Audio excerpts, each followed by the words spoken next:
What's going on, everybody, man? Happy Friday. What it be like, man? Yo, we are here. We made it through the work week for those who work, goddamn me. Woo!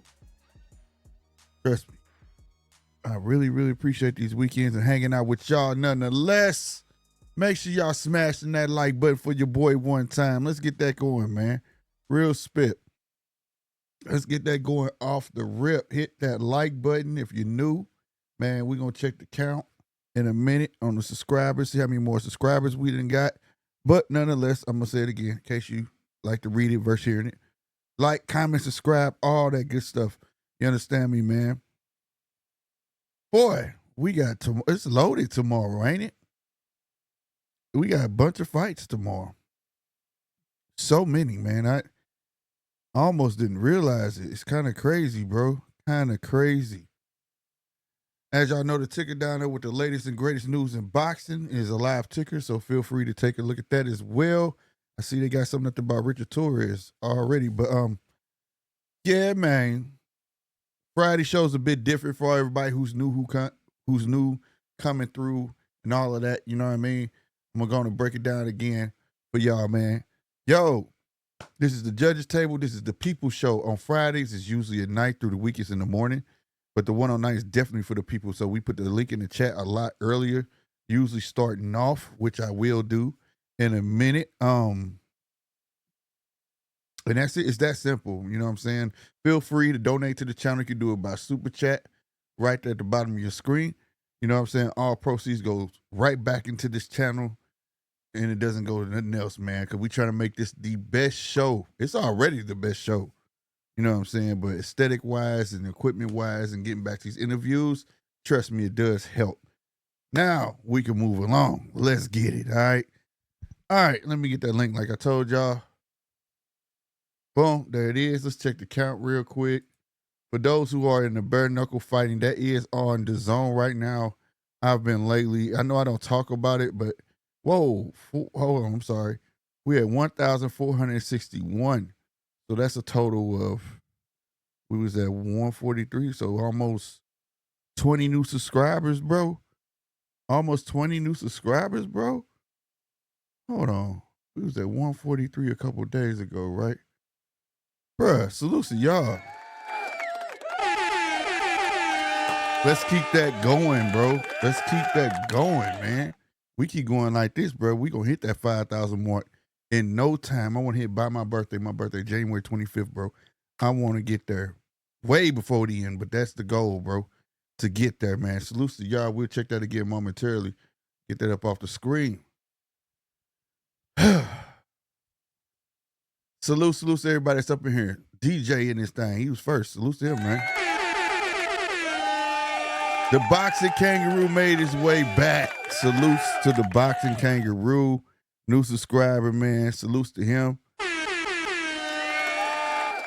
Punch Talk, what's happening, baby?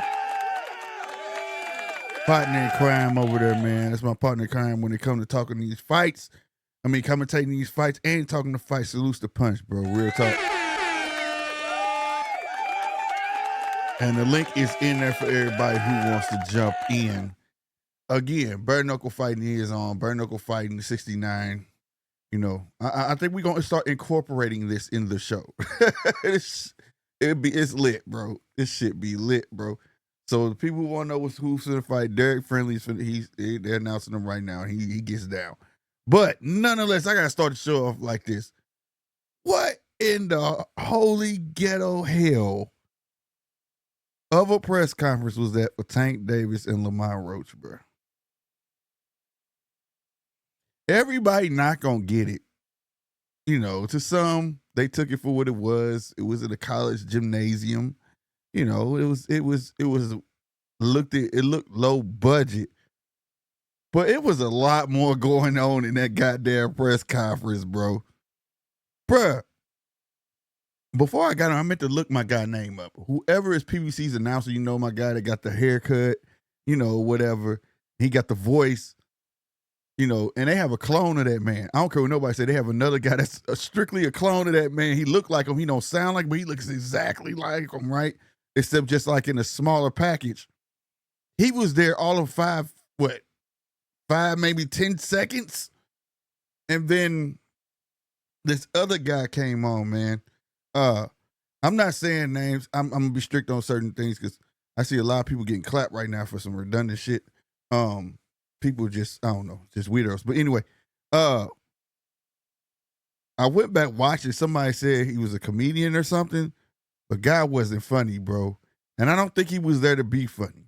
For the people that don't understand, for my guys who aren't in America, for the people who grew up in good neighborhoods and things like that, that dude was on some other stuff.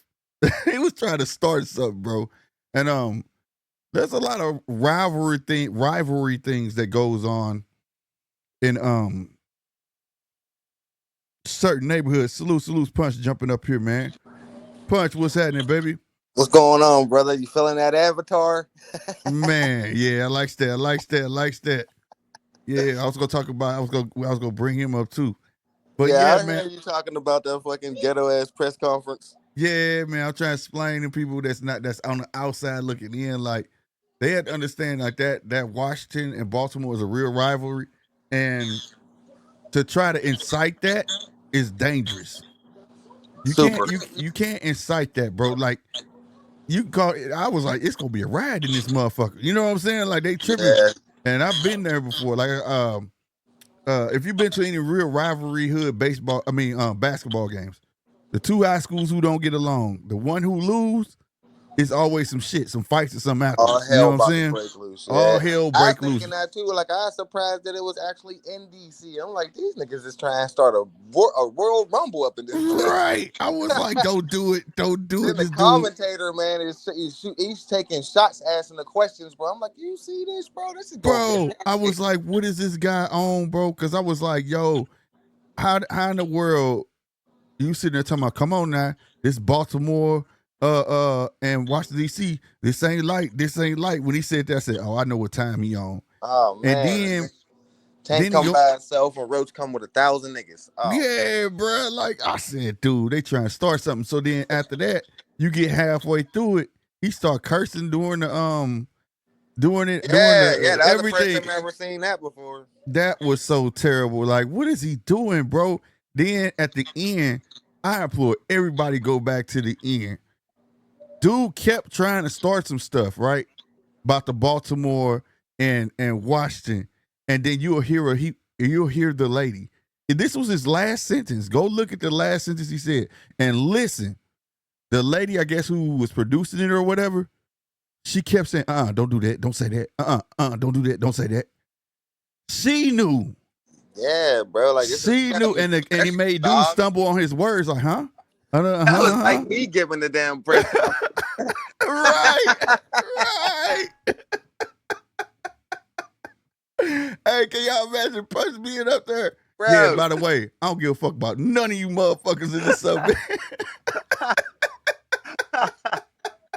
I've been like, Tank, so you consider Roach real competition? Can we get you fight somebody for real? They're like, oh my God, who is up there right now? Yeah, swear, bro. Bro. And that one question he asked. All right, I got this is my question. How you think? If whoever gonna lose, what you gonna say to your woman when you get after the fight, bro? What type of questions is these, my guy? Oh my God, bro. That shit was so. Hey yo, that shit. Hey yo, RC was tripping in the group chat. That shit rubbed him the wrong way, like bro. bro. Oh man, I got the phone call. He hit me up, bro. What the fuck is this shit? and to us, man, I feel it, man. Like a certain era was raised to understand how to conduct yourself. Yeah, man. Like it always got these niggas acting a fucking fool, bro, and that shit's embarrassing. I understand. Yeah, it's like, damn, dog. Like you could do no not now. Professional shit. I was already looking at the facts here. Yep, PBC running out of money. You see what I'm saying? Man. There was no reason for that man to walk off the announcer. Everything was low budget as shit. You get what I'm saying? See, Nick, shit like that. See, that's why I'm happy we made a weirdest shit in boxing category. That's going in there. And he was weird as hell. And so was, remember, I don't know if you've seen it, but remember the promoter for the Baumgartner fight? He was weird as hell. Yeah. It was just weird. He was the white version of that, nigga. Yeah, That bro. dude, he was the white version of what we seen for the Tank fighters. There's another weird ass motherfucker just saying some weird shit. Like, what the fuck is going on with these promoters, I bro? don't know, bro, but it Like Al sounds. Heyman don't give a fuck. Put that dude up there on the podium. That I was don't. crazy. Hey, I think they let he was like, hey y'all on y'all own. Word They have better his get that Al is Mexican sick right now, motherfucker bro. doing it. What was the Mexican dude? He must have been off that night. That's what I was saying. That's what I was trying to say. I meant to look it up his name. You know, the Mexican dude that's usually the announcer. Yeah, he was there for the first press conference. That was I'm not yeah. coming to the DC one. Fuck that. But his clone was there though. His clone was there for like all of 10 seconds. Cause before he introduced the dude that was in all green.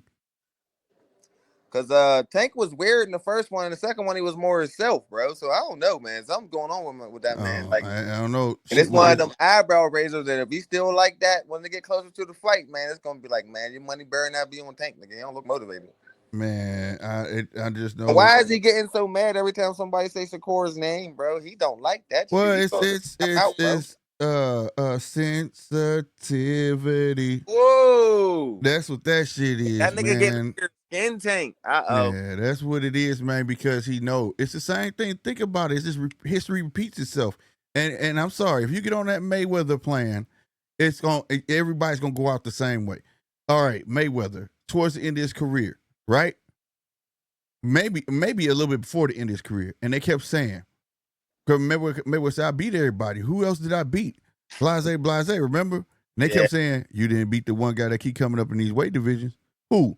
Pacquiao." And he used to get pissed. He used to get so mad. He remember one time Floyd was getting racist as fuck. He better go make me some fucking rice.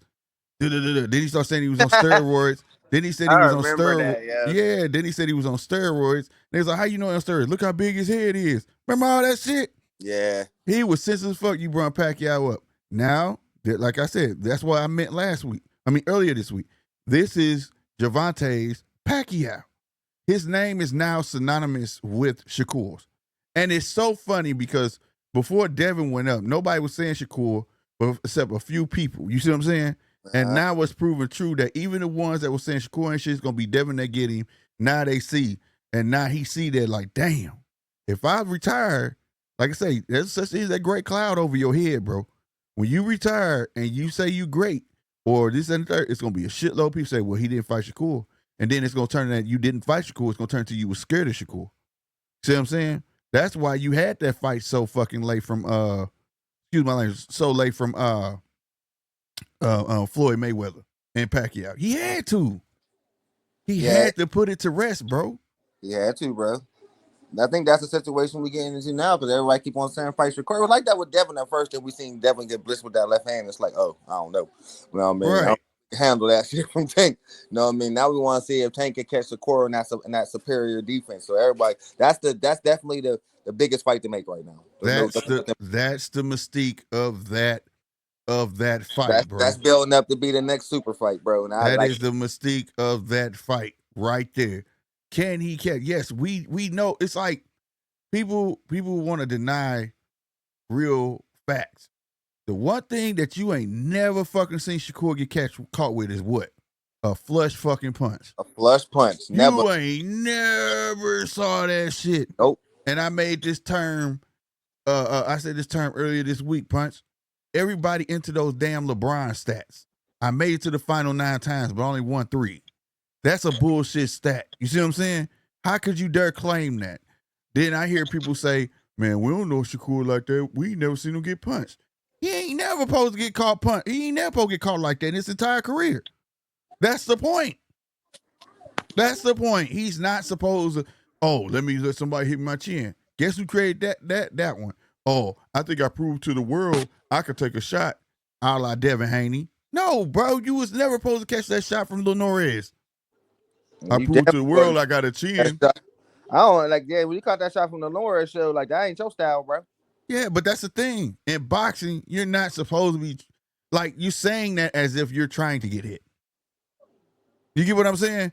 Oh, I think I proved to the world I got a chin. You ain't have to prove that to no motherfucking body. Boxers feel the need to have to prove they have a chin, bro. If your style to not get hit, nigga, don't get hit. Thank you. If you got one of them strong chins and you can take a powerful shot, then all right, be an inside fighter. But I never understood people with no chins trying to be inside fighters. It don't make no sense. Bro, that is the mystique. That is the mystique of that fight. Yes, we see that Tank well-rounded fighter. He could box and he could punch his fucking ass off. But the mystique is, can he catch Shakur? Can he Can catch he the get cord? Shakur? A lot of people don't think Somehow you can call a fight ugly. Somehow you can call a fight good. It could be mid. But Shakur always come out what? Victorious. victorious. He'll outbox the shit out you. That's the thing. Shakur fights, you don't know what you're gonna get.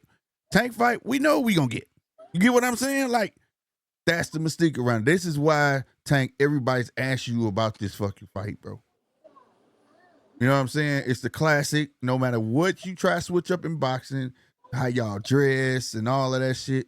The classic thing And to about make it even boxing, funnier, it's like it's the you know me, bro, because I'm anti-casual. So it's like yeah. I it's see like you, the AC. casual friendly style versus the anti-casual friendly style. Because the goddamn casuals hate Shakur style. You know what I mean? They hate it. They call him Yeah. boring. We're hardcore fans. We love that shit, boy. Yeah, bro. So that's the mystique around it. Salute, AC. Then walked up here, DJ up I'm this about to thing. get What's a good, shirt made fellas? to say anti-casual, nigga. I'm about to start a trend. That'd be dope. Facts. I ain't gonna lie, that'd be dope. So, Facts. what's good, bros? What's Salute to good, everybody on AC? the panel. What's going on, fellas? Glad to have I, you back, family. I'm gonna just chime in from where I came in and where I'm gonna pick it up at. When I look at the two fights, Mm-hmm. I'm gonna say this: uh, Shakur 100%. With good hands or whatever, I believe he beats Tank, split decision card. And that's if he's willing to take the risk. Now, where you were saying, can Tank hit Shakur or with all the power? I have to say this: Shakur does something that eventually, in my opinion, is going to get him caught out there. And when you match these two things up, it's a perfect storm. The first thing is Shakur has a habit of hopping straight back. Now you saw my finger right before you said that. Yeah. I already knew you was That gonna say that that. one thing. I mean, for some people, Yeah. they could kind of downplay it or say, nah, but he got this. I'm like, yeah, but okay, let's put this in the proper perspective. You know, Tank's one of Tank's most underrated punches is his leaping left hook. Yeah, Gazelle. Right. Yeah, the people that he's caught with it, they've always said that. Listen, it's sneaky fast and hella hard. Yeah, you Like can't see. you don't think that this little guy is gonna cover that much distance. Right. And when he does, you're like, oh shit. So excuse my language, but basically that's that right there is a huge heel for me when it comes down to this fight. Like I said, 100% Shakur with both his hands, 100% or whatever. I believe he edges this fight out.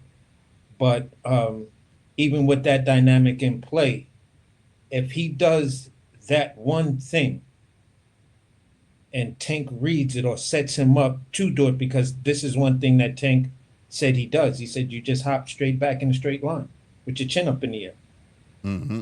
So if he's already aware of it, Shakur, you got to tighten that shit up. You got to figure something else out because He's he's going to shown that set he you up with the can. stab jab. Right. He's shown that he can tighten it up, like turn you and shit like that. But you're right. The minute he feel like he getting a little bit of trouble, he got the hop back. And I've been saying this a long time, man, on this channel. That's the only thing that I don't like about Shakur's game. I was yelling it live, like, why the fuck you keep hopping back like that? Because if it was a Loma, he'd have been there before your feet touched the ground again. All day. You know what I'm Now, saying? if Tank sets it up the way I've seen Tank set it up in the past with a stab jab to the body, and Shakur and some other fighters, I didn't see him do this, and I'm like, why do you guys hop back instead of That's holding on That's from the amateurs, that's the amateur amateur shit. mindset. yeah, instead of just parrying off that shit and coming over the top? Like, bro, don't stop hopping back. You feel what I'm saying? Exactly. So when I look at so many different fighters do it, you're playing into one of his one of his underrated tools, one of his Mhm. least talked about tools. Mhm. When it comes down to everything else, I give them, pretty much. It's always like a 52-48 type of thing. Right. You Right. you feel what I'm saying when I size them Yeah. up. I've had my harsh criticisms for Tank in the past, and I've had my harsh criticisms for Shakur. I just hope these guys make the fight. I'm hoping and praying that Tank keeps saying I'm gonna call out who I want to fight next. I'm just like, bro, if you want everyone to stop dogging you or whatever, so you could have a free moment online or whatever, call out Shakur. I Yeah, mean, bro. at the end of the day, everyone is telling you, and we all know that after pretty much after Shakur and maybe Loma, your level of pickings just completely disappears. Right.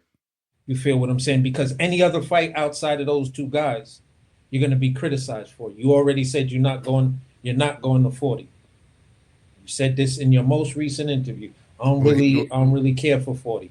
yeah, he said that, but he also said for Ryan he'll do it because he know that money though. That's why. And Ryan, and I'm just gonna say this, Tank. I hear what you're saying, but let's read the room when it comes down to Ryan Garcia. By the time that boy come back, he's not gonna be able to squeeze down into 140 He anymore. can't go to 140. That's why he said that. He Yeah. can't. He know he's never fought at 140. He only did it one time, and then one No, time I'm before talking time. about Ryan. Ryan. No, Ryan that's what I'm talking Garcia. about. Yeah. No, Oh, Ryan always fought like Ryan's gonna be at 143, 147 for sure. 142. Every time he was supposed to fight at 140, it was always like some week for the fight. It was a catch weight. He don't fight there for real. He's a big kid. yeah. You know what I I'm think saying? he's coming in. I think he's gonna come back at 47 or do like these weird 145-pound or 46-pound catch weights or whatever. But Right. other than that, uh, I I'm like, look, bro, you basically got two fights at 35.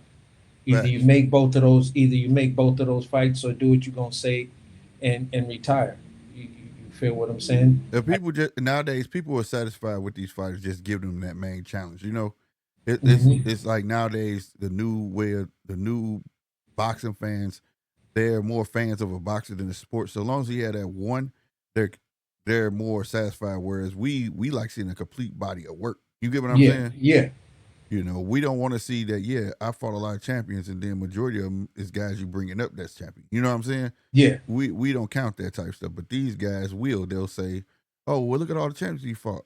It would take somebody else in our 80s be like, "Yeah, but half of them came from 130." You know what I'm saying? yeah. Like, Pretty much, I'm gonna say it like this, bro. And I've been saying this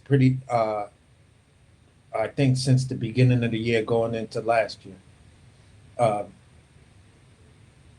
Perception is reality in this day and age. yep, If I can get the general public to perceive whatever it is I'm saying or trying to do, and long as they perceive it, whether I carry it on or not, what it does is has everyone talking. Yeah, but he said and this and that, yada yada yada, blah blah blah, split split split, and then it becomes a tribal argument and all this weird goofy shit around it. And it's like, did you know the both trainer and fighter just played the shit out of you? right, Because they just sold you a perception and you bought that shit 100%, and now you out here arguing it like you were in the room to make right, that deal. yep. You know what I'm That's saying? because they like I said, they fans of the boxing, not the sport. They don't look at it as a overall thing. I played this thing from I was just talking about that. I think I still got it on here. I'm gonna play it real quick to show you. No, it's the fighters. I was one, and I can tell you that if my camp urged me to fight someone and I wanted to fight somebody else, we were going to fight who I wanted to fight. Shakur and Lonesome Eddie made an offer to my 22-year-old prospect, Kid Austin, who has no world championship experience. No, it's the fight. And that was weeks back to back. You see what I'm saying? Yeah. Contradictory, but they'll believe one week what a promoter say, and the very next week he contradicted himself, and it becomes law. It's the same thing. It's the same thing all the way around now. Yeah, it's Hold on, you think Kid Austin's a contender? Yeah, he 18 and fucking old. If he ain't a contender by now, When is he? Like I say, Shakur got his shit early too. What's the difference between 18-0 and being fast track? What jumps you in the contender? Is it the level you're Once you once you get to 10 rounders. Once you get to 10 rounds, you become a contender. Yes, you are not a prospect, bro. Once you get your ass 10 rounders and you get your ass in the right fight, shit, it is what it is. It just those fights it boosts you. You get what I'm saying? Yeah, as long as you could step up in the level, and then we could, like, the 10 fight rule. Okay, cool, but it's also a side caveat because for perception reality era, there has to be that fight that people Defining can. fight. I get he's a young, hungry dude. He's ready. Like for instance, I think he's ready, but I think he's gonna win? Hell no. Let me give you. The style matchup is bad. But let me give you a perfect Keyshawn, right? Yeah, Keyshawn a contender, but Lemos was that fight to get people to be like, okay. Yeah, he's legitimate contender right now. Right. He legitimizes. Yeah, like you can become a contender just by fighting the fights. You feel what I'm saying? But if you don't give us at least that step up fight that appears, remember this word I'm using, that appears to be a 50-50 fight, then people are always going to question whether or not you're ready for the real big show. Right. Like this is the issue that diehard fans have with Jerron. Right. He doesn't have that defining fight. Yeah, he really don't. He got all the showboat fights. Don't get me got started. a bunch of showcase fights, right? But you haven't given us that definitive. The definitive fight. Who is your Sean Porter? Who is your Lemos? You feel what I'm saying? I didn't hear what you just said. I said that was pissing me off when they was screaming that Boots versus Bud. When all real boxing fans know what that fight really looked like, bro. Like, come on, man. Like, but one just to jump to the top from the gate, get cooked in front of everybody, Y'all want to stop the DR? Just stop the Errol Spence train. Y'all want to stop the Boots train next, Put this dude in the Crawford way too early. That's what. But here's the thing, though.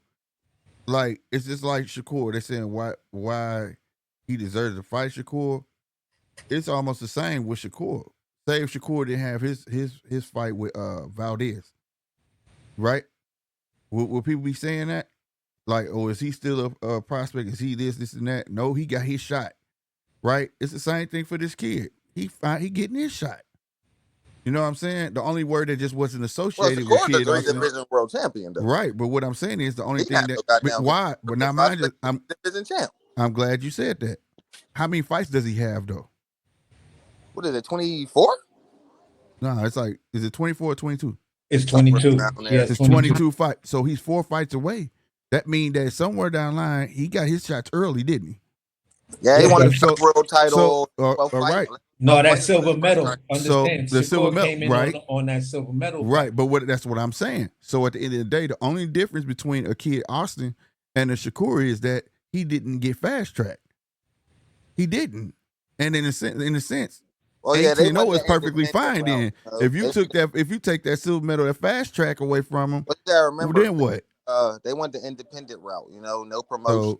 But you can't really say that because Devin Haney went that same independent. Well, yeah, they didn't go the Mexican route. That's the Mexican route. They went we just gonna build it. We're gonna put our own money behind the fights and went down there broke. Yeah, but I'm with it though. That's my point. When people try to say the kid don't deserve it, hey man, I ain't say he don't deserve it. I said he's a contender. That's what I said. Well, at 18-0, bro, he's fighting them fights. He's ready for the shot, but I don't think he's gonna beat Shakur Stevenson. They should have won another champion. Okay, let's say it like this. Now watch it. Hold on. Watch this.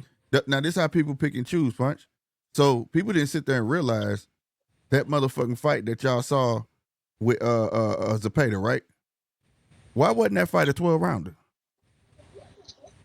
Because is Zepeda a contender?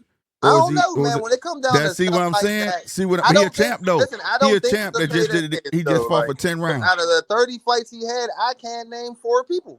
But that's my. See what I'm saying? It's a pick and choose thing now. It's a pick and choose thing now. I can't think of 3 opponents, man. It's a pick and choose thing now. Like everybody was like to pay this, to pay that, the 10 for him. It was a good ass motherfucking fight, but why the fuck it didn't go 12 rounds? And this guy's champ. You get what I'm saying? That's more so oh, we gonna hold him back to save his ass because we don't think he ready type shit versus he's a legit contender. You get what I'm saying? Yeah. And he's champ. And he's champ. But this is the pick and choose shit because ain't nobody saying nothing about that. You know what I mean? I think the kid, I'm not saying the kid is ready. I'm just saying that 18 and 0 and he wanted to test the waters, I don't have no problem with it. That's the same thing you got from Mayweather and Canelo. Canelo wasn't shit but what, 22 years old? Yeah. And I thought he fought Floyd too early because what did Floyd do? Frustrate the shit out of him. But And it's a win-win. From It what was I a seen win-win. from Kid Austin's last fight, he's easy to frustrate, bro.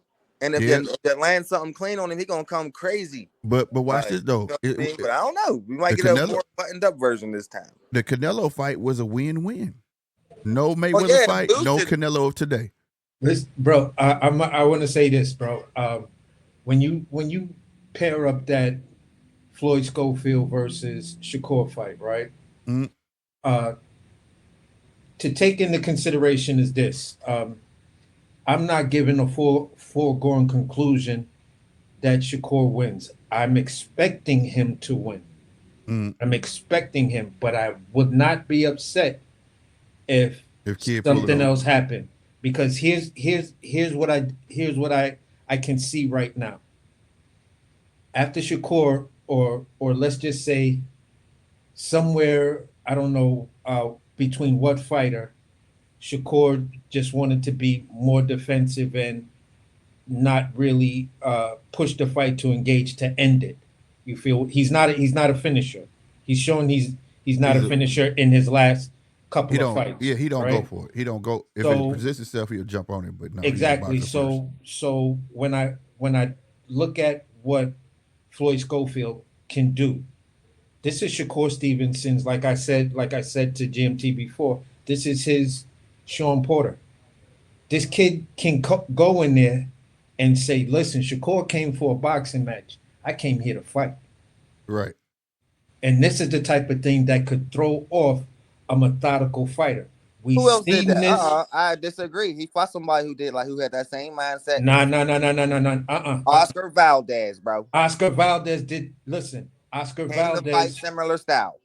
If you want to say that, but let's go. I'm about to bring up a more closer and more relevant thing to what I'm saying. When you look at Mayorga and Vernon Forrest. Vernon Forrest was the much more polished boxer. He was more technical, more methodical. You feel what I'm saying? But when he got in there with that loose cannon Mayorga, it fucked him completely up. Yeah, because he never saw nothing like that. He never saw nothing like that. Yeah, exactly. Oscar Valdez's issue was he's a puncher, he's whatever, and he came in there to try to box with Shakur. That's the biggest problem. They already know, and I believe that they already know, is if we go in there and try to box Shakur, we lose this fight. If we go in there and fight Shakur, there's a possibility we can win. I feel a slim one. He gotta go for broke. Yeah. He gotta go for broke. My thing is, like, I like the fight simply because I see the fight as not a true test for Tank, but who else does he has that's gonna come at him like that? For him to even know that, you know what I'm saying? Yeah. Like, to me, this is the perfect tune-up to get a kid that's gonna come in there, rush him.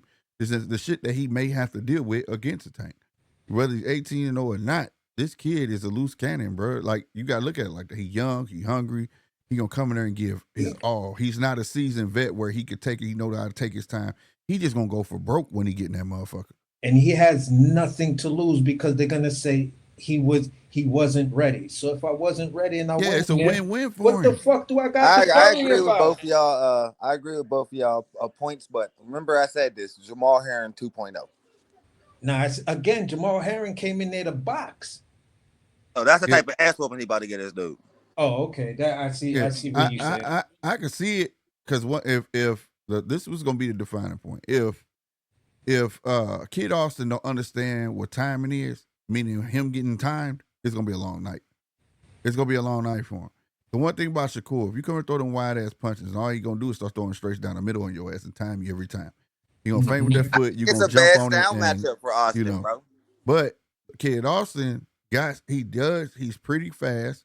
He's explosive off that back foot. You know what I'm saying? He got some differences. I'm not saying that he gonna win by far, but Can he fight off the back foot? I could see him. No. I said it was explosiveness off the back foot. No, I mean, can he fight off the back foot though? That's a question. We ain't never saw I've that never yet. seen it. He Never always saw comes it. forward. Like I said, this is his defining fight. Hey, we saw that It's with gonna be a Canelo, good right? fight, man. But I think you didn't see that with Mayweather neither. You didn't see that with Canelo when he fought Mayweather neither. All he did was come forward because that was the fighter he was. You know what I'm saying? Frustrated the shit out of Canelo. But, yeah, but Floyd was the fighter he was.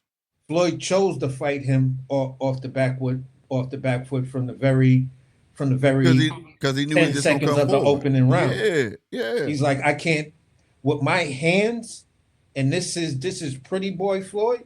This is not Pretty Boy Floyd. This is Money Mayweather. He knew that his hands could not generate that type of punching power to keep Canelo off of him. So he said, you know what? I'm gonna make this a skill show. It's gonna be I'm gonna show. A couple. Yeah. He hit him with some shots. Yeah, he ran him into some pull counters. Yeah, but what I'm saying is that's because the punch may have seemed harder because I don't have to really throw it that hard when I got you and your forward momentum coming forward. I'm just letting you walk into my shots, and I don't have to throw them that hard for them to have maximum impact to a guy that's walking in. Now, if I had great hands, half those shots Canelo was walking into, he would have been sat down on his pockets or knocked the fuck out. Right, but the what I'm saying is though, when it comes to that Canelo fight, within the first 10 seconds, he had peeped it. Oh yeah, this fool don't know what time it is based off the first jabs, and you just gonna keep walking forward. It's an easy night. Yeah, this is an easy night. You don't know that I'm timing the fuck out of you, bro. You fall for every fucking feint, and you now at the point I'm gonna tag you so much. Now you just want to take my head off. It's an easy night from there. Yeah, and that's the thing. I think Kid Austin is green on. You know what I'm saying? Like when he got knocked down, that was all part of that. You get what I'm saying? He doesn't understand that it's not just about fighting. And I know he said that I be wanting to just fight and I get my own way type shit. Well, you better learn what time it is because you are finna get in the ring with a skilled boxer. And that's how he beat the shit out of Jamel Herring. That's how he got Valdez. Valdez told you, man, it was like timing, bro. It's crazy. It's just timing, bro. He was like, it's like you right there and you just a half an inch short from connecting. It's hard to hit the dude. You know what I'm saying? Yeah. Now the other thing go ahead.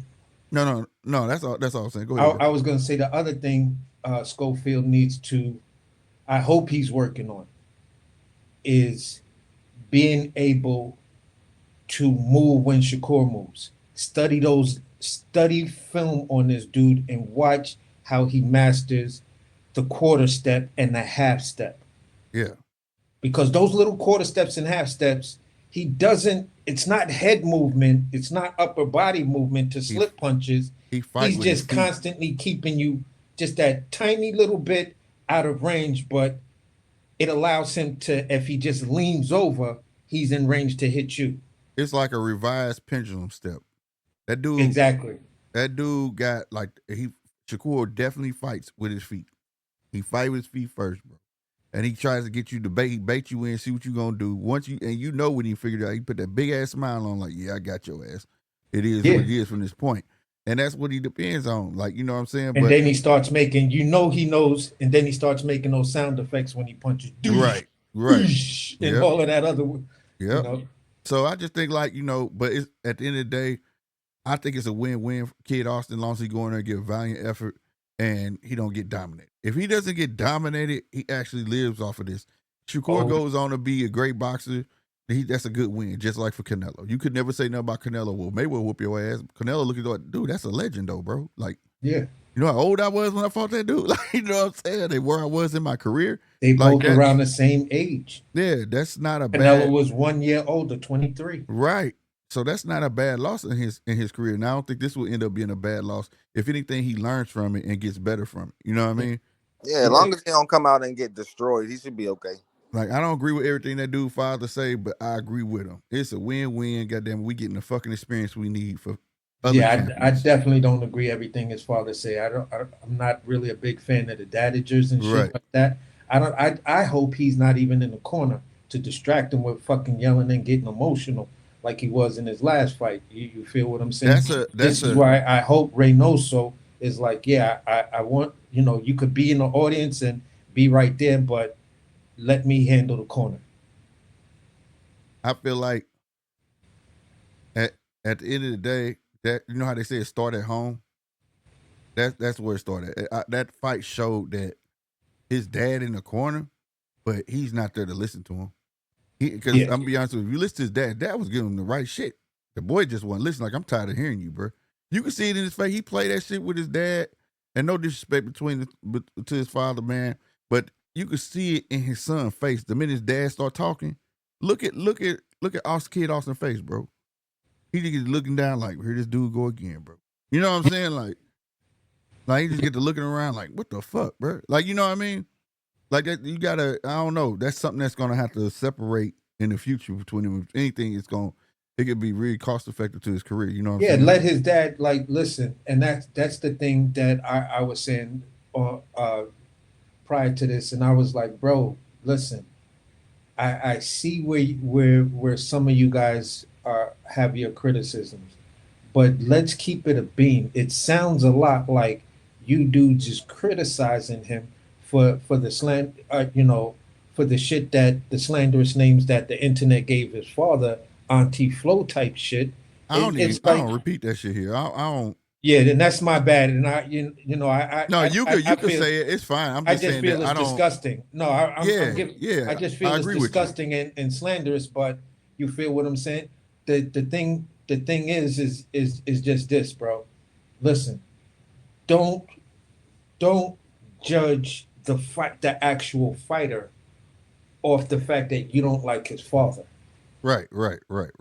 But You that feel goes me? from. But see, you speaking to what we be saying, where they say this big argument that's going on now with you know with the dads talking too much and all of that stuff, and that's where it comes from. This is what we saying. Like, we want to hear from your son, bro. We want to see Yeah, your son perform because you could, like my dad used to tell me, you could your mouth could write a check that his ass ain't gonna be able to cash. You know what I'm exactly. saying? And that's also you applying pressure. You know what I'm Yeah, saying? You're definitely applying ain't pressure on your off about kids. that. I mean, that's not cool, bro. Like, Some dads do put their sons who be boxers in wild situations. Like, man, they talk all this shit to these fighters, and these fighters come out and beat the hell out their son. Like, nigga, you can't get in the ring for your son, man. You just kind of Yeah, let and them. I yeah, applaud Shakur. I applaud Shakur for dropping that on him. Like, bro, listen, I hear with everything you saying, but you can't fight for this dude. He right, got to he got to get in the ring with me, not you. right, right. You know what I'm saying? So I tend to look at it like this, bro. It's unfortunate that where we are in the state of I'm just gonna say American boxing because boxing globally is on fire. You Right, you feel you right. getting great Yeah, fights everywhere around the world, but here in America, we got a lot of I, I, entitlement, prima donna shit, and a well, bunch of other shit. I'm gonna That Go ahead. I'm gonna tell you what I think. I'm gonna tell you what I think. Salute to Ann McQueen for coming in, bro. Great to see you back. American boxing is at a downfall. I knew it was on its way when the narrative spin started coming in with the lives, to sway people to want you to feel sorry for certain boxers and things like that. What's the kid that Mayweather knocked out during the break? Was it Victor Ortiz? yeah, that was Victor Ortiz. All right. It started when I started knowing they created this narrative where he was telling the story. It was him and his brother. He took care of his brother. He was homeless. His dad just up and left him. And bro, can I tell you, I done heard about 12 different stories out that one man mouth Uh-huh. about that shit, right? And then it just seemed like every boxer of color that came out had to be from some poor place, or they had to be, you know what I'm saying? Like, Yeah. they had to fight their way. Even in the NFL is like that. Let me tell you something. I'm from St. Louis, Missouri, fam. Y'all know who Ezekiel Elliott for the Cowboys is, right? Yeah. All right. When he first got there and they did their promo for, they said he was from the mean. This was their words. He's from the mean streets of Alton, Illinois. Nigga, Alton, Illinois is an old folks town. That is not nothing mean there. There's nothing there that can harm you. You see what I'm saying? Granted, they got some jets, but it's not like, you get what I mean? Yeah. And they'll create this narrative, this where you, oh my God, look at this rose that grew through the concrete ass shit. You get what I'm saying? Yeah. And my point, and you saw it, and so on with years, to the point where it's really affecting these young fighters. to the point where you saw Devin Haney all of a sudden went from this good ass goofy looking kid to where he bought Fisher Price in my first thug outfit, wearing golds in his mouth and wearing lokes and shit, and that's not who you are. And these kids, and it's okay to be a good kid in a mad city, is what I'm saying. Be the good kid and whoop people ass. Listen, look at Sugar Ray Leonard. You get what I'm saying? Bro, He have to play that. I'm gonna keep it a beam with you. I came from East New York, Brooklyn. Yeah. Many years ago when, East New York nowadays is gentrified. There's bike lanes and coffee shops in East New York on Pickens Avenue. You feel what I'm saying? Uh-huh. When I grew up over there, you hear gunshots 24 hours a day. No cap. Right. No cap. Because Right. it's nothing but you surrounded by projects on one side, and then there's this back part that's more closer to Queens and shit of East New York it's all houses. You feel what I'm saying? But the point I'm making is this. When I moved to Long Island, right, to go to high school, I saw kids that lived in homes that I was like, yo, your crib is banging. Right. And then these dudes would want to act tough when we go out, and I'm like, dude, what are you doing? You got hedges out here, man. Facts. You got hedges. Grass. The per capita income is way over. I mean, you got a yard, niggas would bro. need to live 3 lifetimes to equal the per capita income of one of these motherfucking houses out here. And y'all niggas want to be like I was in East New York. Nigga, you crazy. You make me want to fuck you up, bro. Because you missing out on the opportunities. You cancel the opportunities. And listen, I found out just from being in Long Island, right? You understand wealth and generational wealth, and I'm gonna keep it back to boxing. And the point I'm making is this, right? When you come from a place where your parents own the house, and both moms and pops is in the house, right? It's easier for you to get a credit card than it is for me coming up in an apartment building in Bed-Stuy. Facts. You feel what I'm saying? Yeah. So why would you want to be like me when I don't have what you have? I dream of my household being what you have, to go and sit in the backyard bare feet and then sip iced tea and shit like that and have a water balloon fight. Right. It's not possible. So for these boxers and shit like that that's running around here saying, oh, nah, I came from the gutter. Yo, listen, my hood, we ate mayonnaise sandwiches and sugar sandwiches for breakfast and lunch and dinner. And I'm like, no, you didn't. No, you didn't. And then, Dev, that's not who you are. That's not who you are, Dev. You're the son of a rich guy. Your pops did what he did on the street, came home, and then went legitimate and became a multimillionaire. Right. And he's giving you an opportunity to become a multimillionaire using the talent that you have. You could fly straight and be the kid that's known for working hard and, always out working and out training the other guy. That's how you win, and you're whipping ass. Right. You feel what I'm saying? You could be brash and everything. Right. At the end of the day, that's the story. That still is the American dream. The American dream is not always coming from the hood and making something of yourself. That's what I'm saying, bro. It's just coming from your neighborhood, wherever that is, and then you make it. Whether you're a rich kid and you make it and you become a billionaire, whether you're a poor kid and you become a thousandaire, whether you're a middle class kid who become a millionaire. Guess what? All 3 of you motherfuckers made it. Right. And that's my point, where like American boxers feel like they got to come with these narratives, whereas overseas boxers don't have to come up with narratives. Either you have the goods or you fucking don't. And the fans love you more so what you do in that ring than more so what your storyline was coming out of the ring. You giving up before you got in the ring. You know what I mean? Exactly. And that's where I seen it. Like I said, it's a difference in that, and it bothers me because, like I said, it ruins some fighters. They really start believing in that lie that they done created, and that ain't what it is. You know what I'm saying? Like for instance, like I had to make this point. I was like, they was like, well, Mayweather X, Y, and Z. I said, Mayweather ain't never told you. You can only probably find 2 tapes about Flint coming out his mouth, but he never told you he grew up no hood. He never told you he grew up fighting anybody in no hood. He can't. He never told you. And I said, you ain't gonna find no footage of him saying that he gonna knock somebody out. He just said, I'm gonna whoop your ass. Yeah. It's okay to have an attitude. It's okay to be brash. That could just be your personality or who you is. You get what I'm saying? Yeah. But you ain't gotta portray this narrative that they want to put out there for any kid. That right there, That's what fuck you off, where they make you feel like, I don't know what makes them feel like, oh, this is what I have to be for the crowd to like me. Fuck all that. Like I say, look at Sugar Ray Leonard. Sugar Ray Leonard was on the cereal boxes, commercials, you know what I'm saying? And it made them hate him more. And you wanted to see him lose, but fuck it, I'm still gonna be me and whoop ass and take names. You know what I mean? That's perfectly fucking fine. You know what I mean? And then there are those true stories of a Javante coming from Baltimore and fight his way out and things like that. But it's a natural thing because you can see he ain't fake. It's in him. It ain't on him. You get what I'm saying? Yeah, exactly. So it ain't nothing wrong with that. But when you want to take all these kids and they're reaching for these narratives, they're reaching for flashing out like a Tiafimo. I just watched him flash out again today and creating all these. Like, stop it. Just get in the ring and show you the best. And the only way you can do that is just by fighting.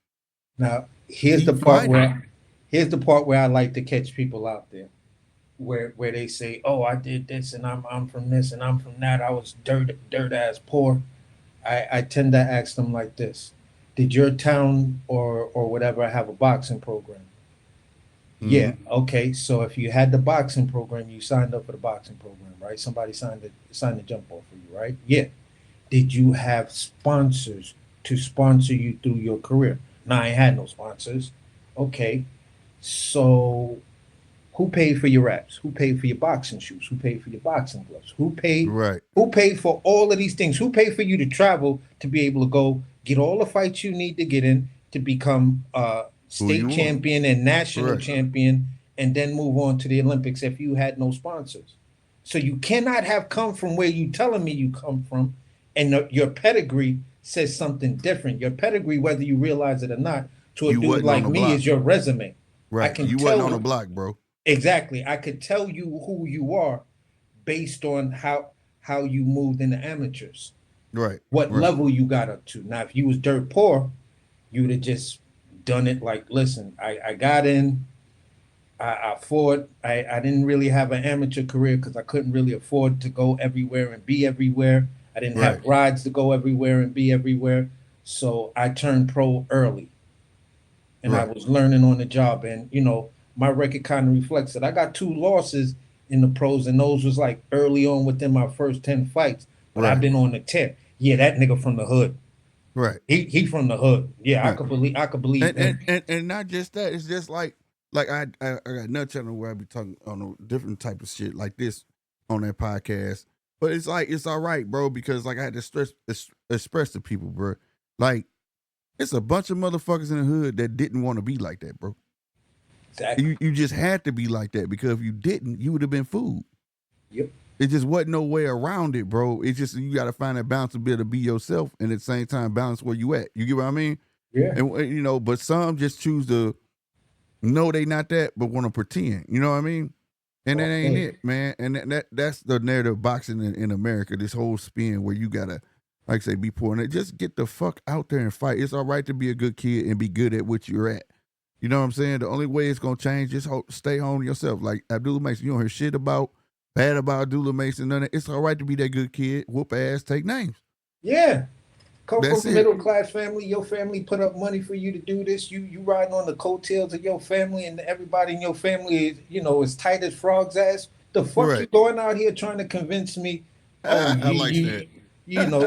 You was all fucked up and everything. I'm like, come on, man. Stop that, man. Stop that. Salutes to HVT, man, _ salutes to you coming through, man. I hope you hit that subscribe button, bro. We on this road to 5,000, but most definitely, and like you say, we got a shitload of boxing tomorrow. Queensberry got a card. We got the Liam Paro, Richard Hitchison. We got Neverett, and we just said his name, goddamn me, Valdez. Yeah. Shitload of boxing, man. And everybody looking at this Paro, Richard Hitchison, I am too. You know what I'm saying? Based on Richard Hitchison, man. But that sleeper tomorrow is that Neverett and Valdez. I'm gonna tell you the other sleeper. The Queensberry one. Jahai Tucker versus what's the name? Yeah, they put him on the prelims though, bro. Yeah, and who's fighting at 47? He's fighting the Spanish guy that Jerome fought. What's I the gotta look it Mexican up. dude? What's the Mexican Villa dude? Yeah, Roman or Villa's Villa? fighting a young black fighter tomorrow Yeah, too. You yeah. feel what I'm saying? And So that's gonna be free on YouTube. yeah, People that yeah, got the zone is before the bell. That's what they call it, before the bell. exactly. Now, here's the crazy thing. I've been asking fighters. You feel what I'm saying? The ones that I'm on the channel and these guys get to interview and stuff like that. Yeah. And we just all on the panel just chopping it up and shit like that. And I asked both um,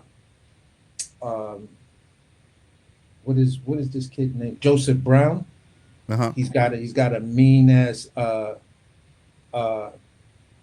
amateur pedigree. He's been a champion already for juniors and stuff like that in Okay. mixed martial arts and K1 and stuff like that.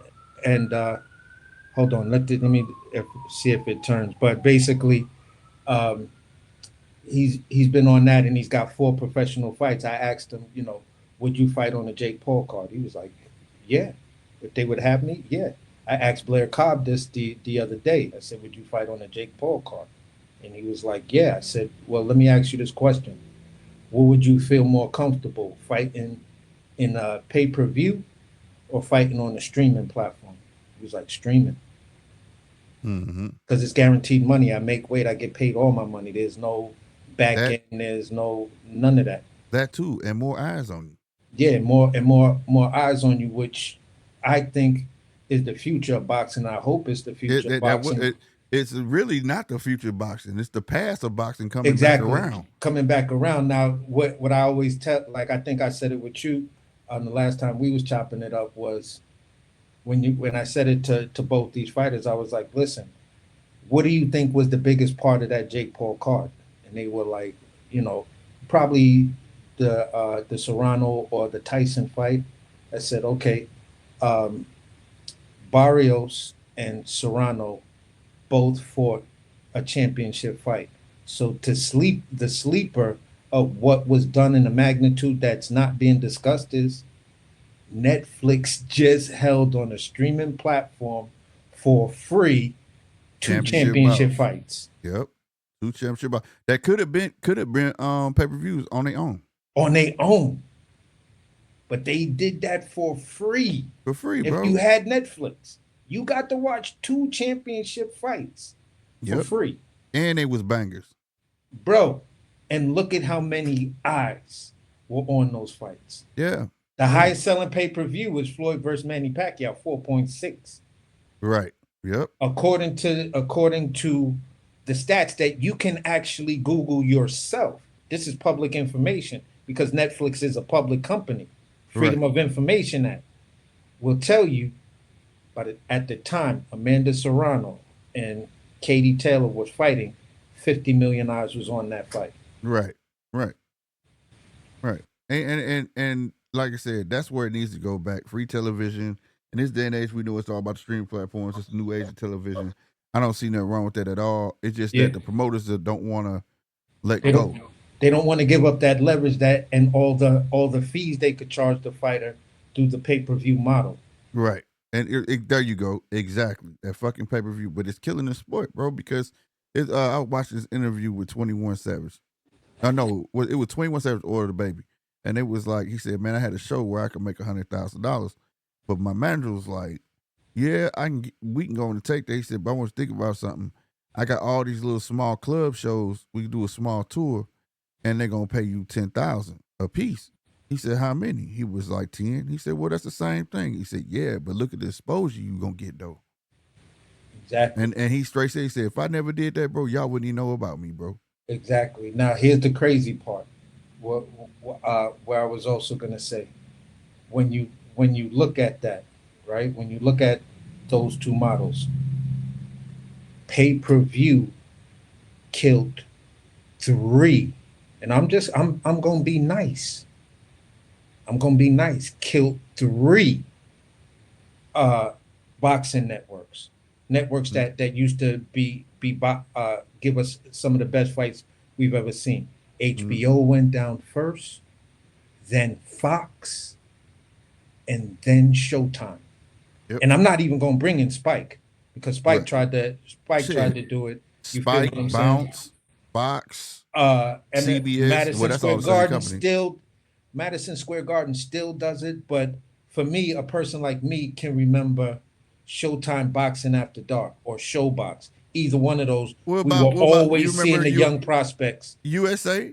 Yeah, It used to come on USA too. yeah. I remember all that shit. When I was, that's why I mentioned USA when USA originally launched Spike, Yeah. still under the USA, and that's when Right. we were getting some of those fights NBC that NBC used were to have damn had near that show too. championship level, but weren't good enough for the cable market yet. And both of Yeah, these guys yeah. needed that exposure. Right. You feel what I'm saying? That's what You had outlets Yeah, to learn about the prospects and stuff instead of just exactly, the stars. No, I agree exactly. with you. You need them outlets, period. Though I mean, somebody got to bring that back because that was the whole thing about PBC on with Amazon. It's like, okay, you about to give us pay per views, but what about your other fights though? Yeah. Now here's a point I was making to some dudes when I was hollering at them. I was like, yo, I listen, wonder how many people watched that Tim Zoo fight. That was a free one they did. I wonder how many people really watched that. Yeah. yeah, that's a good ass question. But here's what I was gonna say. I said, listen, bro, everybody knows Canelo Alvarez, the name, right? It was like, hell Right. yeah, Right. almost anybody. I said, but I'm gonna keep it a beam with you. If I stood downtown Brooklyn on Fulton Street with Canelo Alvarez on a Christmas Eve and just recorded how many people would just walk by us as opposed to how many people would say, oh shit, that's Canelo. That's Champ. Champ, can I get your autograph? You feel what I'm saying? I said the same thing about Terrence Crawford. See, the problem is when you rock with the pay-per-view model, not everybody, people may know the name, but they can't place the face. Facts. Because I can't always afford $100 pay-per-view. I got bills I gotta pay. I could try to catch clips on YouTube or whatever platform or whatever, but that's usually 24 to 48 hours, maybe at times 72 hours before I could really get a picture of what really happened. I'll know what happened, that night after midnight or by 2 o'clock in the morning, who won, who lost. But I said, let's take where we always talk about these casuals. I'll take Canelo Alvarez and Terrence Crawford, David Benavidez, and all three of us will stand on Fulton Street, at Smith Street. You feel what I'm saying? Right. Downtown Brooklyn, and watch what happens. No, that's real. No, that's real. It's like boxing is in its own bubble, so to speak. You know what I'm saying? That's a fact. Like I say, I can get Terrence Crawford and go to the hood, and motherfucker, a couple of people might recognize it, and they gonna question it first. Terrence? Is that Terrence? They're not gonna just walk up to him, and then majority gonna walk past. We can go stand outside the Chinaman, and it's just they gonna keep walking past. You can tell the ones who's thinking about it because they looking and then keep walking and then look back and keep walking and then look back again. And then he was like, I don't know. It looked just like him. It looked like, right. You feel what I'm saying? I it swear. Looked just like him, but I don't know. I swear, I thought I saw that dude, But, the reason why I say it because me being from Brooklyn, I seen Jarrell Miller downtown Brooklyn with a custom Lamborghini to fit his big ass. You feel what I'm saying? I seen Shannon Briggs downtown Brooklyn in front of Macy's. You feel what I'm saying? And people were just walking by. I knew who both these dudes was, and I walked up to him and was like, "Hey, how's it going, champ?" You know what I'm saying? Right. I appreciate you. And when I saw Miller just started getting in the box, and he just came off the Mirko Krokop loss when Mirko knocked him out with the kick. So he was downtown Brooklyn and stuff like that in front of this hot dog stand. I'm just saying it like that because I know, unless people are from Brooklyn, they'll know what I'm saying. But this hot dog stand is iconic down there. There. So basically, he's just standing out there with a bunch of dudes just talking shit, laughing, and I'm walking by and I'm like, was that Gerald Miller? So I went to where I was going, then walked back and was like, oh shit, that is Gerald Miller. That's Big Baby. Let me go say what's up to the dude. So I walked up to him, cool dude outside, but still has, like if you came across thinking he was an asshole, and you kind of be right. You feel what I'm saying? Mm-hmm. But just those two stories, and then looking at how many people were just walking by them and just walking around the crowd, I was like, wow, the sport of boxing is really dying. That you got I saw a ex heavyweight champion. You feel what I'm saying? Mm-hmm. And I see a guy who's never been a champion in MMA or anything like that, but fought for belts and fought some of the toughest competition out there. And this Right. is, and people have no idea who the fuck is standing right there. I was like, that's crazy. That's Yeah, crazy. it's That because, like I say, they're not in the commercials. They're not in the forefront. They're not in none of that, bro. You know what I mean? Um, the publicity is not even there. Like, it's amazing. Like, I watched the commercials that Turkey Ali she be making for these cards, right? oh That my shit god, is that last one is that it's shit is so a banger, amazing. bro. That shit is a banger, right? But it's like it's on the TVs everywhere else, but they don't show that shit on the TVs here. We see it on Yeah, YouTube and shit. And this dude, these are productions. You hear me? yo, These are this straight productions. the first one with Tyson Fury, the Bang Bang one, I was blown away with that. I even went and downloaded the Korean girl song just Damn. because you feel what I'm Right. saying. Right. So when I looked at the Francis Ngannou joint, when I looked at just all of them, and Yeah, then all of them. this one, He ain't missed. He ain't missed yet because he that ain't one missed near one of them, and now this one would them niggas with the horror seeing each other everywhere. everywhere. When the nurse, the one that gets me is the nurse, the baby. You feel what I'm saying? Right. Right. I'm like, wait a minute, how y'all got a baby with Alexander Usyk face, man? Right. That shit is wrong, bro. That That's shit just went hard. wrong. With the gap between his teeth, I Yeah, was all like, that, bro. All that, bro. Like the whole thing. Because I thought I was like, what is this, bro? This is a horror flick. What is they doing, bro? yeah, Like, exactly. but they be well planned out, well themed. Like especially the one with Terrence Crawford and Madrimal. Yeah, That shit was tough right there, bro. That shit was tough. Like all of it's cinematic, and you think that it will be on TV, bro. Like so you will know what's going on, and that shit will get you hyped up and interested. You know what I mean? But no, nothing, because the American boxing market, these American promoters don't want to be stood up the way the Sheik just did with the boxing promotion. Because in I gotta America, we'll spray the nigga down and have him raw or some shit like that, and punch the bag that's all soaking wet. And you want to get the slow motion splatters. That shit is corny compared to what these dudes is doing. right, what you feel say, they doing punch? it big. I was gonna say, I got a question for both of y'all. Yes, sir. All right, so because we're talking about the What's Usyk up, Fury Chappelle? card, the Usyk Fury card coming up, right? So, all right, so Mazurmov is fighting twice in 60 days, bro. Yeah, that shit If wild. dude gets injured, who are they? They gonna try to blame that on Turkey? You think that's a No, question for both of y'all, or is that gonna be He Mazurmov's fault? he cleared it up. He cleared it up. The interview he had did, over there with what was it, Ariel Hawani. Um, he said that was Virgil. Virgil wants him. He was like, but it's on the condition that he don't if he's not hurt. It's only on that condition. So Yeah, because it's Bud ain't no slouch, subject bro, to at change, all. bro. It's subject to change. He was like, I promised him a big fight, and he was like, that's the fight he wants. So if he comes out unscathed, it's definitely going down. If not, and it was up to Madrimal too. Madrimal said, hell yeah. Madrimal like, sign me up for that shit. Yeah, So I just it wasn't nobody forced to do shit. You know what I'm saying? Like when I heard that, I said, all right, Madrimal shit. But see, the only way they could pull that All off because right, it's out of country though. Because if that shit was in America, ain't no way you fighting 60 days hell later, no, fool. Yeah, because you're gonna go through the automatic, hell no, Suspension, right? You it's 90 day 60. mandatory. suspension, Well, 60 to 90 98. it's days. 60 days, 60 to 90, right? Yeah, yeah. So that's the only way you get out. But I don't. Hey, that's bad luck on Madrimov part. Man, you don't look past who you got, and Boychuk already feels slighted by it. Like, who the fuck this dude think he is, bro? And Yeah. I feel him on that. Like, don't look past me. Like, what? You just think you finna walk through me? Yeah, all right. At the least, I'm gonna make sure you don't get to the next fight.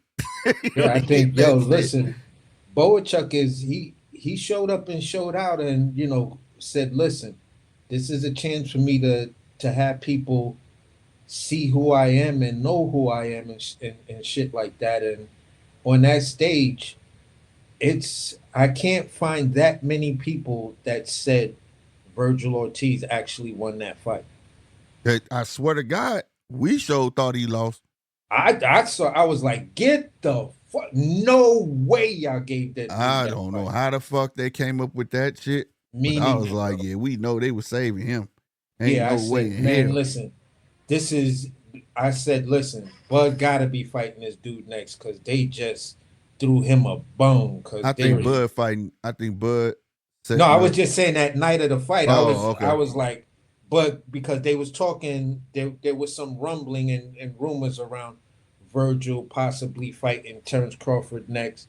You feel what I'm saying? Yeah. And then we see the. That's what I think. If once Madrimov get knocked out by Bud, Ted Crawford gonna be the villain. I hope so. You think so? I think they're gonna pop Xander Zayas in there. That's why his name popped up out of nowhere. That's why he was one His of the name four. did come out of nowhere, bro. But I hope it's Bud, yo. Where who gets what fight? Xander Zayas gets Virgil if Madrimov can't fight. Out of nowhere, Zayas did come out of nowhere talking shit. That's what I think.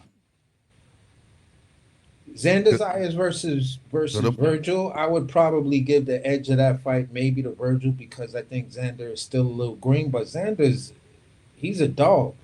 He's one of my young fighters that's like, yeah, I'm keeping an eye on this dude. It's what you said though. He green, and one thing about him, he's mental, bro. You get the best of him, he kind of checks out. Not checks out to where he gonna quit, but he don't keep going forward. He don't, you know what I'm saying? Yeah. It's like I'm gonna do enough to pull this shit out. You know what I mean?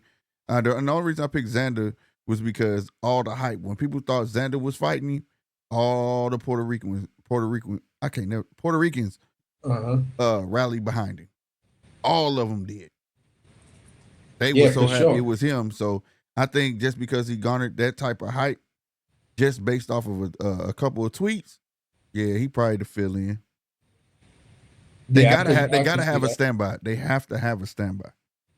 I could see that, and I'm going, and I don't think they're gonna take a tough standby like Tim Tszyu did.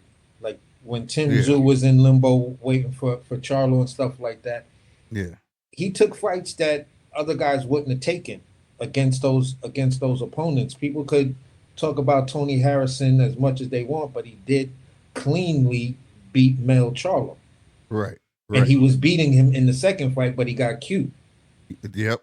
That's what I see. Yep. You feel what I'm saying? So at the end of the day, it's like don't sleep on a Tony Harrison when it came down to that situation. But I could see Xander filling in because maybe Virgil and them don't think Xander's that much of a threat, and based on the observation you just made of him, maybe they see that same thing and be like, yeah, if we just piece him up, we could get in his head and then have him slow down and then coast through the end without taking that much damage. But this is boxing. I don't like staying with the current fighters. Hey man, just as what I said. This is fucking boxing.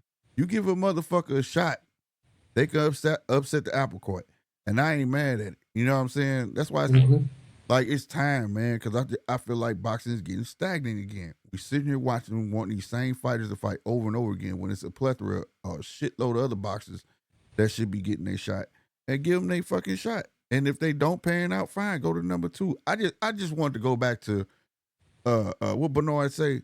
Yeah, why you fight him? He my fucking mandatory. Yeah. That's why I fought him. He my mandatory. Fight your fucking shit. You know what I'm saying? That way can't nobody say nothing about you. That's why you could never say Bernard ducked nobody. Bernard fought everybody. Mandatories and challengers and champions. You know what I'm saying? Yeah. Now here's stuff that I've been doing. I've been looking at, just in conversations, and we bring up, the rankings and stuff like that. Every once in a while, a name that pops up that I've never really seen before or whatever, or I see that name across the board and I'm like, why is this person number 3 or number 4? And I've never seen them fight once on American television. And I'm speaking of a person like Jin Sasaki. You feel what I'm saying? Yeah. Jin Sasaki has the same, looking at fighters like that. Jin Sasaki has the same upbringing, not through the same, uh, pathways, but the same type of things. Jin Sasaki went to a high school that was basically boxing. You feel what I'm saying? That preps you Prepared, right? for the amateurs and stuff like that. You live, breathe, and sleep boxing when you're in a school like that. So when I looked at Jin Sasaki and just started looking at him, I'm like, oh, this dude's a problem. Right. He's a problem. Yeah, now I see why he ranked number 3. I just Yeah, hope he can get exposed to the American market. You feel what I'm saying? Fight over me here. too. Me too. But I'm glad you said that I know because about people Duke, tend though. to look at the Nice. rankings as if it's just American rankings. It's worldwide. Yeah, You know what I for mean? sure. Now, the person I was talking about, Villa's supposed to be fighting, is Jaleel Hackett. Yeah, Roman Villa and Jaleel Hackett's about to get it on. That's tomorrow. That's on that's one a of these good cards fight. this weekend. What? That's Hold let on. that soak in. What? Let Okay, that Hackett. soak in, my boy. For real. What? Yes, sir. I knew he was fighting on the Yeah, undercard, I've been waiting to see. I've been waiting to see Jaleel again. That's what's Now up. listen, he going up against Roman Villa, so I'm like, Oh my Jaleel, God. you got Okay. to show up and show out, because that's gonna be listen, do your thing right there, But young man. Jaleel, nice though. Yeah. Yeah, Jaleel's a dog, nigga. I like him. Wow. Yeah. So that's why I was trying to. I had to actually look at the rankings and be like, that's who it is again. You feel what I'm Right. saying? Like Right. now, when I go down to, I go down to 35. You see this guy, right up under Loman. No, that's not him. It's Jose Roman.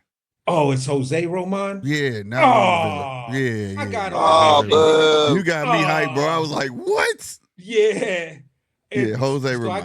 I gotta text my man and be like, yo, bro, we was all wrong. It's not Yeah, Villa. I don't know. Yeah, I don't it's know Jose, why we all you thought saw that. Roman. You saw Roman Villa. Yeah, we saw saw the Roman Roman joint and we was like, what? And we just ran with it. Yeah. So yeah, good. Thanks for correcting. But you got this guy, Zora Abdulev, that's at 35. He ranked number 2. And I'm like, who the fuck is Zaur Abdulev? Right. Because people would make fun of him. Yeah, who the hell is this guy? Yeah, blah, blah, blah. This guy had the only loss he's got is to Devin Haney, and he fought Devin Haney in his 9th fight. Devin Haney had 22 fights in. Oh, for real? Yeah. That's his only loss. He beat Henry something that Bud fought. Oh, Henry. I know exactly who you're talking about. Henry Lundy. Hank Lundy. Yeah. So I didn't recognize the name when I was looking at his box rec, like Henry Lundy. Who the fuck is this? Yeah, Hank. So then I click on the picture and it's Hammer like, and Hank. Oh, that's Hank Lundy. Yeah. Oh, okay. All right.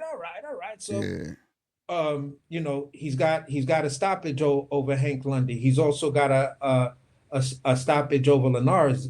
Devin went 12 rounds with him. He stopped him, made that man retire on a stool. At a 35, now understand this, at a 35, this dude, Zora Abdulev, got more more fighters retiring on the stool than any other fighter that's in 35. He got his gateway in right there. Bring up the like opponents of the Devin, and yeah, they need to build upon that. Who's he with? Did it say who he with? No, I didn't go that deep into it, but I was like, I just wanted to know, because he's ranked number 4 with the WBO and number 2, and he's always been there he's always really much been up under Mortalev or either Stanionis. I mean, not Stanionis, Zepeda. Yeah. And I was like, who the hell is this Zora? They skipping over him, bro. Dude. Why are they not talking about? Why are they not? They're skipping over him, bro. Oh, okay. So he's a Boachuk. He's a Madrimov. Right. He's a Bakaram. Right. Oh, okay. Yeah. I got it. Now he's one of those tough ass European fighters. Hold on. In layman terms, y'all, he's a problem. Yeah, he's a problem that the main guys don't want to fuck with. Right. They're like, He's a nah, problem. he's definitely gonna upset the apple cart. Yeah. Do you feel what I'm saying? He's a problem. And yeah, like you say, exactly. So I was like, yeah. Alrighty then. And now I said, yeah, I'm gonna stay on this path right here. You know, whenever I see some weird name or whatever, and I see them, you know, somewhere around the top 5 or whatever, I'm gonna just start, you know, check their box rec, see yeah, what you they're got about. to. You You, got you to, know what I'm man. saying? Because I don't know how boxing is global.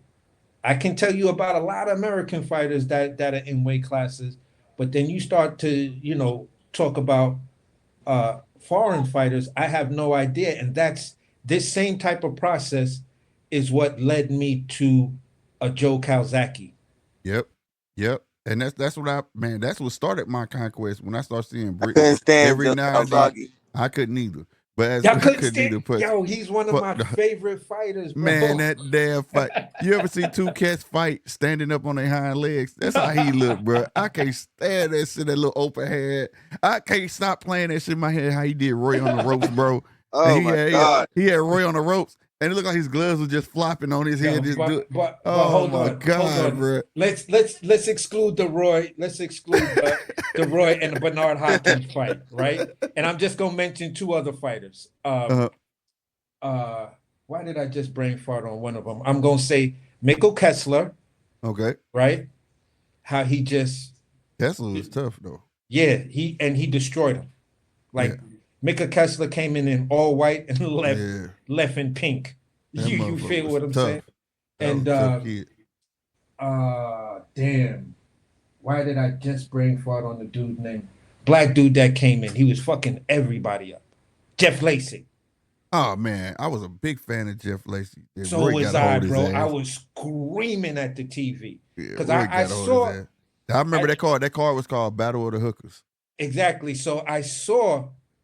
I mean, I didn't see the fight, but I remember reading in Boxing Magazine or Ring Magazine, you know, about Calzaghe winning the European champion. It was like some tournament shit that he just knocked out and just whitewashed everybody, right? And then they were saying he might have his appearance in America.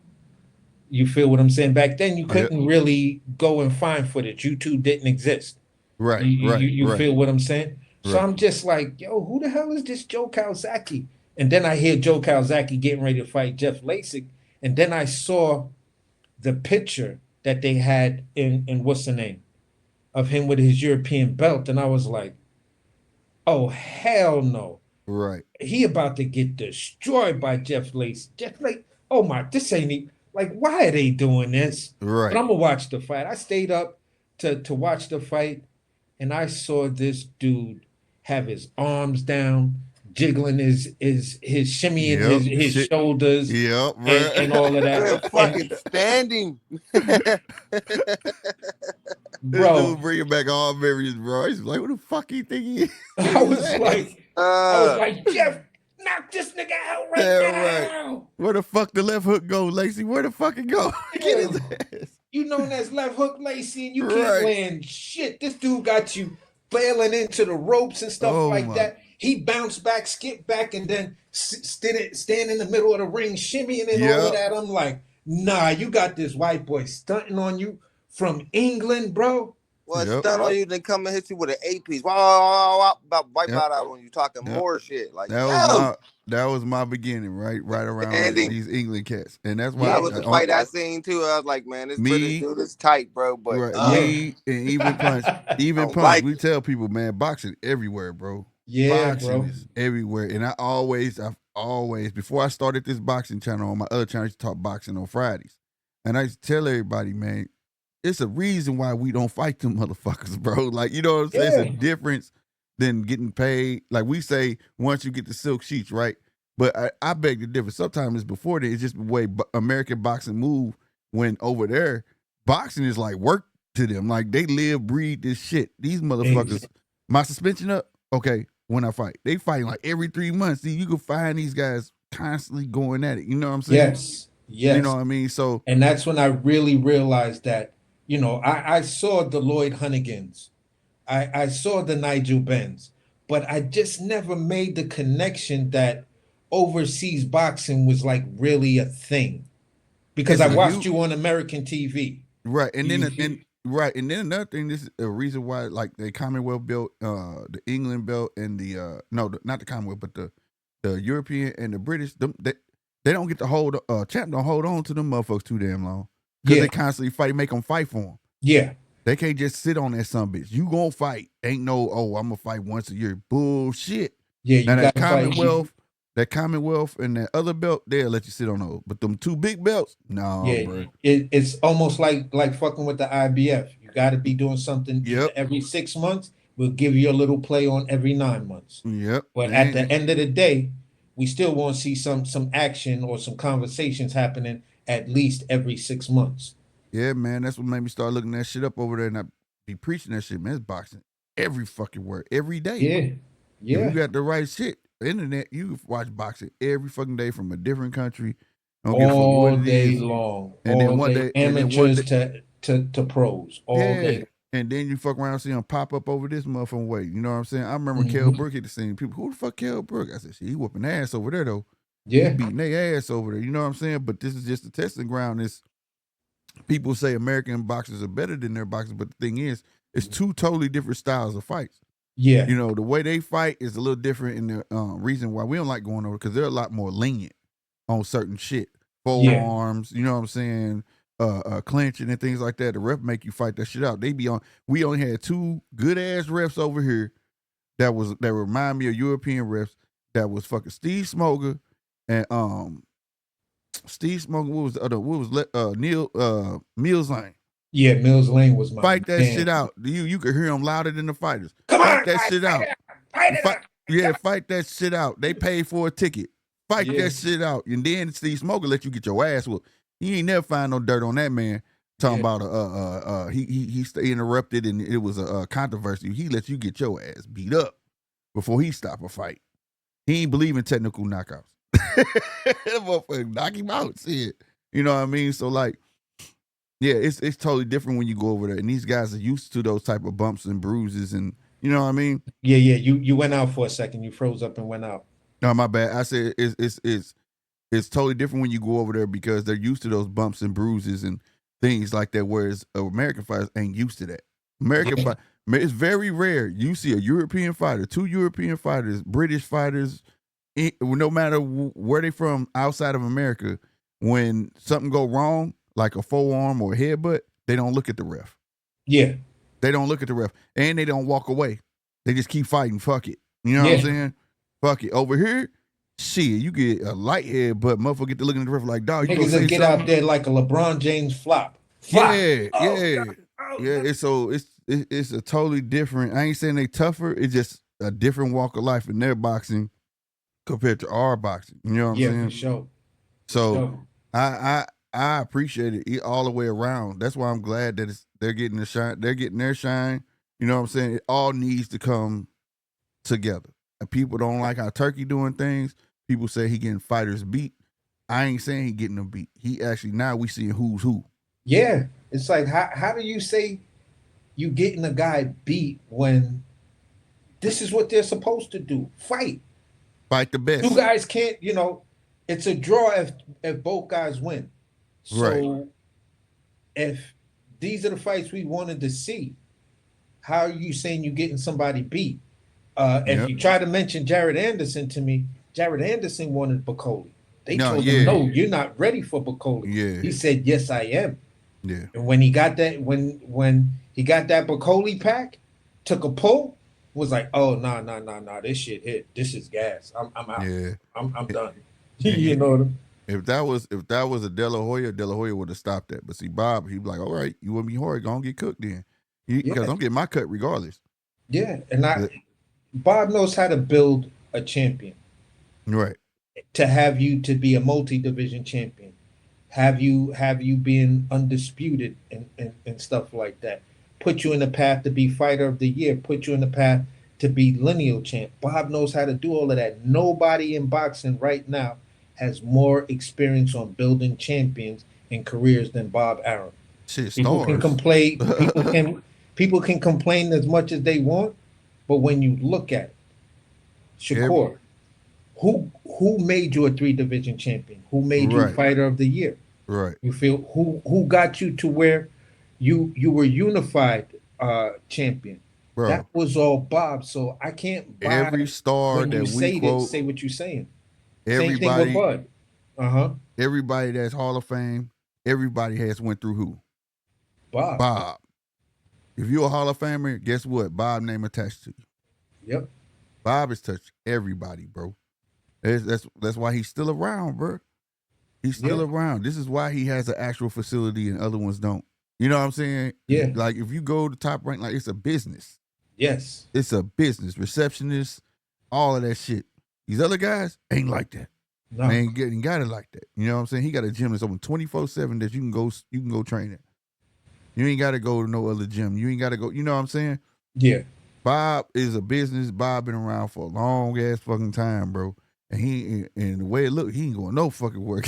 Fucking still kicking and still making these fights and still sound minded. Like, I mean, at the end of the day, they can hate on that man, but like you said, who made you bigger? Who made you large? It's just that he got one rule. Ain't he like the NFL? Ain't not one motherfucker bigger than his logo. Exactly.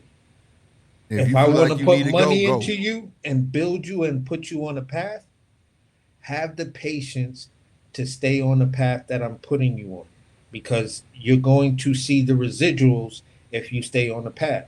This is why people is like, oh, nah, if once Keyshawn do this, and this with DB3, he going to be out of there with Bob just like everybody else. And I was like, okay, let's look at what Bob did for you before your term everybody else. Came to Terrence Crawford, right? When it came to Terrence Crawford, he made him a 2 division champion, 2 division lineal champion, fighter of the year. You feel what I'm saying? When he was still signed to Bob, he had that, pre-induction to the Hall of Fame. Only active fighter to get his hand cast while he's still actively fighting. Right. So Bob has allowed Terrence Crawford to break certain ceilings. Right. This is why, in my opinion, Bud said what he said to do the shock value effect of Bob ain't getting me the fights that I want. You feel what I'm saying? But then when it came down to the actual court and all of that other stuff, you honored everything and you didn't slander that man. Then you turn around and say, I'm still willing to work with Bob. Yeah. Because you know as a business person, now you know the business side of it. He was like, oh, yeah, Bob do move legitimately. I may not agree with all the decisions, but he does move legitimately, and I gotta respect that, because I gotta look at what he did for my career. And if it ain't, it's just not at their pace the way they want. That's exactly what it always seemed like. You know what I'm saying? Yeah, exactly. And that's the thing with I think that got, Big Baby in the position he's in right now. He can be rebuilt. You feel what I'm saying? But your impatience had you run into a truck named Martin Bacoli. Yeah, 100%. He said it was the money. He said that check got in front of his face. He wanted it so bad. Fuck it, let him have it. Because he had a choice of 3 motherfuckers. That was the thing about it. It's just the other 2 motherfuckers didn't come with that paycheck. You know what I'm saying? And he chose the biggest paycheck. But Bob said it. I know who Martin Bacoli was, and I knew he wasn't ready. He on record saying that shit. I knew he wasn't ready for that shit, but he wanted it. That's what happened when you put up dangle a shitload of money in front of a kid's face. He wasn't lying. No, he wasn't. The proof was in the pudding that day. And that's one of those situations where you say, you know what? That's a perfect situation where the fighter needs to be saved from himself. Right. Yeah. That's where, like, I feel like that's when, like, I'm all for the, I do believe promotion work for the fighter, but at some point, like, that's when promotion supposed to be like, hey, promotion should holler at the manager and tell the manager what's up and be like, dog, I'm telling you, this ain't it, and let the manager go holler at. You know what I'm saying? Yeah. At the fight, like, bro, no, you know what I'm saying? Like, at some point, that's the whole point of having a team to kind of, make decisions in your best interest that you're not too keen on. You know what I mean? But who y'all got in this? Moving along, who y'all got in there? Paro and Hitchison. That's what I'm gonna get to. How you see that going? I'll let bro answer first. Punch, you still there? He probably won his baby. I'm gonna say this. I have in my heart, I want Hitchison to win. He's a New York native and stuff like that. It'll be another strike for a New York fighter in this era. But honestly, I'm just having difficulty seeing him win. You feel what I'm saying? Mhm. And I'm gonna like if I had to bet money, I would be betting money on Paro because when I look at the weigh-ins and stuff like that, Paro looks good. He looked healthy. He had a nice skin complexion. You feel what I'm saying? There was no divots in his cheekbones or anything like that. He looked like, he's a natural, 35. I mean, natural. What are they fighting at? 40, right? 40. Yeah, he looks like he's a natural 40-pounder. And when I look at Hitchins, when I looked at it, when he was chewing that gum, you can see different parts in his face that showed you he was chewing that gum.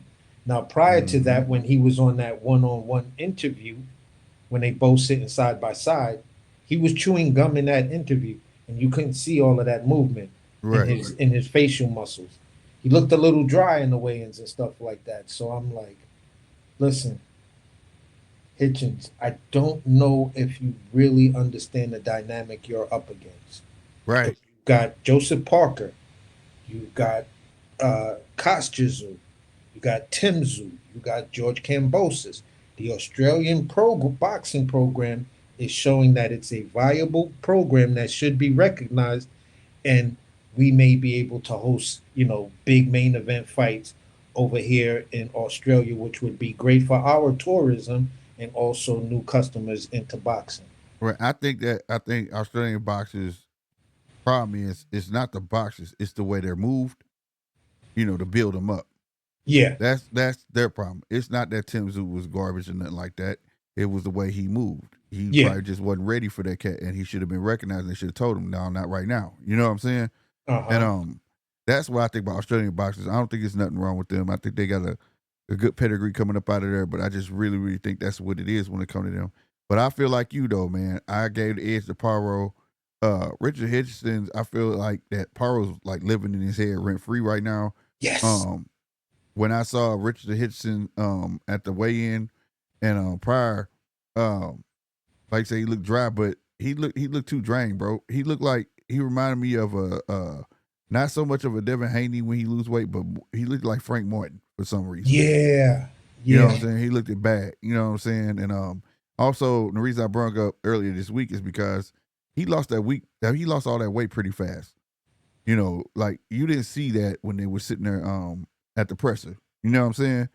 And I'm like, damn, you lost all of that weight that quick, bro. Like, why wasn't you on your shit when you could constantly see, if you go to the beginning of this, when it was announced from Paro, you could see him losing. You see what I'm saying? Yeah. You could see him like already getting the pounds off. Whereas like Richardson, I was like, he in shape, but damn, I'll be damn, this motherfucker lost hella weight, his bro. eyes look mad big. Like I let my girl and I was like, yo, don't something look like wrong with him? And I showed them both fighters as they were on the scale. And I don't know if y'all have you ever seen this old ass fucking movie? It was an old show called Tales from the Dark Side. Yeah. And they made a movie about it, and it had what's Dame Dash cousin name, that dingy broad? I can't remember. Stacey Dash. Yeah, Stacey Dash was playing this damn gargoyle motherfucker. You seen that shit? Yeah. That's what I ain't trying to be funny, but that's what the fuck he looked at like standing there, bro. His whole face structure looked just like that mother. His eyes was bugging out his head. His cheekbones was sticking out so far. That gum he was chewing on, he was like, yo, I'm trying to get every bit of flavor because I already told y'all I had had to get adjusted to fighting under the IBF because we saw it in my last fight. I wasn't really expected the 10 Right. pounds, but coming into the next fight, I'm gonna have that shit under control. Bro, Well, you did not look shit, like you did had not that do shit that. under control. And he kept mentioning that. He kept trying to put it on Paro about the 10-pound shit. And he was like, I ain't worried about that. And Paro like, I don't know what the fuck you talking about. Yeah. You know what I'm saying? I ain't saying nothing like you had to. I was just saying this in the rules. But Yeah. shit, and it just seemed like that man in his head, like when he kept bringing up, I didn't see no point of bringing up talking about he quit or whatever. You know that man gonna say whatever the fuck to get under your skin, but he like really took that shit to heart. And I'm like, bro, you can't go in this fight that you finna fight that man. That's his fight. You gonna have to box. You gonna have to use the tools that I see that I know you good at. But if he go in there thinking because he's taller, he may have the reach. But Paro used to that shit though. Yes. Paro don't give a fuck. You know what I'm saying? Like, to be honest with you, he gonna do what it takes to get in the inside and get to you. Now here's the thing that gave me going when the fight 9 was feet, first 72 was good, man. when I first heard the fight, right? Yeah. When I first heard about the fight, I was like, oh, this going, I think it's probably a 50-50 fight, based on Hitchinson's last performance. And, we'll see if Paro was just that lucky and he was just on point that night. Is he a Buster Douglas? Right. You feel what I'm saying? Right. So I was like, I'm hyped to see this fight. Yeah. Then I saw that interview where they was one-on-one, face-to-face, whatever. And Paro, they was beefing about Sabril. And Paro kept on telling them, but listen, you was there before me. Right. You was there. You could have been fought him before me, but you were too scared. And then when Paro told him, listen, the reason why it looked like Paro got pissed and he was like, look, here's the truth about it. The reason you didn't fight him is because you don't even believe in yourself, nor does your team believe in you. Right. And I just saw Hitchins' whole demeanor just changed. And it changed from the rest of the interview. And I was like, oh shit, he just got in your head and just squashed you. He got you thinking about that shit right now. Yeah, and then he won't engage with Hitchison either when he start talking shit. And all he be doing, would he do that? Shh. Yeah. That shit fucked me up. I was like, what, nigga? Like, that would make me. That would have had me. That would have had me hot. Like, what? Who the fuck you shushing? You know what I'm saying? That would have had me hot. I ain't gonna lie. Yo, I don't know. I'd have probably pulled that AJ when AJ and what's the name was going at it, and he was like, "Don't disrespect me, mate. Don't fucking disrespect me." Right. You know what I'm saying? We can do this right now. You talking about I the don't boys. care about the cameras. Yeah.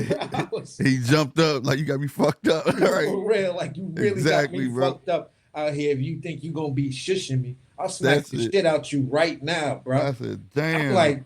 I was like, bro, where is your Brooklyn, New York? Where's that Brownsville, East New York? How come that shit ain't coming out of you right now to tell this dude, listen, I'll smack the shit out of your Aussie ass right now. Pimping barbecue ass motherfucker. Who the fuck do you think you talking to? Exactly. Pimp on a Barbie ass nigga, man. Get out of here. I'd have spazzed. They would have been like, yo, security been all over. Crashed out. Look at this crash out this dude did. Eddie would have been talking about, I'm sorry, but the press conference is over. Exactly. I'd have went old school and threw a chair just to throw it. I promise you, bro. Because when he did that, I was like, what the fuck? Oh, hell no. Like, I felt that shit like, no, bro, that can't go down like that. I was like, yo, Hitchins, man, come on, bro. How you letting this dude do this to you like that, man? You making Brooklyn look real bad right now, bro. Nah, that's a fact. Hey, Night for Now said Hitchison has too much skill. Hey, I agree with you though, bro. But like I said on my last show, it's one thing to have skills, but if you can't put them together, it don't mean shit. It don't mean shit. Nah. Like, and I like that he uses pins. He's very good at using his pins, and not too many fighters is good at that. You know, whatever. He got good box skill, good feet. But I'm gonna tell you, if he choose to fight this man, it's gonna be a different ball game. Exactly. Now it's gonna be a different ball game. here's what I'm gonna say. Here's what I'm gonna say to you. There's a reason for me, and I'm just speaking on my opinion and my perspective of my view. But I've always had this thing with me when I look at Jerron, and I noticed it based on um, his last couple of fights. And I said, listen, if when you rehydrated before, you fought differently. I said, listen, as long as Jerron is the IBF champion, you're still not going to get him to get in there with a tough fight, because that 10-pound rehydration, it's going to affect him. And the fighter that can make Jerron Boots Ennis work every second of every minute of that fight, have him thinking, that type of shit is taxing and it's draining. Right. You will beat Jerron Ennis in the championship rounds. Yeah. That's how I see some of these other guys who may not be as skilled as Jerron Ennis, but if I was their coach, these are the type of things that I would be saying. When it comes down to Hitchins, what was Hitchins' excuse? You feel what I'm saying, for his performance? He won the fight, but what was the excuse for his performance? He was like getting used to the 10-pound rehydration. You feel what I'm saying? He said he would be better in the next fight. The way he looked on the scales, that tells me you can still have all the skills in the world. But if you're getting in there with a guy that knows how to press it, and you don't have that one dominant skill like Devin Haney had over George Kambosos. George Kambosos could not get. Devin Haney was like, I'm prepared for whatever, but he noticed that Kambosos couldn't get around his jab. So now I could just put it in cruise control. Don't have to exert a lot of energy. Just use smart footwork. Be prepared for the clinch, and him trying to punch. When we break out of the clinch, if the ref said fight it out, and as soon as he get out, what did Dev do? The jab. He launched the jab. Yeah, you before he could before he could throw his punch, Devin stuck him with a jab. Bam! Yeah. You supposed to break with something. As you throw a combination, before you move out the way, break with a hook. So you got to break with something, keep him occupied. Exactly. Hey, if y'all hit that subscribe button, make sure y'all let me know in the chat so I can salute y'all, man. I appreciate you. So basically, I was like, listen, if Hitchison goes in there, because you can see the Australian program, what's their weakness? What's their Achilles heel? A skilled boxer. Yeah, but that goes back to that they're not moved correctly though. Exactly. So there's not a lot of meat on the bone of boxers in Australia, but it does have potential. Yeah, that's what I'm saying. So like, they thrown in with the big fights and shit like that. You know what I mean? And we know Tim Tszyu was in there because his dad, he had the namesake. Yeah. But if legacy, if he was moved correctly, like you said, had those build up fights where he can get used to certain styles and things like that, then yeah, he would have been a better prospect than what you looked at. You know what I'm saying? So like at the end of the day, I think they have the skills. You can see that they had the skills. Like even in Kambosos, if Kambosos moved right in his whole fucking career and things like that, being small and agile as he is and athletic, which people don't give him credit for, and being able to move, he could have put way better boxing skill because he should have been a pure boxer. He's not a knockout artist. You get what I'm saying? Yeah. And to build that type of fighter, like I said, they got fighters that have the attributes and the skills. It's just they're not moved correctly at this moment. Yeah, there's when you really look at the Australian boxing program, how you could really gauge it is just see how many people got close to getting a gold, bronze, or silver medal in the Olympics. Right. Their boxing program sucks when it comes down to the amateurs. Yeah. You feel what I'm saying? It's like I'd rather go to Guam or some shit like that to learn. It goes to management. It goes to all sorts of shit. I got a couple Aussie partners of my boy DJ and Mark, and like I say, for it's like Tim Tszyu and No Limit, it's like family. But sometimes that shit don't work. You know what I'm saying? Sometimes you got to switch it up. You got to have people who got your career in the best interest. You know what I'm saying? Yeah. And if that doesn't play a part, and they just looking at money or the belief factor is, oh, we believe you could beat them. I ain't asked you, did you believe? You know what I'm saying? Do you know if I'm able to? You know what I'm saying?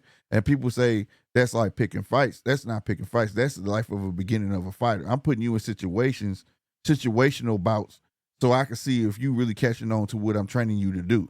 Yeah. And if you don't have those situational bouts, and I'm just throwing you in there with motherfuckers who have, the inevitable is finna happen. You exactly. get your ass whooped.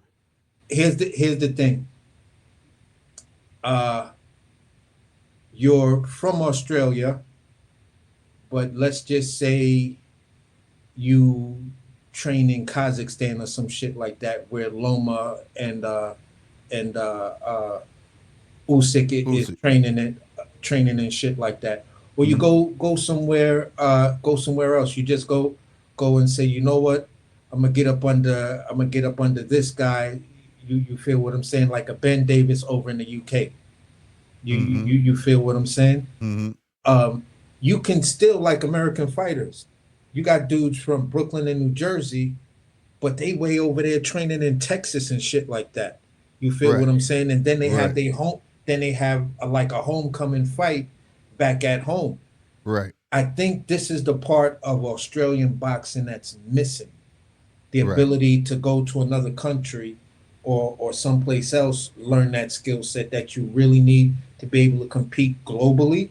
And then once you start to build your name, then you start to build, your name and the recognition at home. So this way you can have those big fights at home and stuff like that. I think if Tim Tszyu would have beaten Sebastian Fundora, he would have been that next it guy that, the Australian government and just Australia would show up and show out for at the fights, just like AJ fought at Madison Square Garden, and you heard Sweet Carolina being sung in Madison Square Garden, which was amazing to me. Right. But at the same time, though, if he would have beat Sebastian Fundora, he'd have been the superstar of Australia. But the inevitable still would have been on his way, because now you can't take a step back. Yeah. See, I look at what Boychuk happened as a blessing in disguise. Now you get to take that step back and get back to what you need to be doing. You need to get back to the basics, the skills, the fundamentals. You know what I'm saying? Because that's what ate him up in that fight, was just the fundamentals, bro. Yeah. The reason he kept getting his ass knocked back down because he was getting up too fast. Yeah, Bakaram was just way too much. And that's all I was screaming at the screen. Why you keep fucking getting up too fast? Like, you supposed to know that you know how hard he fucking hit. Fuck that. I'm getting up at 8 and I'm finna box this motherfucker. I'm about to take this motherfucker deep water. That motherfucker hit too hard. You know what I'm saying? And you have to make these, but it was more of immaturity and lack of fundamentals. You know what I'm saying? That got him beating that fight. That's what it was. Because he wanted to get his cookies back so bad, he just kept walking forward. Like, nah, man, that ain't what you do. This is a sport. This isn't, like I said, this is a sport. It don't have room for embarrassment. It's a fight. You get what I'm saying? Somebody's destined to lose in this fight. So fuck embarrassment. It's about you making fucking adjustments and pulling this fucking fight the fuck out. You get what I'm saying? Yeah. Let me see. G Wall said Rich better not hug 100 times like he did with Lemos. That's the perfect thing. That's what I'm saying. He already know how them little motherfuckers gonna come at him. But that's the thing. He good at boxing and them pins. But if you can get up under Hitchison, it's a problem. It's gonna be. I'm telling you, it's not gonna be an easy fight tomorrow. It's not. It's not gonna be. I don't see it being that way at all. Salute to Casino Life prayers, man. Do what my boy say. If you're not subscribed, what the F you doing? Salute to you, Casino, man. Salute to you. My boy DJ spoke him up. He from Australia. He said, how many Australians does this bloke know? Bloke, not a disrespectful term, bro. That's just how they say homeboy and shit. But he said, how many Australian fighters do you know? He's asking me? Yeah. He asking. Oh, how many Australian fighters do I know? Like I said, I said just the popular names. I said Tim Tszyu, Kostya Tszyu, Joseph Parker, Paro, and I can't believe I'm brain farting. Cambosis. What do you Parker is? Well, I think they claim Parker because he technically from New Zealand. Yeah, I think he's technically from New Zealand, but being that he fought so much in Australia, because I don't think New Zealand has any sort of real boxing program. And when you look at the dynamic between Australia and New Zealand. New Zealand is like Oh, really? it's like considered some weird Right. shit. It's right by it. Yeah, it's right by it, but it's like the poor man's Australia. Got you. Like they don't respect them. It's a lot of racism, even between the Caucasian races over there. If you're from Australia and you're from New Zealand, I knew a Gotcha. lot of people from New Zealand, and I worked in the restaurant business. I worked with like at least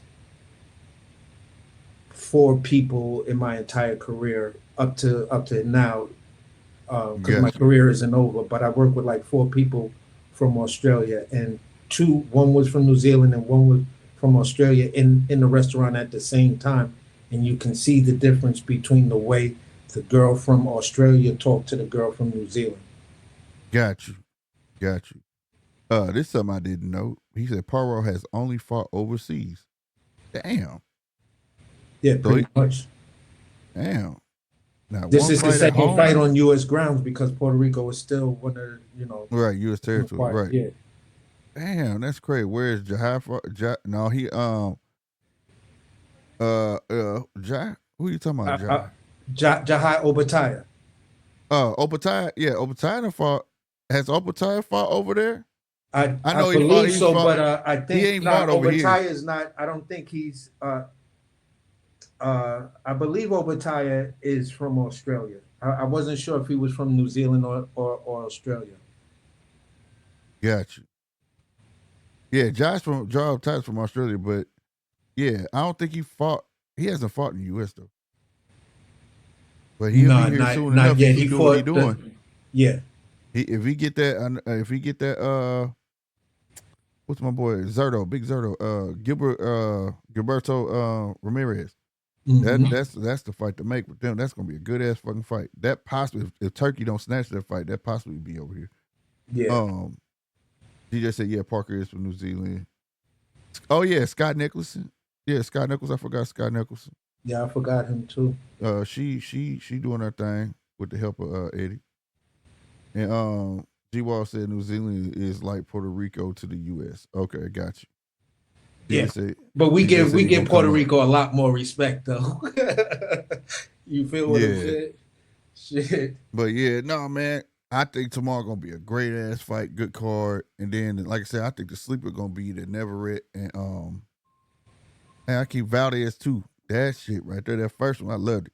It's gonna be a motherfucker with that one too, but I don't think Valdez gonna pull it out though. I hope he do, man. I ain't gonna lie, so he can get one. But I don't know, because if he lose this one, I don't know what happens to him. 3 straight losses in a row. Valdez style of boxing. I'm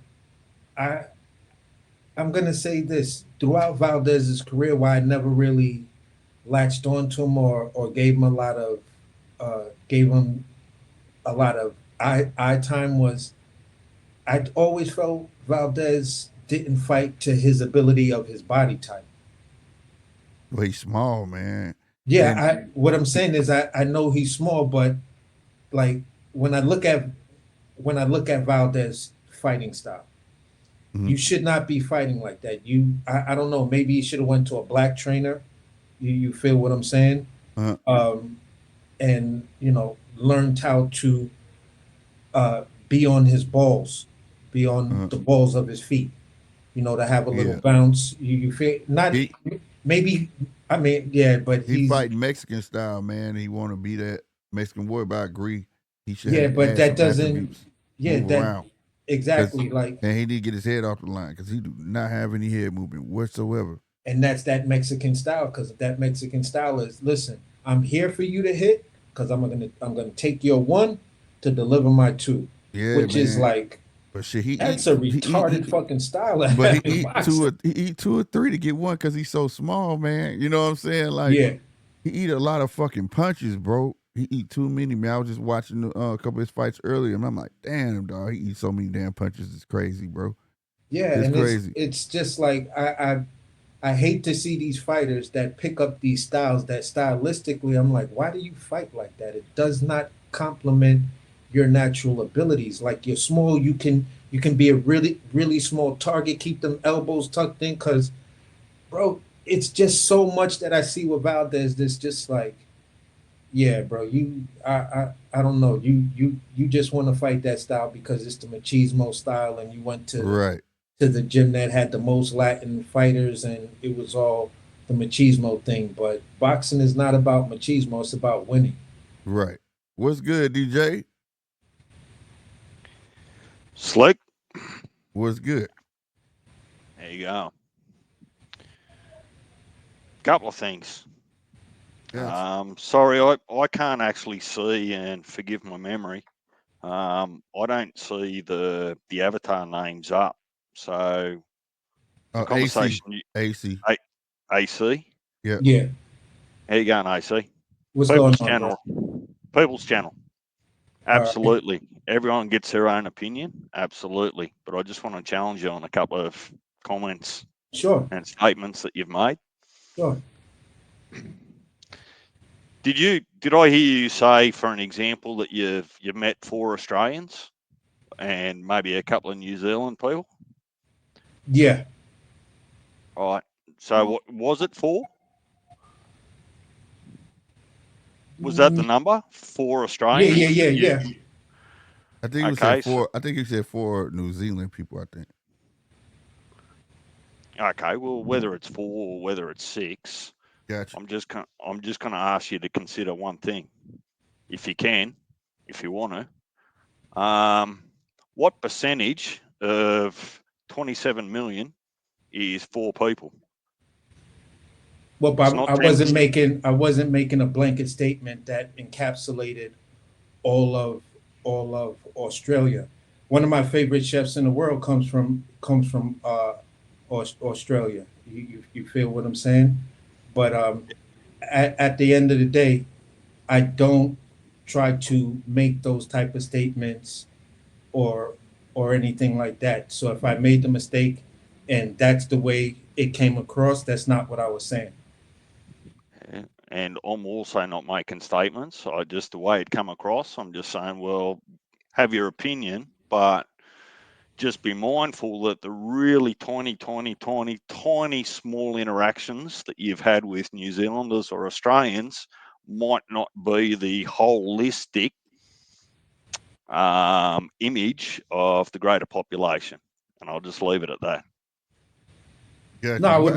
I would rather you go into detail so I can completely understand because I'm still a little perplexed at where you were going with this. Because No, you said a that's percentage, you're asking me a percentage of the total population, and I'm telling you my experience with working with the small number of people that I worked with. These were the interactions that I had with them in real time. Now, I'm from the restaurant business. I'm the executive chef. So I'm pretty much having a reaction with these people uh, at least 5 to 6 days a week, or at least 5.5 days a week. You feel what I'm saying? For more than 7 hours. You feel what I'm saying? Because when you're in a restaurant, it's like a small family. So when I'm so having, this is where I'm going to meet you halfway, in that I'm not here to challenge those interactions.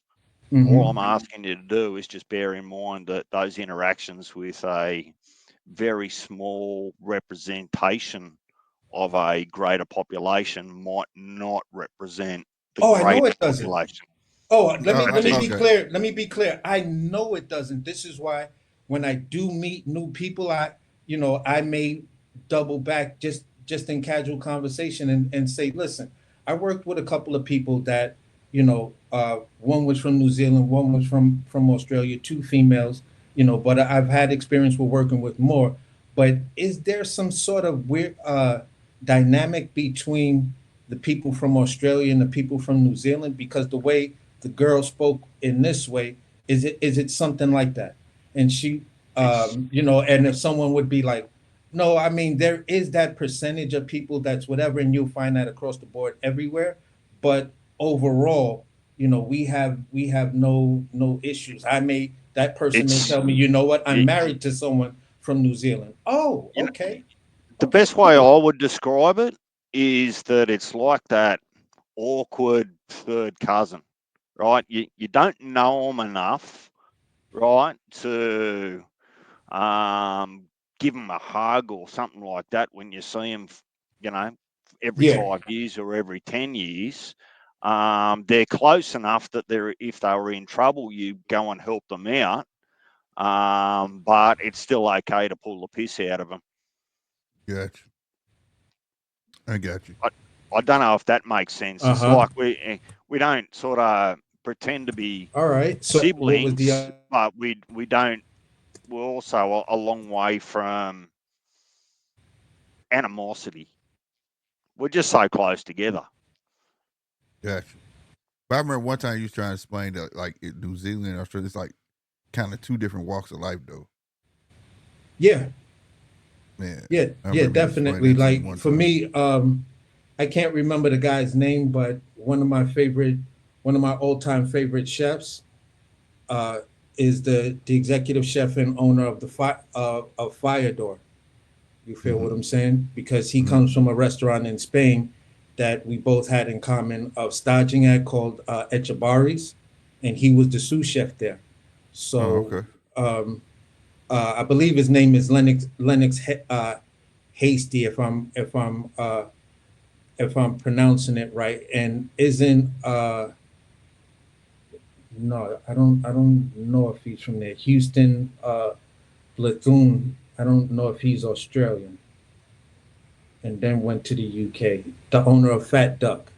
But anyway, you know, my basic uh, introduction to Australia was through me noticing Costa Zoo, and then later on I got to meet some of the other people I met from Australia and or New Zealand from the Fire Door restaurant Gotcha. Gotcha. Most importantly, was the food good? at Fire Door. Yeah, it's Michelin star. Yeah, it's delicious. It's not one of those restaurants where you go and pay $120 for a quarter size steak because it's like you're going to leave there full. Yeah, yeah, it's all wood burn. It's all wood burning. He has a beautiful philosophy about how he's cooking, and both of us share the same philosophy because we both got it from Echabari. That burns my piss to go to elite restaurants and you do get wonderful food, but you leave there hungry Yeah, because you get two beans and a little bit of something on it and a nah, tiny you size like he steak has. or one oyster.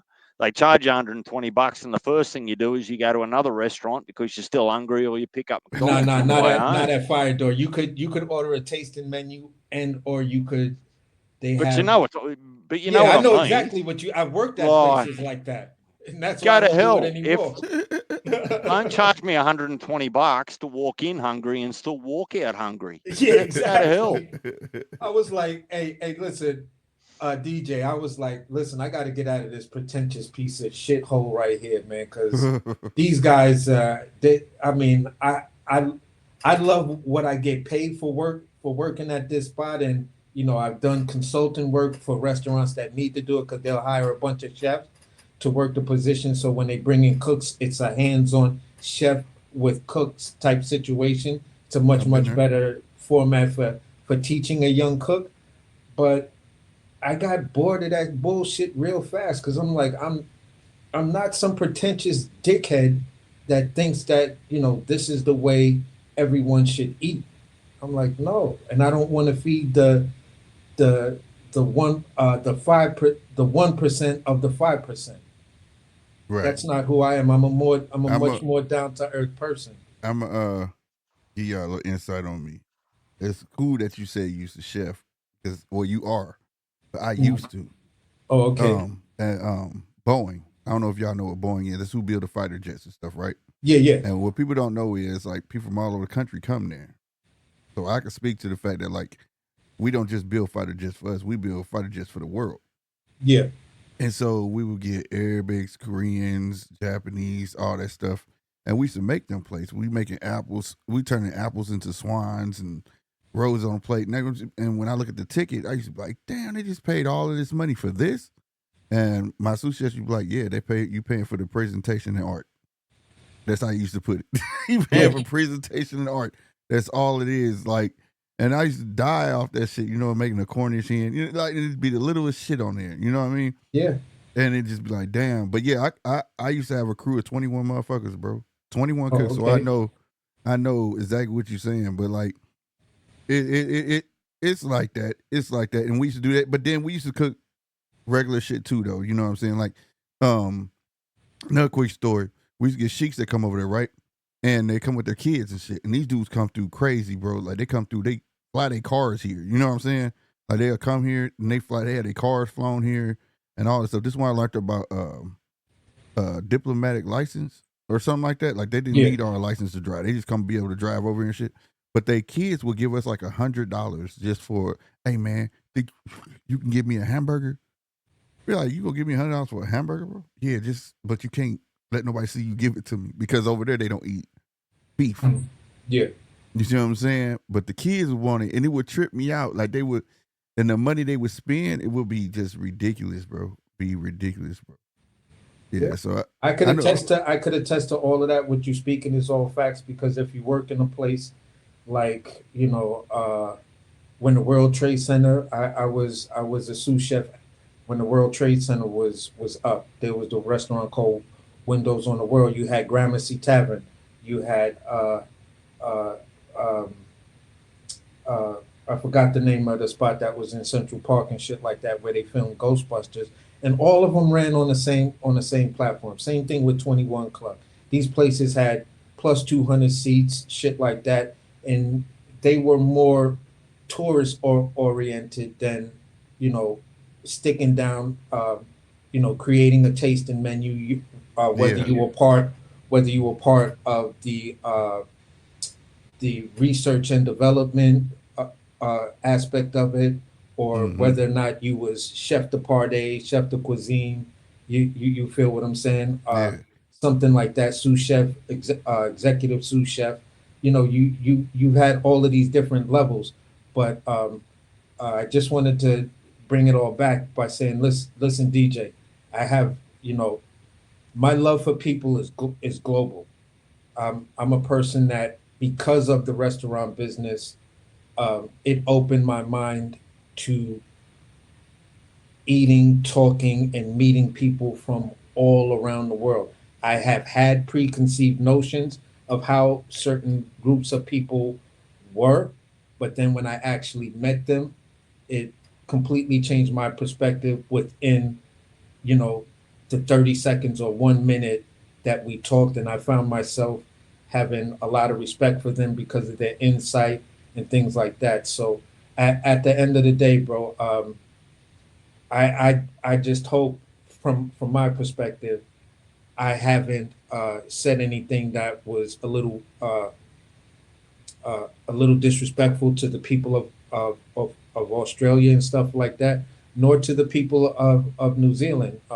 I respect both places. I actually want to visit both places, and that's where I'll land it. So to be clear, it's important everyone has their own opinions, particularly after their interactions.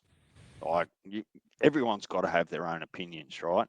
Yeah, for sure. What you heard, what I hope you heard from me, was me just challenging you to say that out of those limited interactions, please don't assume that that's a correct or accurate representation of places based off such a insignificant number of people that might represent those places. That's all, man. Yeah, for Shit, sure. I don't Like care one of if my favorite. you can get on here and say you hate Australians. I'm not going to lose sleep on it. I just want to know why and based off what. Yeah, like one of my favorite shows that I watch on Ovation is Dr. Blake Mysteries, and that takes place in Australia. And I just Called love the what? Australia, huh? What's it called? I've never Dr. seen Blake, it. Dr. Blake Mysteries. Dr. Blake Mysteries. Yeah, Is that bro. on? What's that on Oh, Netflix or something? No, you probably could find it on Netflix, but here in the U.S., it's on this channel called Ovation. I don't know what cable you have if they carry Ovation, but I'm a diehard hard fan of it because it takes place back uh uh I would say a little past or around the World War II time, because Oh, this is wow. when Australia had issues with Chinese people. You feel what I'm saying? Or it was something dealing in history with the China with a large amount of Chinese migrants coming into Australia and stuff like that. And Yeah, right. Blake's All right. Blake's wife Blake's wife and daughter is Chinese. What's it called again? I just want to write it down because I might look it up. Might Dr. be Blake interesting. Mysteries. Dr. Oh, Blake. righto, Dr. Blake. Yeah, Now, yeah, and can it I ask always you kills a me. Go ahead. can I ask you a different question? Sure. In your opinion, give me your take on how they're moving Israel Madrimov. What's the ultimate goal or the strategy behind what Turkey's doing with Madrimov? I In your honestly, opinion, honestly, when I look at how they're moving Majimov, they may be moving him in a way to create uh, the megastar of 54. Now that 54 is looking for that megastar, because the person who was in that place before was the guy who did all the work, who was the king of that division, which was Jamel Charlo.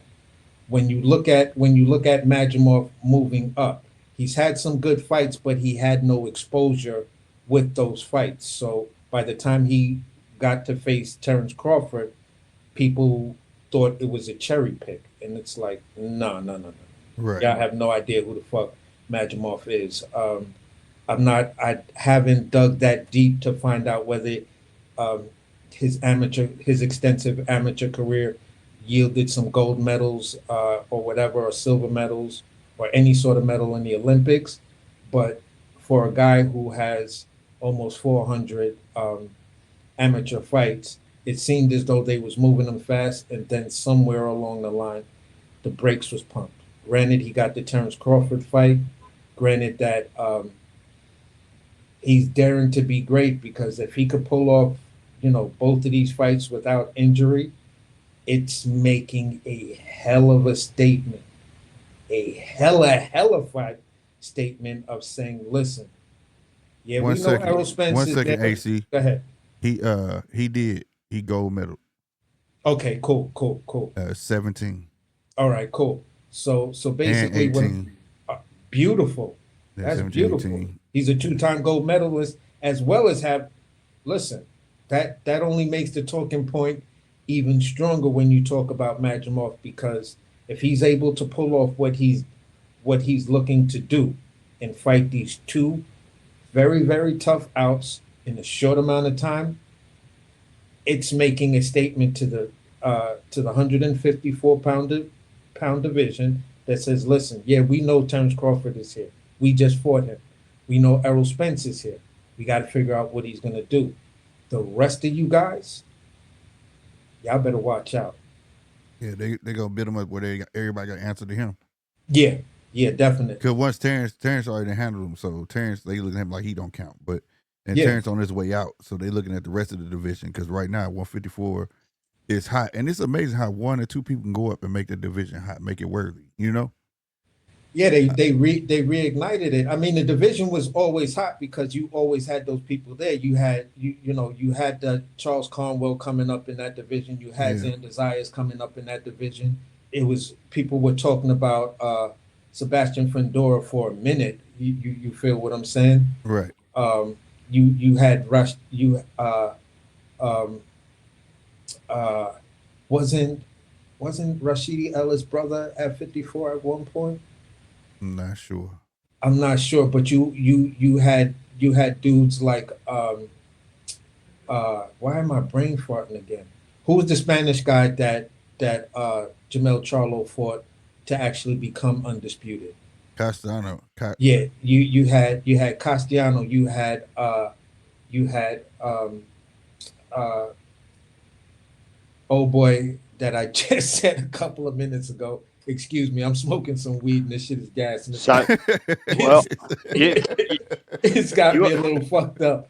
But so you smoke that for a minute, AC, because I got a bit of a different take on it, All right. and I'll let you respond accordingly. uh-huh. I'm actually of the opinion that Madrimov not being a multi-millionaire is a convenient pawn for Okay. promoters to use to build other fights potentially out in the future. And I spoke to Slick about this a couple of days ago. I'm not sure if you remember, Slick. Mhm. Is we don't do triangle theories here, but it's sometimes the only yardstick that you've got. Boachuk might have beat Virgil, right? Depending on who you are and which way you looked at it. Madrimov, to a select few, might have beat Bud, right? Right.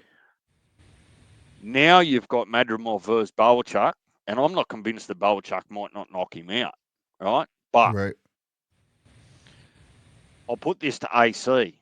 What happens if Boachuk actually does knock him out or win convincingly? Then what's your actually theory on Madrimov and building him the next star? Or is it more about giving Virgil Ortiz more credibility so he can start calling out Bud and make that fight in the future May, June next year? So is it all about Bud or is it all about Madrimov? Damn. That's an interesting take. I mean, that's a whole, line of thought that is plausible. I'm not denying what you said that it's not plausible. I'm not denying that it could be about, building Bud. But the only issue I would kind of have in just this little one area of giving pushback, um, when you use that triangle theory that you just used, right? Um, where you said if where certain people felt that this would happen, then that would assume that Boachuk beats Terrence Crawford. At least maybe that's the way I'm hearing it to a certain degree. But it would it doesn't bode well for Virgil because at 47 we saw Terrence Crawford stand on the side of the ring and tell Virgil Ortiz, "Call me out, fight me next. Call me out, call me out. I'm here. Yes. Call me out." You But feel what I'm saying? So there's a couple I go there's a ahead. couple of there's a couple of variables in that. It's well documented that Virgil, rightly or wrongly, couldn't stay at 47 because of his health. Yeah, the Right. adno, whatever Yeah. that was. Yeah. I And can't. Yeah. and and Ravno and something. and I think that it'd take a pretty ordinary person to start chipping him on his decisions because of his health. Your health's your health, right? But I guess what I'm sort of aiming at here is that if you were trying to build a fighter in your mindset, you might not ask them to fight 61 days apart. What you might do if you wanted to build that product is give them plenty of time to recover Okay. Yeah. before throwing them back into the ring. Okay.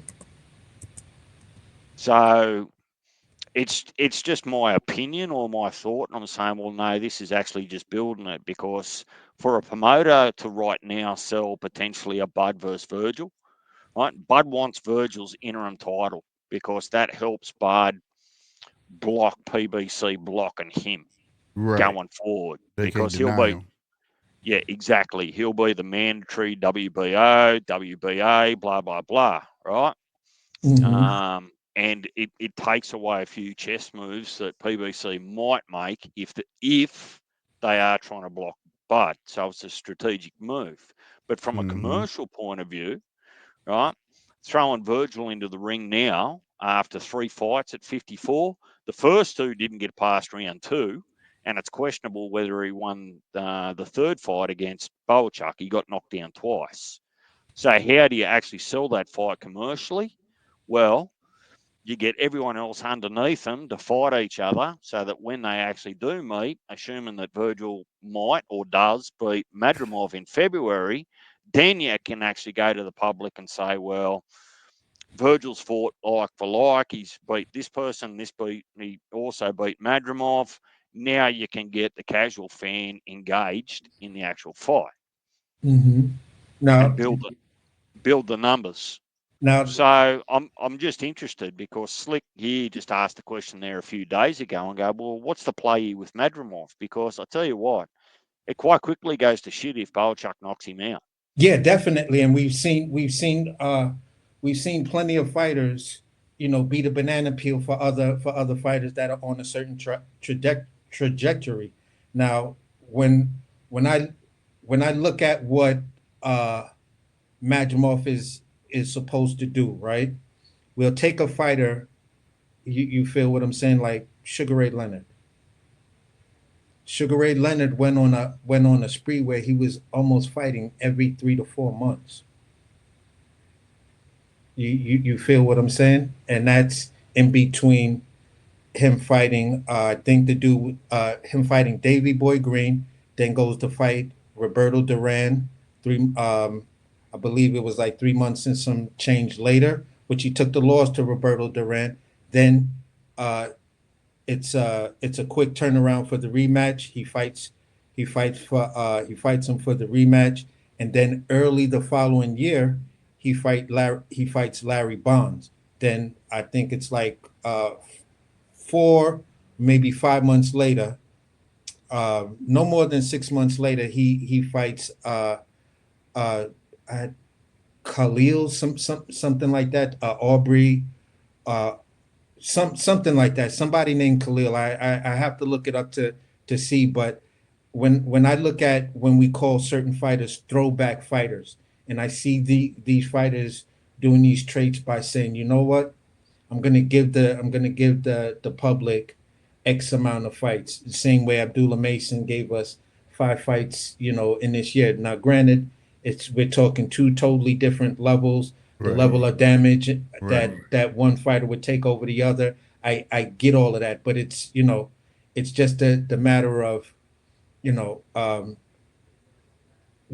us in this era still having uh, that ability for a guy to get at this level and then want to give us more than one fight per year. I think that's the thing that a lot of boxing fans have been asking from the guys at the top.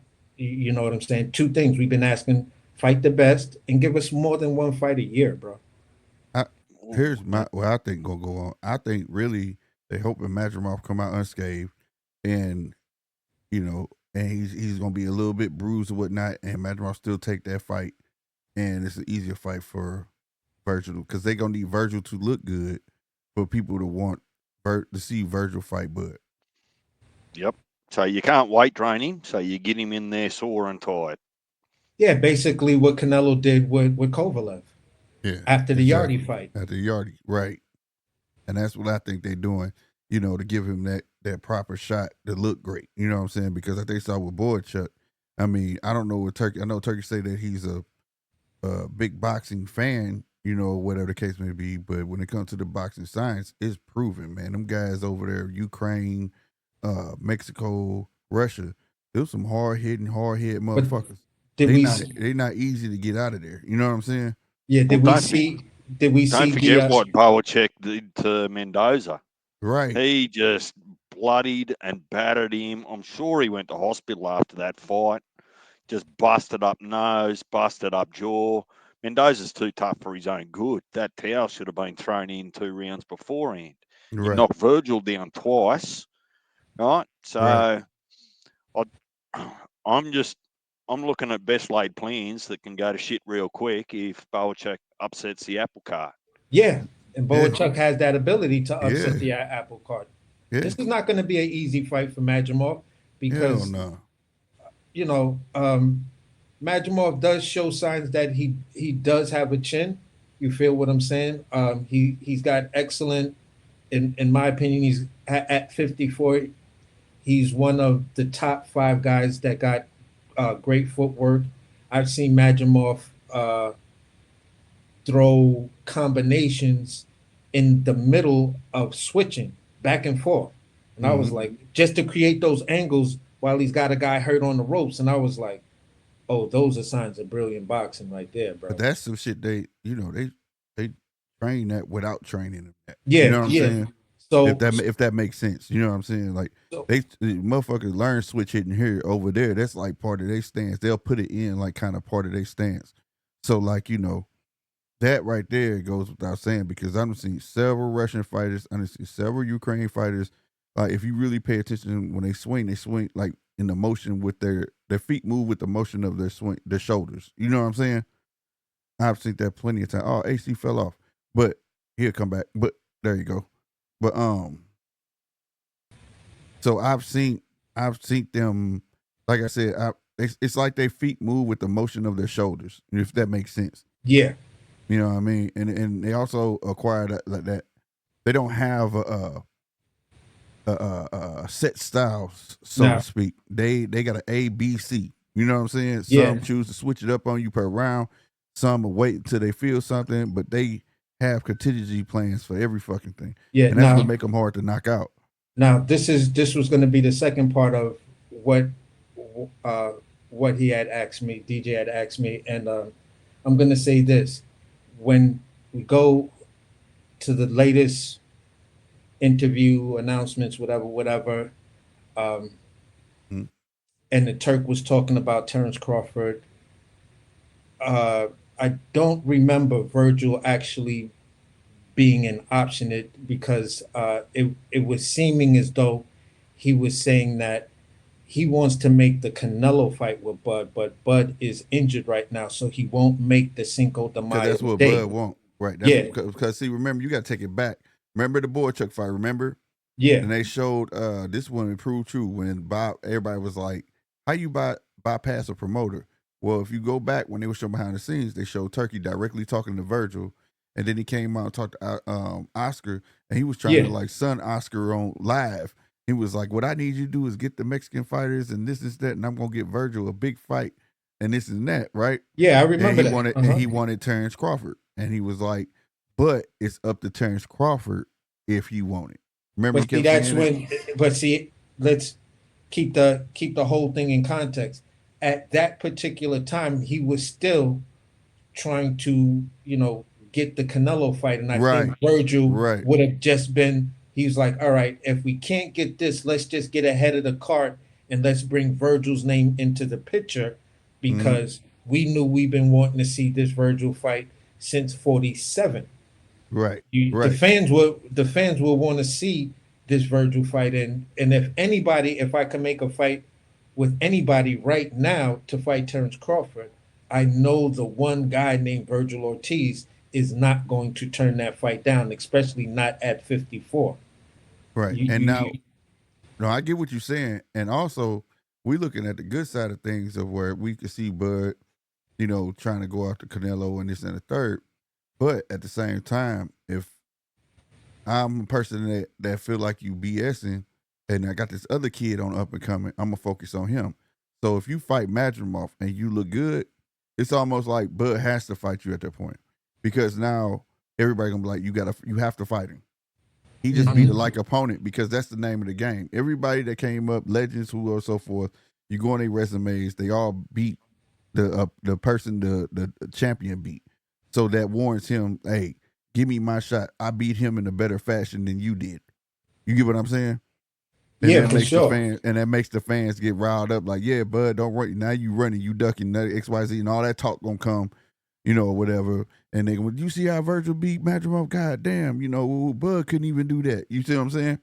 And then that's what's gonna make that shit happen. But this is what we did when it came down to Terence Crawford and Errol Spence having Sean Porter in common. Exactly. You feel what I'm saying?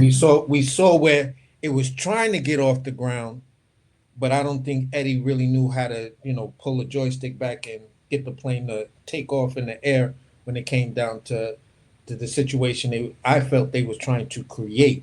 It wasn't generic. you were trying to create that situation with Avanesian being a common opponent with Terrence Crawford. Right. Because you right. said Turkey Al Sheikh sent you an offer, Boots said send it, and then after your performance, we didn't hear shit about it. Yeah, nothing Just else. like y'all was kind of talking about, the whispers was, you know, if after Madrimov, is Boots gonna go up and fight Boachuk, and then we see Boachuk's performance with Tim Zoo, and then it's like, oh hell no, no. Let's take that off the table right now. Right. Right. Sweep And that now, under the rug. No one ever heard us say that. right. And now Boots done changed his tone. He had an interview that dropped today. Shout out to YSM. He was saying that, but he spoke about the whole situation. Y'all can check it out if y'all want to know all about that, about the whole situation, him ducking and all this and the third. And he was talking about going 154. He was like, you gotta go to 154. He was like, no, I want to unify, whatever. And he understand because he hasn't fought nobody that he feel like he hasn't earned the belt he got. So he want to at least solidify and then go. And then he was saying, so you wouldn't go right now. He was like, he said if Terrence will fight him, he'll go up. And he was like, why you said it? He's like, it's the same thing for Canelo. If Canelo choose to fight Terrence will go up to fight that one fight, right? He was like, hell yeah, I'll go up to fight that one fight and come back down. You know what I'm saying? Yeah. So that's where he at with that right now. But I don't see him going to 154 no time soon. And No, I don't see him going up there either because it's looking like, and I'm gonna be nice in saying that, it's looking like you've already done 2, maybe 3 fights at 54 because you sent Charles Conwell a very low offer. It was a legitimate offer, but it was the type of offer that you expect that fighter to say no to. Strategic offer sending. Right. You said the thing about Bud Crawford when you and Eddie were supposed to be on this Zoom call with the Turk. Right. That never materialized to anything. Then we hear that these talks was supposed to happen with Virgil and whatever happens with that. So at the end of the day, let me add to that. Boots was offered to fight Tim Zoo back in March. Yeah, he was. Yep. Yeah, you're right about that too. Yeah, you said 3. Well, that's actually 4 now. Yeah, that's 4, but it's hard because all we talking about 154 pounders, and if he wasn't never had no intentions to go up, that's but one he never thing. did. But his mouth made it seem that. Hey, listen, I'm gonna put this out there. In that whole thing where they was talking about the Turk, right? Mm-hmm. Sending him the offer, and they was building the Avanesian fight off of the potential Bud fight is what you're supposed to do when you're a young fighter like that. You're supposed to build that clout chase, Right. strategic clout chase to build the fight that you have, right? Right. At the end of the day, when they were sitting on the stage and he was like, send it, Eddie Hearn would always circle back within 10 minutes of the conversation and say, but we're looking to become Unified. Undisputed at 47. I said that last show. Ennis. Yep. Bozy Ennis then comes out and he says, I don't know nothing about no 54. All I know is we trying to be undisputed at 47. It's always been about becoming undisputed at 47. Yep. So Jerron Boots Ennis, the one time that all 3 of them are all in lock, stock, barrel, because Boots said, yeah, I want to become undisputed at 47. Bozy said 47, Boots saying 47, Eddie Hearn saying 47. This is why I was in a debate with you on the panel that night, and I kept on trying to be like, bro, why is we talking about 54 when we already know Pop's manager and fighter all said 47? Yeah, but the thing is, it was his mouth, though. Boots' mouth did that. That was the only thing he didn't address in that interview. How could he see how people were looking at as a duck? After that, after this last fight, right? His words was I think I'll feel better if I go to 154. My power will be better at 154. So you kind of insinuated, that you wanted to go to 154, and I think that's why people gravitated to calling him a duck with this Virgil fight, because you made everybody feel like you're going to 154. You know what I'm saying?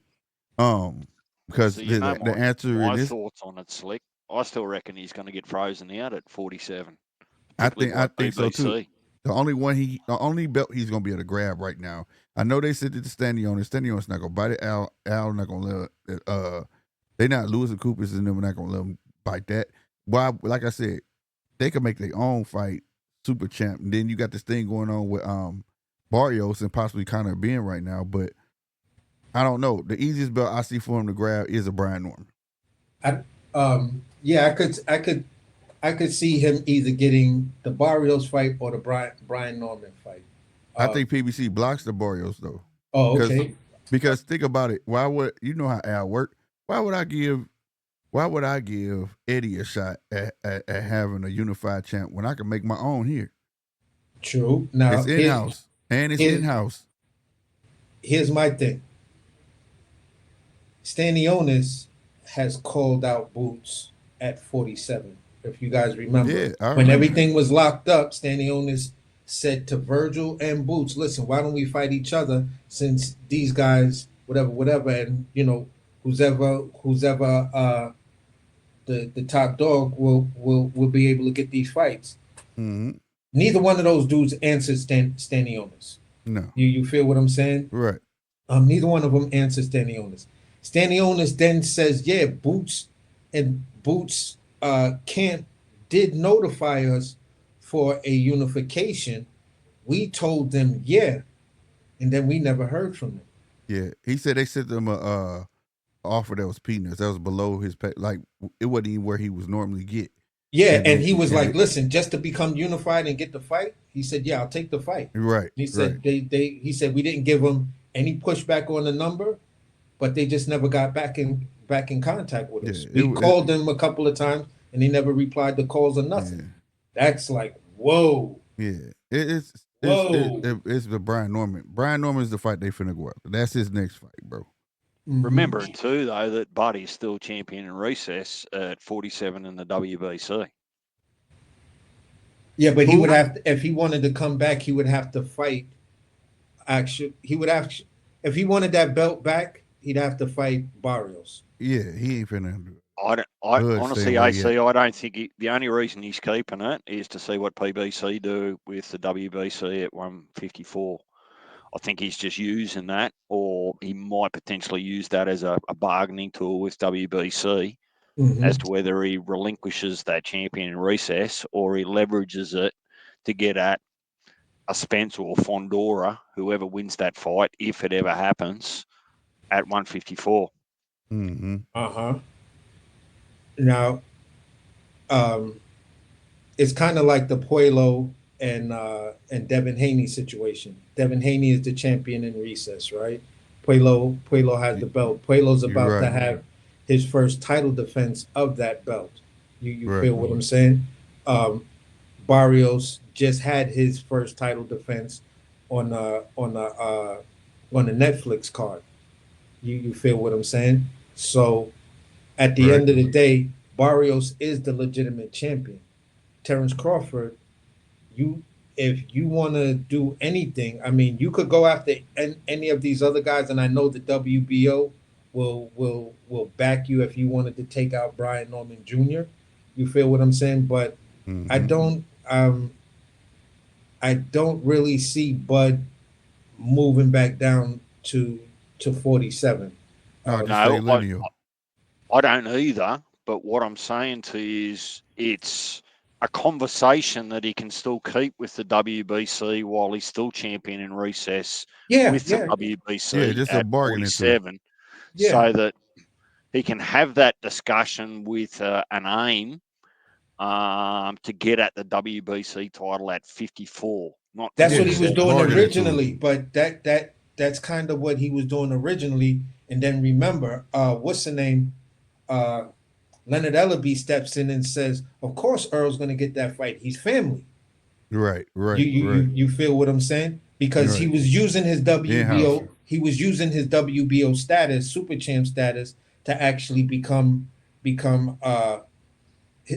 Fondora's mandatory, but he was also banking on his pull with the WBC. You feel what I'm saying? When it came to that, he had let it go, but he let it go. He stepped aside, but they told Terrence they'll allow him to step aside for that fight to happen. But the thing was, if Bud was to take a fight, then he lose that status. So basically, it kind of put Bud on ice. Like, okay, I'll wait on the winner of them two, and he was guaranteed the winner of those two. You get what I'm saying? Yeah, because it puts Bud in a position to whereas he would have if he just waited on no if he just waited, he's actually at the end of the day he fights the winner of that fight, and I don't think Right. you feel what I'm saying. Right. He would have had 3 belts. Right. The only belt he wouldn't have had was the Boachuk belt. The Boachuk belt, but in that original deal, he was supposed to be fighting for that IBF title along with the WBO. Right. So that's Murtazaliev. Yeah. Mirzaev, yeah. Yo, Daddy, what's happening, man? I hope you hit that subscribe button. Make sure y'all smashing that like button out there if y'all enjoying this good content. You hear me? But no, man, I didn't like that deal that Bud took because PBC is notorious for putting people on ice, and now you see how this shit going right now. Earl don't know if he fighting. We don't know. You know what I mean? I didn't like that at all. The even trust that side because they're notorious trying to keep. Al would rather make in-house fights, and then given the deal that he had, he don't got a real network. There was no money coming in, so there was no guarantee of that unless there was already other plans in play for him. You get what I'm saying? Where he really didn't care. Because like we all know politics it's sad, but politics plays a big role in boxing. And when you look at the landscape of a PBC where they only threw 5 shows in 1 fucking year, and then you want them two to fight, you want me to take a step aside, and God knows they haven't even signed anything. Like, what the fuck? You get what I'm saying? Like, I had to look like, okay, well, how long am I gonna have to wait? I haven't fought already since Madrimal, and now I don't know how long it's gonna take after when y'all gonna finally sign, and then I gotta wait after y'all count, and then I don't, you know what I mean? So on and so forth, and then I felt like it was a way to put him on ice, so to speak. It gets worse for PBC if Tank actually does genuinely retire. Who they got left on the books after Tank? For real, they don't have nobody on the books because Canelo freelance. They just got and then they just got old men. Yeah. They got Benavidez, don't forget. Well, yeah, they got Benavidez, but Benavidez got I'm gonna tell you something. Benavidez got to show up and show out. But Benavidez is not good enough just to beat Morrell. He has to whoop his ass. Because then if you just beat him on scorecards and it's a hard fought fight on the end of Benavidez, they're gonna fuck around and make them fight again. Yeah. Because there's nobody else for Benavidez at the point. It's like, why even move you past that? You know what I'm saying? Yeah, for sure. Because you already saw the potential. Me as a boxer, I was like, here we go again. We putting these straps on kids that got 8 fucking fights and shit, right? So I already knew what they was planning with Morrell. They saw Morrell as a knockout artist. He was almost the second coming of motherfucking Deontay. Where they promoted, he put somebody in a coma and then he died and all this shit. You know what I'm saying? So they was looking at him. That's why he didn't leave Milwaukee. You see Minnesota, I mean. He was always at the Armory and they was putting people in there. He could make a name, knock people the fuck out. See what I'm saying? That was the guy they were finna prop up where everybody was like, well, the Benavidez keep getting left out. Man, they already had their eyes set on this other kid, this Cuban star that they wanted to build up. Now they about to clash. It's like playing football. When you see who getting drafted from college and you the starting quarterback, you better show up, or your ass gonna be on the bench. We're gonna put this college kid in. You get what I'm saying? And that's where Benavidez is. Benavidez been getting that motherfucker and show the fuck out and show why the fuck he the best where the fuck he at. Because if he don't, I'm telling you, they're not gonna stop building. Because the one thing don't nobody understand about boxing is it's not that you lost, it's how you lose. That man can come out on top, and he could be the loser. Mm-hmm. He could end up getting more praise than Benavidez because Benavidez is at that level. He's at the cusp. He's supposed to be this guy. He's here. He's at the tip of the fucking pyramid. If this kid is right there with his pickaxe about to step on that damn tip of this pyramid and he do good, dog, you talking about a 1A and 1B. Ain't no number 1, number 2. So he got to show up in that fight, bro. He got to show up in that fight. And just because, like I say, the politics of boxing, he has to see that. He has to see that. That's who they building. Did you get a look at Taylor Bevan, Slick? when Who? we're talking about that weight class, Taylor Bevan. No, I haven't got a chance. No. No, I haven't got a chance to look at him yet. He only got like 4 fights though, right? I got it saved somewhere. No, I put it in the group chat. Okay, that's where it was. Yeah. Yeah, his pro debut. Okay, that's what's up. Yeah, check him out. What, he's fighting out of Australia? No, I'm assuming he's UK. I'm pretty sure he's UK. But Okay. what had happened, AC, is I'm a little bit like Slick or Slick. It's Slick's fault. Is when before a main card, I get watching the preliminaries, right? Yeah. And part of the preliminaries or the DAZN fight night, right, is they go hard at it because they're actually trying to impress. Yeah. Right, so quite often you get some really good fights, some really good performers, and he was one that just caught my eye on the undercard, on the preliminaries. What, last weekend, I think it was, Slick, Yeah. who knocked him out, stopped him in the second round, and I thought, oh shit, hang on, that'll be interesting if they give him a bit of time. I mean, he's a long way off one pro fight. I mean, Yeah. you're talking about people like Benavidez and those sorts of people, like they've got 29 fights, so it's a fair way off, but Yeah. it's kind of interesting to watch people evolve. But yeah, that's the part of the sport that they need to concentrate on. That's the importance of a Netflix right now, the Zone, or they're putting those fights should not be on no pay-per-view. Those fights should be out there so people could actually follow these fighters, and see them grow. Like you said, see them grow. Like Earl Spence. I was talking about Earl Spence before. Who's Earl Spence? This is motherfucker. I'm like, you don't know who Earl Spence is? No. You see what I'm saying? Like, follow these kids because you'll be able to pick and choose who you think gonna be special, who's not gonna be special. And at the same time, you get to learn the sport. You see what I'm saying? You get to learn the overall of everything instead of, and I'm speaking from the American side of you. Americans only concentrate on the superstars. Yeah. That's it. And Al understood that.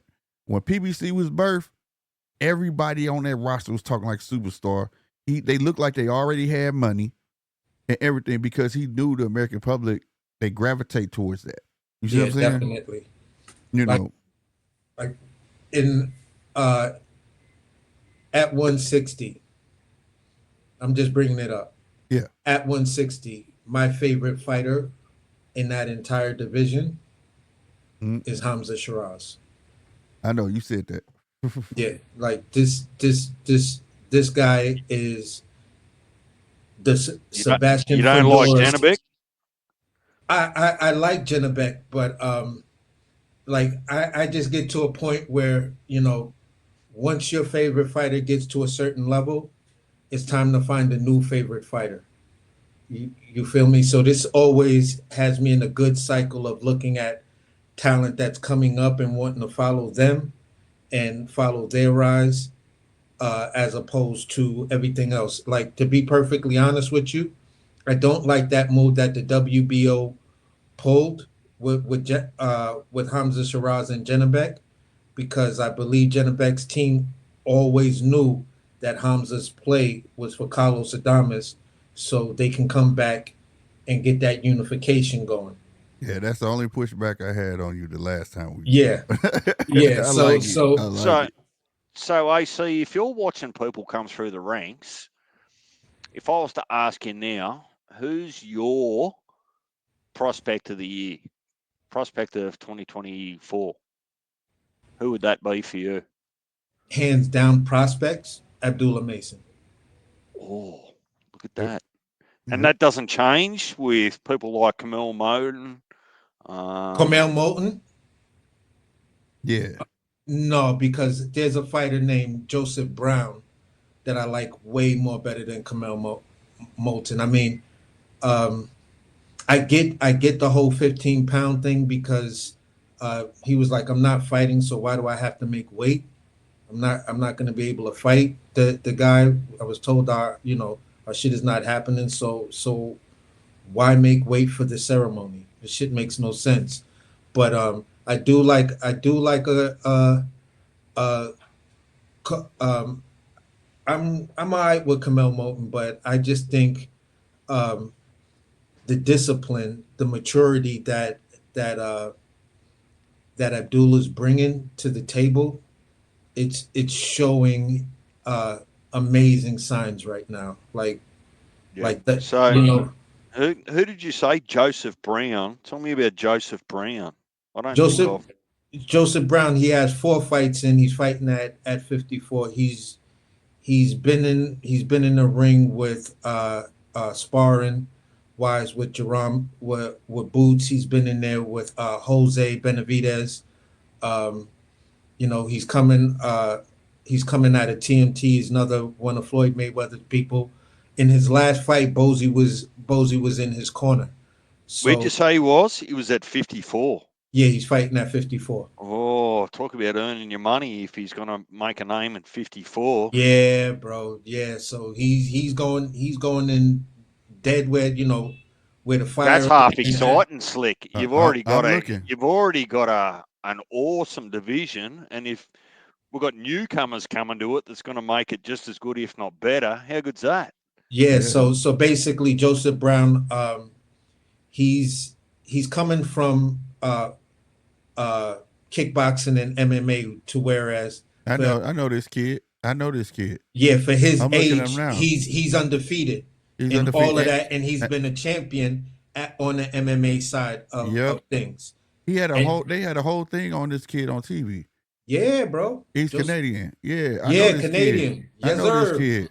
Yes, sir. I was just on a panel speaking with him today. Yeah. Yeah, this is like my second time talking to Joseph Brown and his pops. Okay. And his pops is a badass too. Like his pops is a former MMA fighter. He didn't fight in the UFC or anything. He just competed in like K1 tournaments and a bunch of shit like that. Yeah, he Also from like Vancouver or something undefeated. like that. Yeah, He, yeah, from So Vancouver. what's his skill set? Power, craft, footwork. What? Joseph How would you? Brown, when you look at him, he has his skill set is he's showing signs of everything. The fight that he just recently had, yeah, he's 4 rounds in. I mean, about 4 fights only in yet. yeah, he's only 4 fights in, but you could see in his last fight he was working on fighting a guy that basically they were supposed to be about around 54. The dude, you said when he found out that dude was damn near like 180, 185 pounds the night they fought. He was like, he's big as hell. This camera angle just doesn't show you how big this guy was over me. There's some rehydration for you in there. Oh, Right. hell yeah. So So basically, what? 30 pounds overnight. Yeah, you gotta That's look it good up. feed, isn't it? Either I saw it on YouTube or it was on TV, and it was called The Prodigy. He called yeah. himself The Prodigy or something, but that was the name I was watching. And like he kickbox, he do every fucking thing, and he ain't Yes, lost sir. shit. He ain't Like he lost could, like nothing. Joseph Brown is the guy that he's a young kid, but you don't want to get in a street fight with him because he has so many tools and so many different ways to kick your ass. Yeah. So, like he's behind Abdullah right now. He's starting to like really capture my eye. You feel what I'm saying? Because talking to him, and that might be a little biased, but talking to him and seeing how grounded he is, how he's got a solid foundation, and he's not going to be one of these pampered prissy dudes and shit like that because he's already been through the gauntlet with fucking around with the kickboxing and everything else. So he knows what he's in. You're eventually going to get hit. Right. He's not afraid. Exactly. He So know I have a lot of respect for him, and I want to see what where he goes with it. I even have guys that I'm looking at right now that are not even pros, but I just know them because I talk to people from B&B boxing. You got a dude that's going to come out. He's going to come out as a light heavyweight, but he's eventually going to get up to heavyweight, and he's really got the gym buzzing. Dude named Jason Knotts. You feel, because like when you talk to him, you'd be surprised that this kid that just turned 18 is like a boxing scholar when it comes down to the old school fights. Got you. You feel what I'm saying? Like after anything before Ali versus Michael Spinks, this kid knows like the back of his hand. Damn. He be bringing out shit like what? What? When did what? He loved the sport. That's what it do. He studied. You feel what I'm saying? So hey, G Walls, I know who Andy Hiroko is. He beat Ishmael Barroso. His last fight. That just passed November. No, that wasn't November. Yeah, November, I think. yeah, I mean Buatsi's just looking at the rankings right now. Now that they somewhat updated it, Buatsi done moved himself up to an interim championship. Yeah. You feel what I'm saying? So I was like, whoa, Buatsi's an interim champ, David Morrell a regular champ, and David Benavidez an intern. Ooh, that shit just got interesting. Yeah, Buatsi could be that one, bro. He remind me of Ward. He ain't the most exciting fighter, but he technically sound. He can pull some shit out his ass. Oh, definitely. Now, and G Walls, Roca he can't be considered a prospect. I think he like 23-0 or something like that. He beyond prospect, bro. If that's why you was putting his name, I just assume that's why you put his name. But yeah, no, Buatsi would be good for any of them. You know what I'm saying? Yeah, for sure. Like I said, that'd be them challenging an overseas fighter. That'd be the thing. They gonna want to cross that pond or not. They don't have a problem. They don't have a problem coming over here. You know what I'm saying? Yeah, and this is why I like to fight. This is why I like to. These days, I like to watch global boxing and just kind of keep searching for for somebody that's coming out, and you know what I'm saying. Bud Crawford's about to retire. Errol Spence, we don't know what's gonna happen. We don't know if he's gunshot, shell shocked, whatever. I'm done with that class. I don't care if he fight again or not, bro. I'm done with that class. That's the class that held everything the fuck up. Yeah, I'm done with that shit. Now, per se, Bud came from 140, but everybody else, man, I don't go. Bye. You know what I'm saying? Yeah, I'm looking at different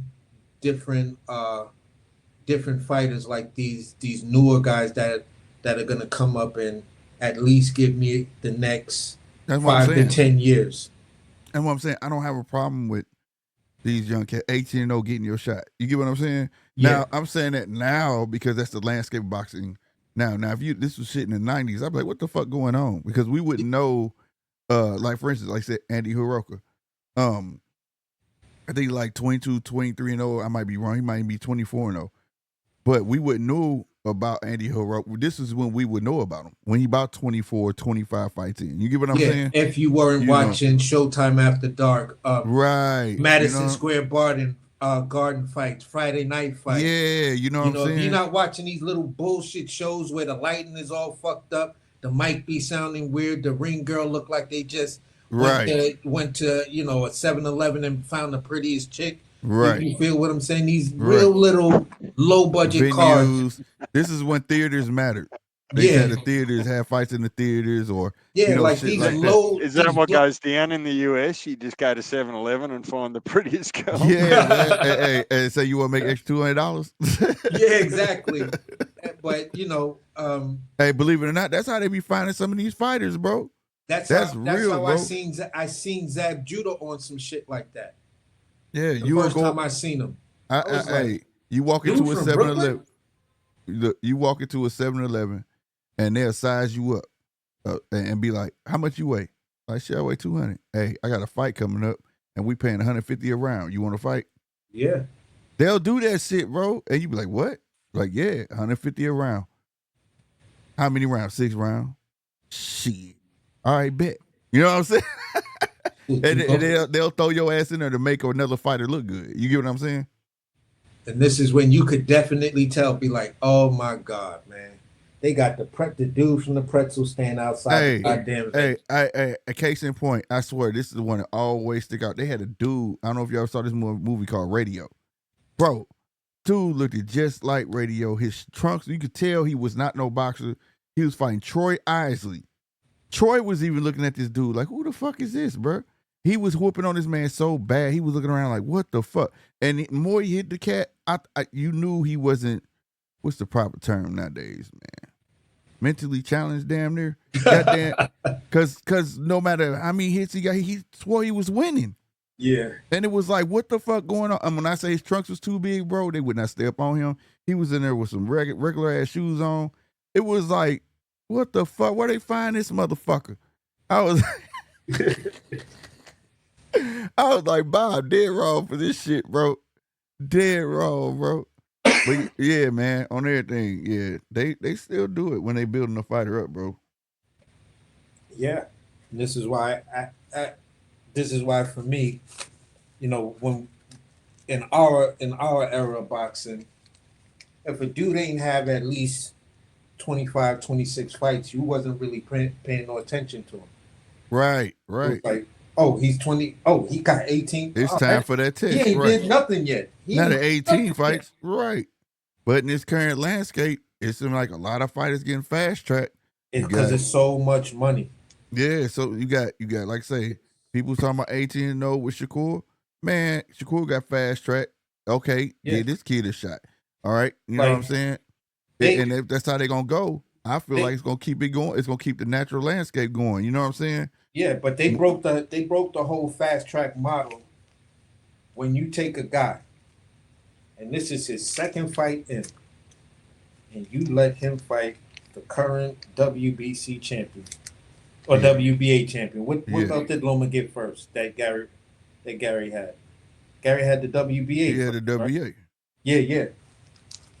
Yeah, but they did that based off of his amateur background. Yeah. So, but what I'm saying is, it's like, okay, we get it. If you notice all the Ukrainians get done like that though. Oh yeah. They'll get what they want when they come in, because these guys coming in with 200 to 300 amateur fights, bro. Unfortunately, the Cubans dominate the whole amateur market, but they don't get fast track like that. Because they style. It's because they style, bro. Because they come in with that, like, that's what made what's my boy name? Lara. Yeah. That's why he couldn't be like the star that everybody thought he was gonna be. Lara is still got the amateur style. Isn't the history of Cuban style Russian style? Yeah. When you go back to the basically, but the thing is, it doesn't evolve. They bring it to the pros, and it doesn't make for a good show. Yeah, but it evolves where Cuban style of boxing evolves at. It evolves only when you're talking about the Pan Ams and when you're talking about the Olympics. Right. Like, they have a style, and they have mastered how to win and win impressively when it comes down to those type of belts. Like, they are the dominant factor. Like, if I was going into the Olympics, I might say, you know what, I got an American coach and all of that, but I think I might flash down to Cuba to take some, to go see what's popping down there. Yeah, or go to Silas' gym. Exactly. Silas deal with all the Cubans. That's all he do. In Vegas. Go to Silas. He'll teach you that shit. You know what I'm saying? But I give the Cubans that. I give them that, but they are a point-based style. Exactly. They cannot make the transition into pro boxing because their mentality and how long and how diligent, that Cuban boxing program is, to the point style that they think that's going to carry over into the pros. And it's like, no, you got to switch that shit up, bro. You got to learn some other things. Yes, it's still on a point style, but not like that. Right. You know what I'm saying? It's a 10-8 round. Facts. AC's got me thinking about Australian boxing footwork, right? I'm just sitting here thinking about it from his comment from an hour ago. So, has Sam Goodman got any chance of beating Inoue on Christmas Eve, in your opinion? I'm gonna be brutally honest with you. Yeah, I can see where this is gonna go. No. It's gonna be quite It's gonna be quite surprising because honestly, I don't really know a lot about Sam Goodman, so I don't want to give you something that Okay. I'm pulling out of my ass based off of me seeing Inoue fight. You feel what I'm saying? Like Yep. I'm gonna write his name down. You feel what I'm saying? I'm gonna write his name down right I'm gonna now. go on record and say fuck no. He ain't got a chance, bro. It's not gonna. Oh, no chance. Not even a puncher's chance, Slick. Man, yeah, he got that. Everybody with two hands The got a only thing fighting I'm gonna chance, say is but this. The only thing I'm gonna say to you is this. I saw a documentary on Japanese boxing, right? The whole Japanese boxing program, um, and stuff like that. And I'm gonna say this: unless Sam Goodman is coming from that type of train of thought, then it's gonna be hard for me to see whether I like what he does or not. It's gonna be hard for me to see him beating Inoue because Inoue went to like a high school for boxing. Like you leave your house to go live, study, and box at these facilities, like Channel 5 Kung Fu movies. You feel right, what Like I'm a a saying? whole day.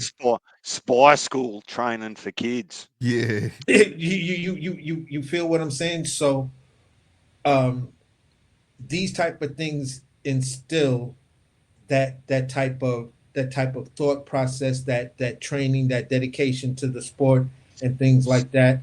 So So what I'm hearing is you don't have much confidence in Sam I Goodman don't. beating Inoue. I'm gonna say it like this. I don't have much that's what I heard. after looking at Inoue and then knowing the type of things he has going on.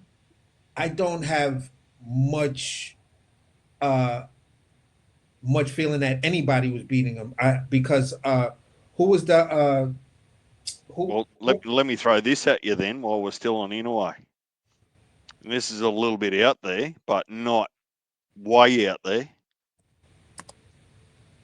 If Tank's retiring and he gets out of his lifetime contract with PBC, what are your thoughts on a Tank Inoue fight on a Riyadh card? Ooh wee. Ooh, yeah, that's what I feel. Exactly what he said. Ooh wee. Oh, now we talking. Now that All be right, I'm gonna say this.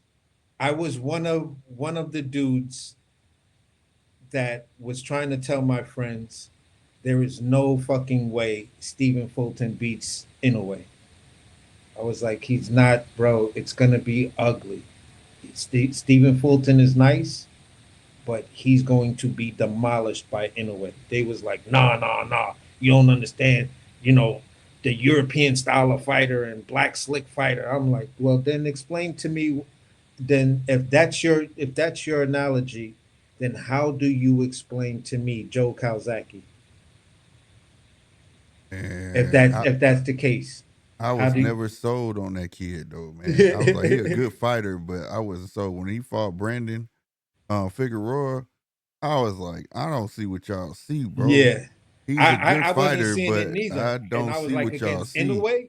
No. Now, I'm kind of saying the same thing about another Japanese fighter that uh, doesn't have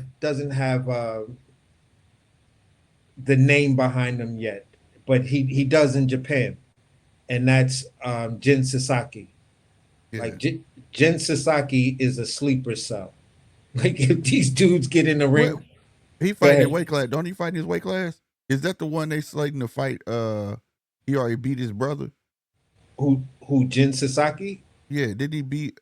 Is that the one that beat Inoue's brother? And then he will line up and fight Inoue next sometime.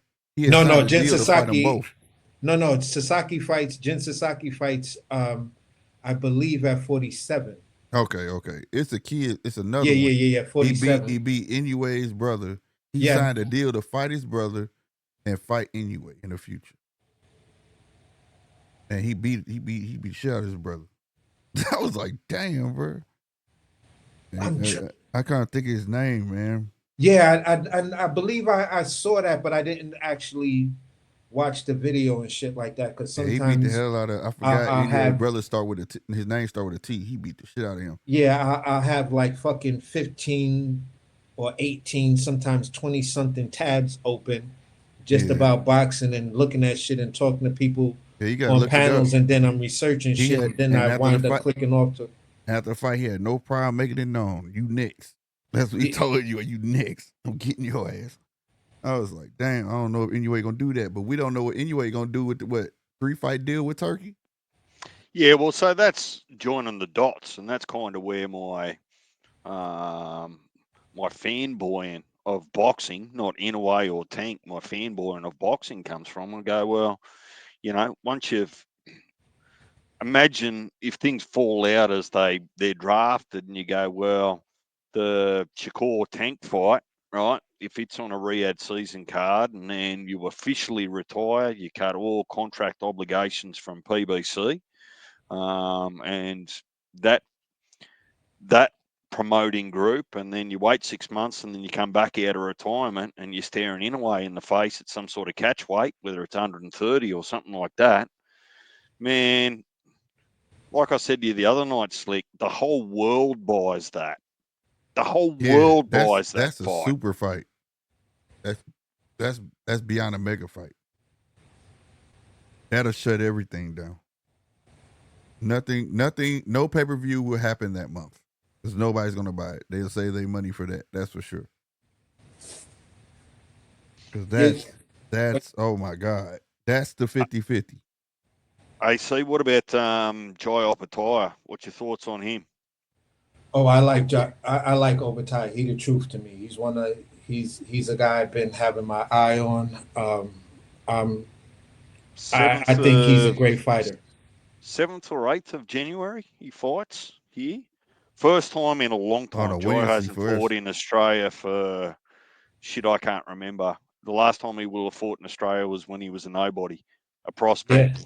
They gonna show it on the zone too, DJ. So I'm gonna get to see it.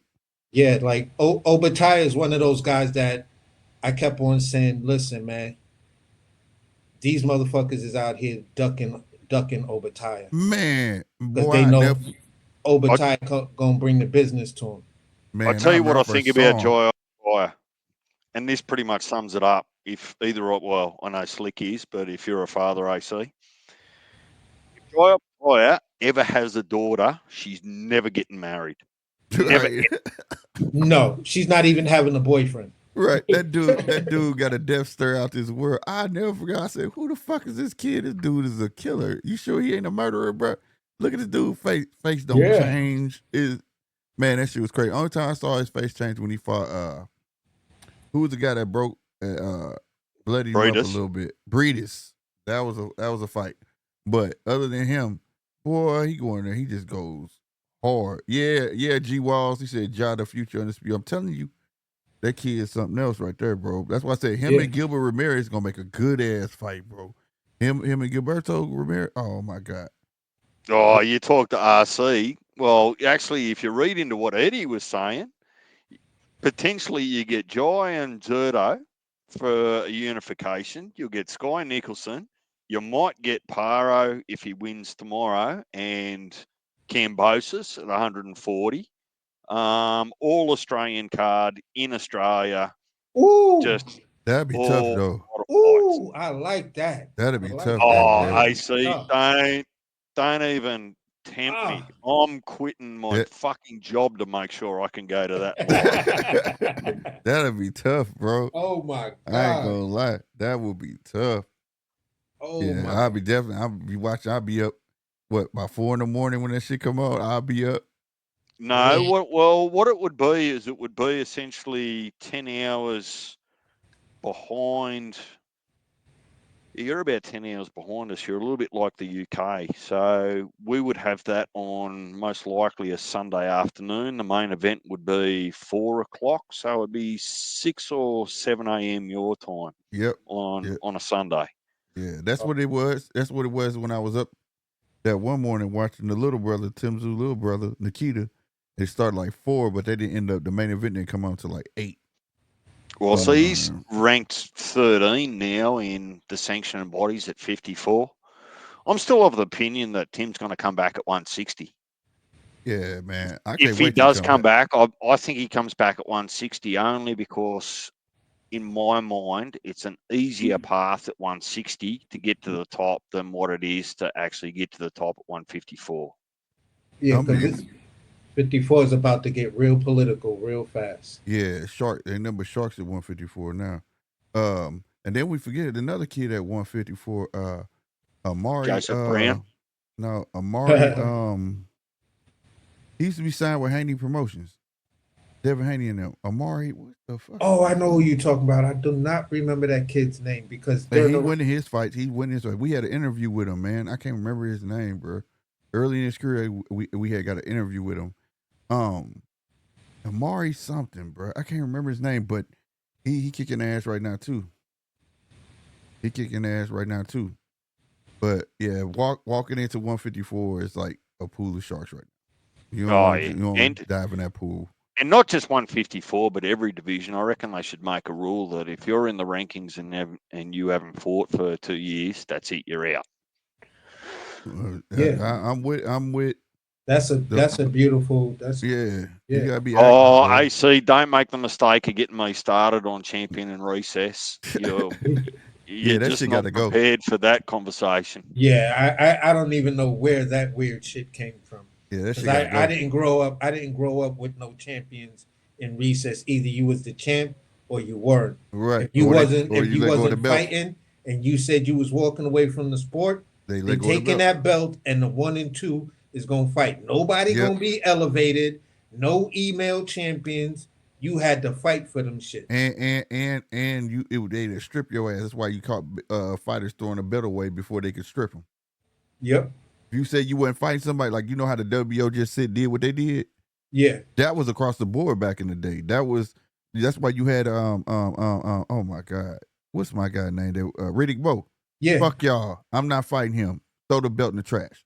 You get what I'm saying? Like, and they would do that to save face so you couldn't strip them. You know what I'm saying? I'm letting you go. And they also, but listen, the opposite side of that, which I don't know why these guys was trying to debate me on it. I was like, everybody on this panel is over 40. Mm-hmm. The fuck y'all mean y'all don't remember voluntary voluntary or involuntary, however they labeled it, fights. He was like, what champion was doing that? Right. I was like, when Mike Tyson fought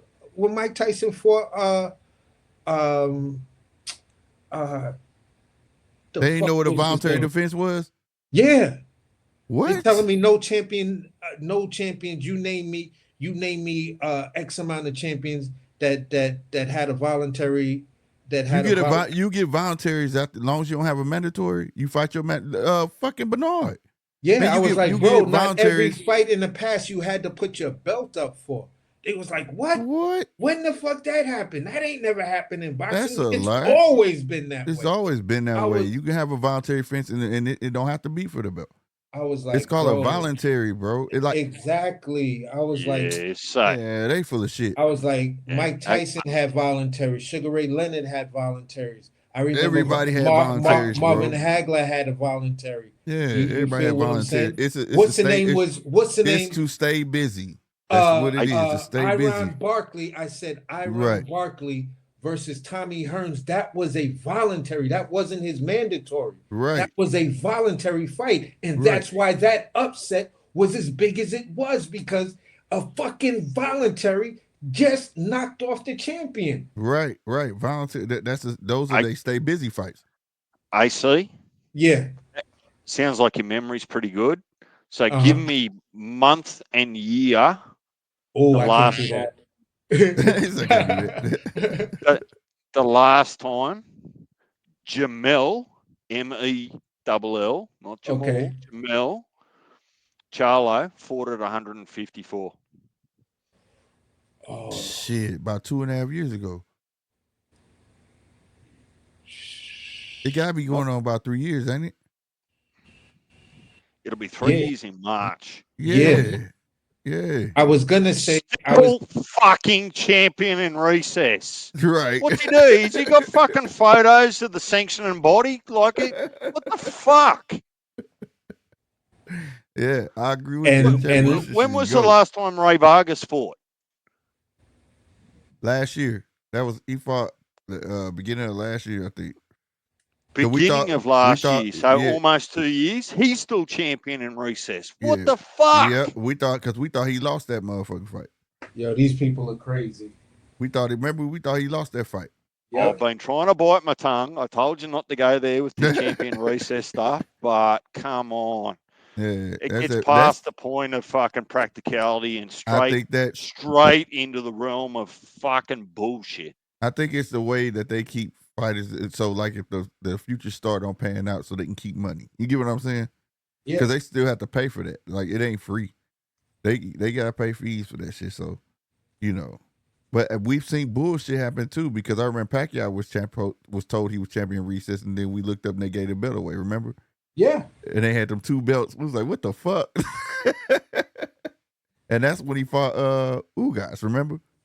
Yeah, they tried that champion recess shit with Keith Thurman with the WBC. Yep. He was just holding on that belt, and he was the champion in recess with the belt. Yep, with the belt. Right. Like, That shit was weird, bro. And then they decided, okay, we're gonna strip you because of inactivity. But if there's a fight that come up that you're interested in, we'll bring let you you back. get it. Yeah.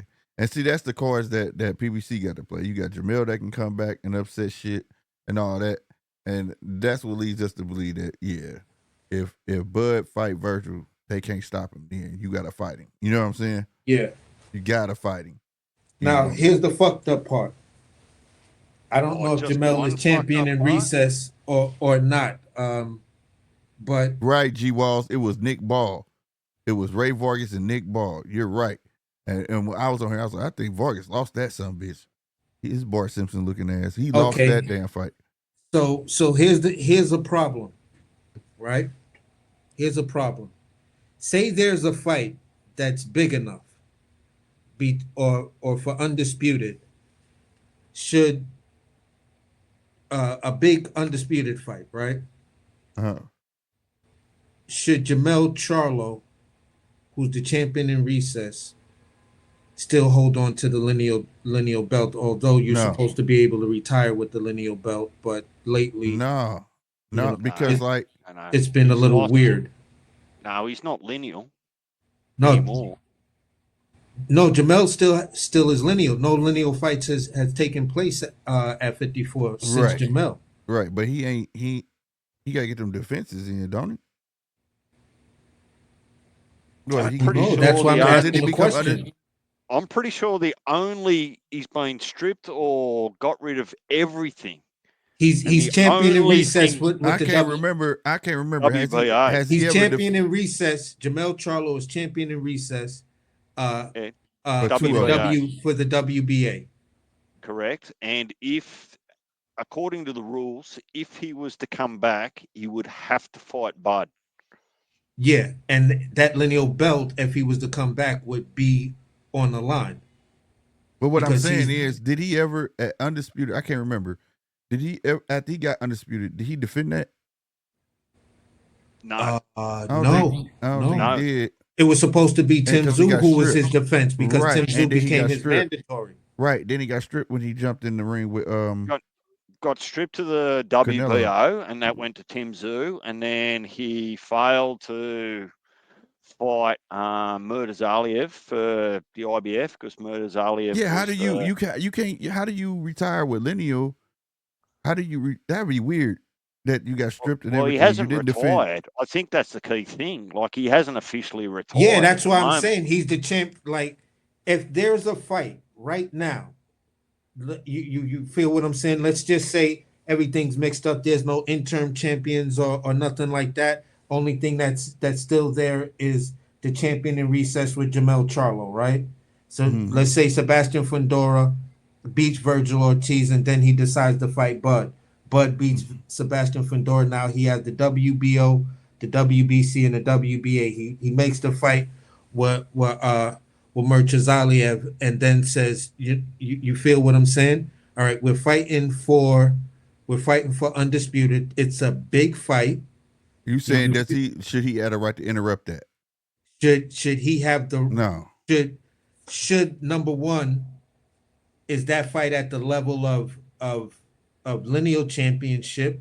You feel what I'm saying? And number two, should Jamel, who's the champion in recess, still be considered the lineal champion, knowing I that think what He would would because happen nobody in beat. that scenario, He would be technically lineal because nobody beat him. But I've never heard somebody being still considered being stripped. You understand what I'm saying? Because he got no, stripped. He got stripped for one of them belts when he got in the ring with Canelo. yeah, that was the WBO. no, that So was the IBF. No, it was No, the no, it was the WBA. WBO because remember Correct. he It was was the already in a WBA. contract with Tim Zoo. They was in training camp. They had the fight venue and everything. Oh, He claimed the book. but he hurt his pinky finger for 18 months. It wouldn't Yeah, hurt. and right. then you go back. You feel what I'm saying? Tim Zoo is just fighting, stay busy fights and stuff like that. And then you go back and you go ahead and you fight Canelo. That's when they made the announcement. The WBO told I them mean, the it would be minute you step in that ring with Canelo, we we're gonna stripping strip you. you. Yeah. So I mean, I can. It's one of those things. Like, okay, technically, yeah, but the respect behind it gonna be like no, because it's almost like looking at Tiafimo. Some people view him as technically he was undisputed, but he never was undisputed. Yeah, but that's the only reason why I'm asking it because it it puts the Let lineal me ask the championship question. at 54 in a fucked up place because Right. the guy who actually is the lineal champion is a guy who's in recess and he's been in recess for the last 3 years. Right. Well, Right. it'd force. If I'm hearing you correctly, you're talking about a scenario where Bud is unified across all sanctioning bodies, right? Uh-huh. And Jamel Charlo comes out of his hiatus as a champion in recess at with the WBA. So I'm of the opinion that he doesn't get an opportunity, even if he does that, to fight for all four belts. He only gets to fight for the WBA. Yeah. I would And be of that opinion as well. and in saying that, if Bud Crawford or anyone else for that matter was to unify across all four sanctioning bodies, I think they'd be actually given a phone call to Jamel and just saying, "Hey, look, inactive. We don't know what you're doing. You know, we're now passing the baton. We have to." They would be obligated to give a full unified champion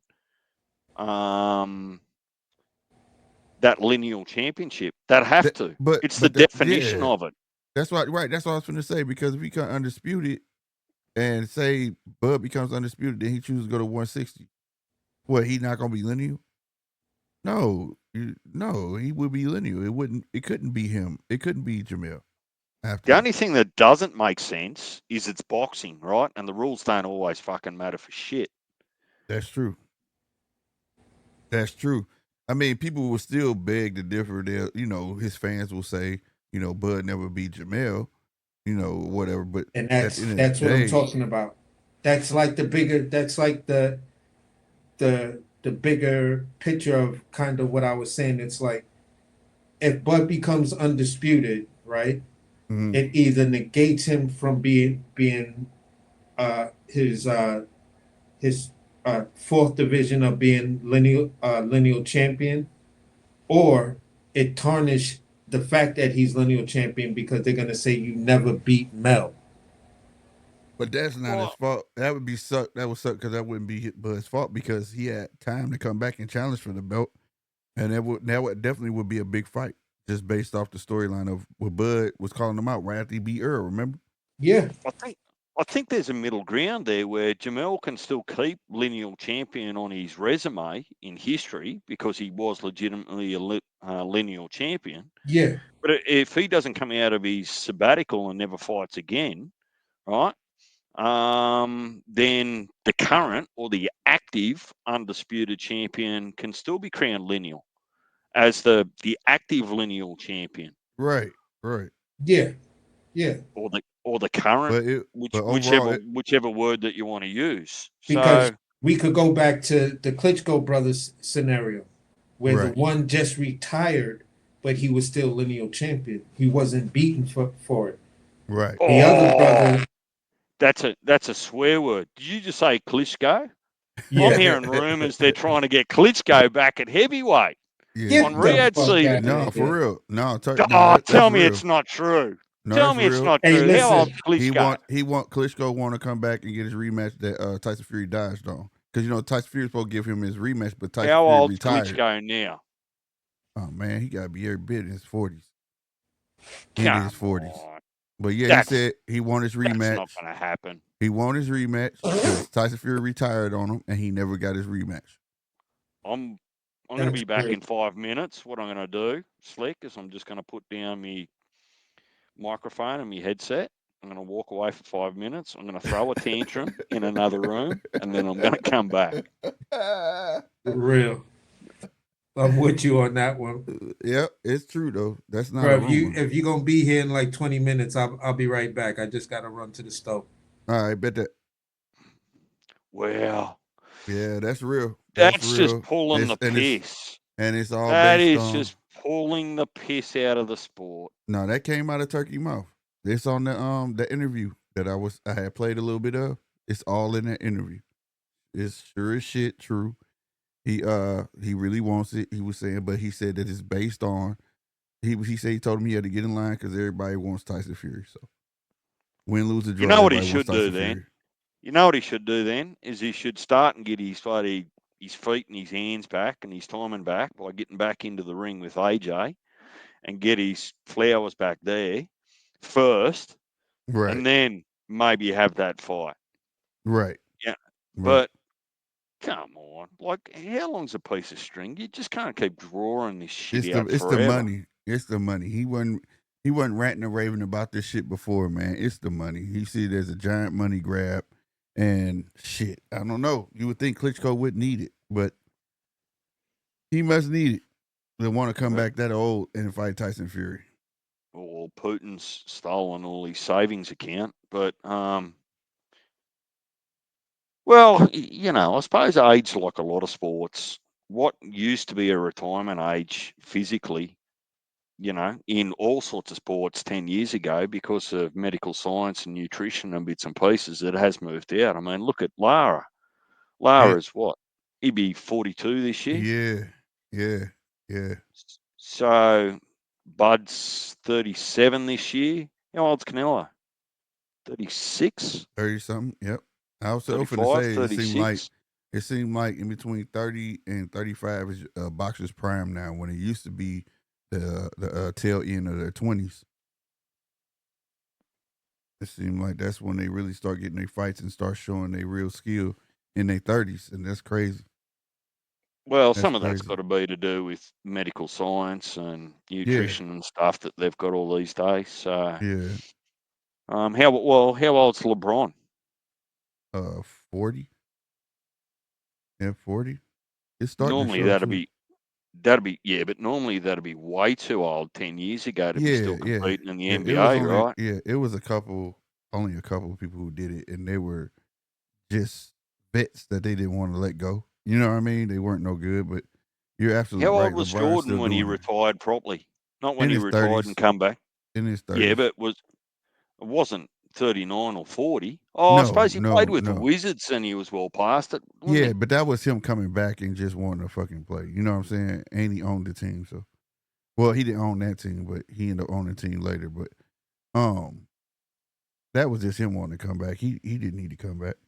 Even though he still was a fucking player, but no, he didn't need to come back. Would you pay for a Klitschko coming out of retirement fight? I watch all boxing, so I probably would. But I can see how people wouldn't. You know what I mean? I can see how people See, like, I'm not paying for that shit. who are they Me, trying to line him up against? Fury. Fury. Well, you can't even really consider that fight if Fury gets beat again by Usyk on the 21st of December. Like, there's no market for that. That's the thing. It's something about Tyson Fury where it's two heavyweights that got this thing about them where they don't care if they lose or not. And that's AJ and Tyson Fury. Tyson Fury could lose and still get a fight. People just like him. Same thing with AJ. AJ gonna come back into another big fight. They're the only two Yeah, but heavyweights that put like 90-something thousand people asses in them seats. yeah, I get that. That's a popularity thing, but Yeah, losses hurt AJ mentally more than losses hurt Tyson Fury mentally. yeah, Losses really fuck AJ up. yeah. But I reckon they should just still. I reckon the bigger fight, particularly over there in the UK, would be Fury and Joshua, regardless of Yeah, what that's the big Fury. fight to make. That's what everybody wants to see. That's why they still talking about it. Hell, they still talk about Deontay and fucking AJ. I mean, but nonetheless, the two Oh, big heavyweights that could lose and Wilder's still get done though, isn't paydays. he? Yeah, he done. But they talking about him coming back fighting Francis and Ngannou. But Turkey said he got to have a meeting with him to see if he's stable enough for the fight. He said because he can't keep wasting money on fighters that's not panning out. So he said Can he he got to start beat vetting his fighters. Nagano? Like honestly, I'm not even convinced now. Well, I'm gonna be 5 honest. years ago, I'm be honest. If he can't be fucking Francis Ngannou, goddamn it, he's toast for real. Like if you can't beat a novice, yeah, you're done, bro. Like just go on and chill. You know, I don't think he should come back anyways, man. You know what I'm saying? I feel like he didn't tarnish. Even though he lost those 2 times to Tyson Fury, and the first one was a draw. You went out on your shield, bro. It wasn't a bad thing. It ain't like people are gonna be like, "Oh my God, this." No, people still regard him as a good heavyweight, and he should let it go right there. You know what I'm saying? It's when boxers keep going that kills me. Like you don't got it no more, bro. It ain't that you're mentally you don't got it. Your body won't allow you to have it no more. You know what I'm saying? Your yeah, body's telling you you're done. which is kind of how I sort of feel about Regis Prograis. Like Yeah, yeah, when I look at his style and leading up to the Catterall fight, when I went back and watched the Devin Haney fight, I'm going, your defense looks like it's always been about just having cat-like reflexes, right, right. right? And it's And just you just don't have those cat-like reflexes anymore. yeah, it just looked like he couldn't pull the trigger no more. Yeah. So, but I mean, if you're getting paid, I mean, it's hard to say no to money, right? Right, right. Like No, regardless. And that type of money, yeah, most definitely. well, RC and I were on the phone there this morning for about, I don't know, an hour and a half. We're having a bit Uh-huh. of a yarn. We covered all sorts of stuff, right? Mm, You probably saw it in the group chat. We started to go at each other, and I thought, oh, well, look, I'm not going to have war and peace. So I ended up just ringing him. But uh, we were talking about all sorts of things. And one of the concerns or one of the perceptions was that some of the fighters like Madrimov and even Bud, when he's getting asked to jump in the ring with a Canelo or a Benavidez, mm, actually has nothing to do with looking after the welfare of the individual, depending on which way you look at it. It's asking, like, it's just paying them money to actually, cop a beating potentially. And yeah, my pushback was to go, well, surely these guys can say no, or you can put stipulations in the contract. Like if you imagine your Bud fighting Benavidez at 160, right? right, Surely you would have a rehydration clause for Benavidez so that he doesn't come back after rehydrating and now he's 185. right. Wouldn't you think? Yeah, I would, but Bud ain't gonna do that. No, but so where do some of these matchups, in your opinion, become too dangerous or unfair? When you They start come too division, dangerous. I already been thinking about it. It's dangerous when you're not progressing, right? If you progress through boxing like a Manny Pacquiao, right? Like I still defend Manny Pacquiao. Whether you want to say he was juicing or not, I'll be damned you're not that good if you coming from 118 to all the way to 147, right? And fought some catchweights, right? And the reason I'm saying that because he went from division to division to he didn't skip. You get what I mean? He progressed with his weight. He progressed. It's when you are jumping like 3 weight classes. It's like, damn, your body, you could put all this weight on all you want, but if your body ain't used to that weight, you harming yourself. And then on top of that, you go up, and then you want to come back back down. You just turn your body up. case in point, Roy Jones. That's why Roy Jones was never the same, bro. Like he kept going up, coming down, going up. That's not what's up. And I get that he wanted to do what Sugar Ray Robinson did, and get the belt at heavyweight and set a record that ain't nobody else did, and but it tore him up, bro. It took a lot out of him, and that's when it's dangerous because it takes away your ability to absorb punches, all sorts of shit, bro. You know what I mean? Yeah. Yeah. So I guess what I'm asking is, give me an example, either factual or fictional, of what would be a good example of what's too much. Like, I understand yo-yoing, going too heavy, and and then Well, dropping back down. leaving I middleweight and understand going to that. heavyweight. Yeah, well, that's far too big of a jump, right? But say, Yeah. okay, let's take Bud. He's just fought at 154. I don't know what his walk around weight is. Uh-huh. Let's assume it's It's about 150 something. When I met him in person, he looked like he was around maybe 155, somewhere around there, 156 or something. okay. So if that's his walk around, and what would be Canelo's walk around? Oh, he's a heavyweight. He's a heavyweight. He's got to stand in the gym. He's a big ass kid, bro. That's why it's no problem for him to go to 175 with no problem. Right. So his walk around. Okay, let's take that. Say his walk around is 175 minimum. Right. Right. Right. So if a Bud and a Canelo fight was about to happen, do you think it would be at a catch weight, or do you think it'd be at 168? Knowing Bud, it'd be at 168. And what makes it Right. dangerous, like you said, Yeah. the weight hydration And clause. well, Bud's not going to be able to leverage Canelo of all people into signing a rehydration Right. clause. Exactly. So what'll end up happening is Bud's likely to get in there, actually probably trying his hardest to put on weight, right? Weight and muscle to get in there. He's probably, even if he makes 168, he still might be a little bit under 166 or something like that. Right. And then after Canelo rehydrates, he's going to be 180 maybe.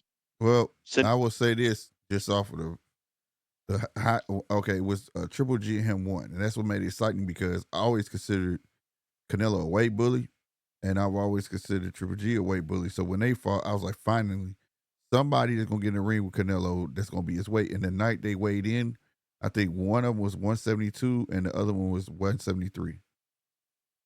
So they was basically like heavyweights when they fought each other.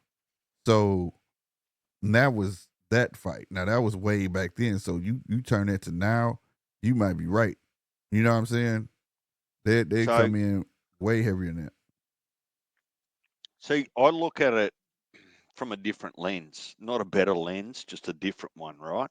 Mm-hmm. So when I look at 154 and 168, I'm doing the maths and I'm going, well, that's 14 pounds, right? Yep. Which in our metric system over here is like 6 kilos. 6 kilos to me is nothing, right? Right. But that's only on paper. Right. And this is my point, right? Once you start to do the maths on a Bud not being able to rehydrate more than 2 pounds overnight because he's already struggling to get to 168, now you've got 166 or 168 against 180 or more on fight night. Right. Surely that becomes dangerous, and the rules for divisions were supposed to actually stop that. And money shouldn't override that, you wouldn't have thought. Well, it's not that it hasn't happened before. That's what people keep. Like, it's happened multiple occasions, and like, okay, for Mayweather left 135 for like 140, maybe 2 or 3 times. He jumped to 147. He was at 147, cleaned that up a bit, and then all the bigger fights was people at 154. He fought them at catch weights of like 153, 152. You know what I'm saying? So in a sense, it could be done. It's just that you have to be that type of fighter that can actually pull the shit off. That fight plays out one or two ways. Bud box all night and pull the fight out, or if he tries to brawl and he gonna get his ass knocked out. But I agree with you. It's never healthy to do it though. To just keep jumping up class. That like I say, if you progressing, that's a different thing. Just I'm gonna jump this many weight classes just to fight this one specific guy and not give your body time to get used to the weight, that's a different thing. Now, let's say this long break that Bud's on. What if he's gaining the weight and he's sparring and he's, you know what I'm saying? I don't know. Maybe so. And a damn near a year, that will give him enough time to be used to 168 if it's in the works and they just keeping it hush and they playing us stupid and the fight really already signed. That may play in his part, but it's still difficult to, as a fan, to accept it and think he's gonna be all right, because you talking about a cat that lives at 168 versus you taking a year to get to it. So the amount of experience, so to speak, that Canelo body has versus Terrence's body will have just in that year of gaining weight it'll never be equal, because like your skin toughen up the hits. You know what I mean? I've watched fighters like be at 135 and they get hit, don't break, their skin don't break, they don't bleed, and then they go up and you be like, damn, how do you get busted up like this? Is it because now he got more fat on his bones and his skin not used to getting hit like that? You know, his face not as tough anymore. Or all of that comes into factors. So trust me, it's a pin and needles fight. If they fight at 168, that would be one fight I would definitely be worried about Bud taking. But if he didn't, I'm not mad at it. If it never happened, I'm not mad at it, because it's just not, like you said, it's not healthy, bro. It's not healthy. And I think You still there, DJ? I think DJ dropped.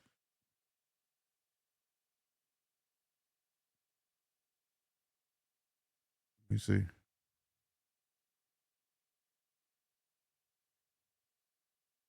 You still there, DJ?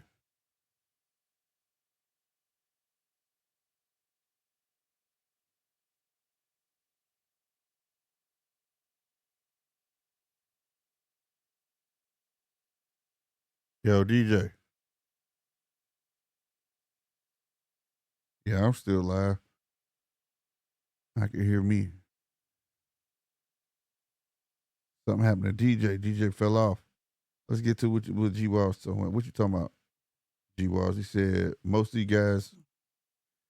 guys don't even fight at they walk around weight though. Nah, right. There's a lot of weight bullying going on. That's why people don't even care about the term anymore. You know, look at Richardson Hitchins. Look how he just how he looked at the weigh-in, bro. He fighting at 140, which gives me the impression that he needs to be fighting at 147. But people, you know, they lose weight to fight the glamour division. So like a lot of people don't know, Sean Porter started out at 160, but the glam division was 147. Go look at Tank.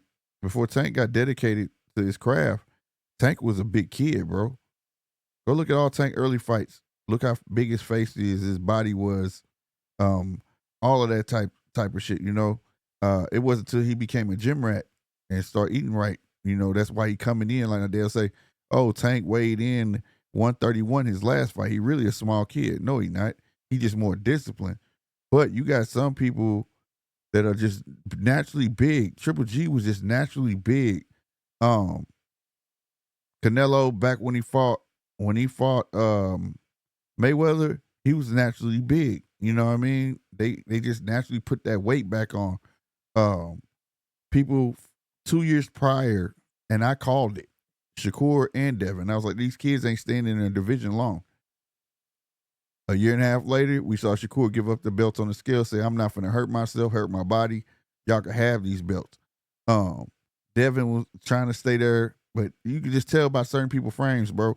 You know what I mean, and whatnot. So I feel like Bud, if he want to go up and try to achieve greatness, I have no problem with it. Like I said, there's been other fighters to do so, but more fighters more so go through the progression stage. You know, like I said, Pacquiao, progression stage. You know, it wasn't like if he jumped from 118 and then all of a sudden said, I'm going to 130, like, and so whooping everybody. I'm like, this dude juicing, ain't no motherfucking way, right? But he didn't do that. He went through the, channels. That's why we talk about Inoue. We say Inoue started at 118. he may tap out at 126, 130. But look at Pacquiao and him. They height ain't that much different. And Pacquiao went all the way to 147. You see what I'm saying? So it's possible with progression, but just to hop 3, that's a lot, bro. That's a lot. You know what I mean? To jump up like that. For kids Sorry who about are, that, Slick. I got you matrixed. no, okay. No, but for kids that are not weight bullies, hence a Mayweather, that couldn't just jump up to 154. He had to fight them guys that catch weights. People say he did that to gain advantage, but he's not that big.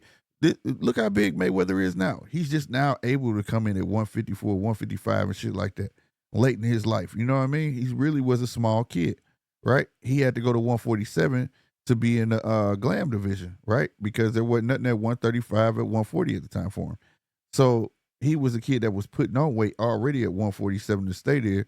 And then to get these other big names, he had to fight them at catch weights. But that's still progression, though. He still touched 130, 135, 140, and then he went to 147. And then he started doing catch weights. Not, I'm going to be a 135 pounder and I'm just going to jump up to 147, or I'm going to start fighting catch weights at 150, 55 or 153. No. You know what I mean? That's what makes it deadly, and it's not healthy. And like I say, from the 90s on up, it showed. It's just not the same. It's not look at oh my God, man. What's my guy name, man? Philly Shell.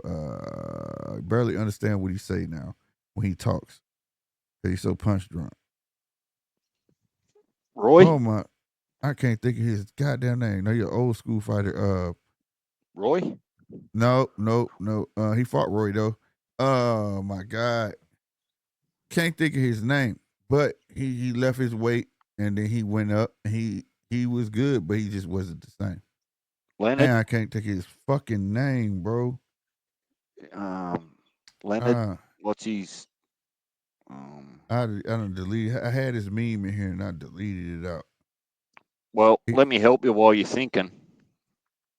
So what's the significant difference then if you and I watched, and we watched the weigh-in back at the Riyadh season over, where was it? Was it in LA? Bit of a Bivol card, the first one, where the British heavyweights were fighting, and when they weighed in, there were 40 pounds difference. And the younger, like the lighter bloke ended up winning it, right? Yeah. So as a learning fan, call me a casual, that's fine. But as a learning fan, how do you then justify that it's not okay to jump from 147 to well, it's not the same. 168? But, well, tell me how it's not the same. Because when you at heavyweight, you're heavy. You live heavy your whole life, right?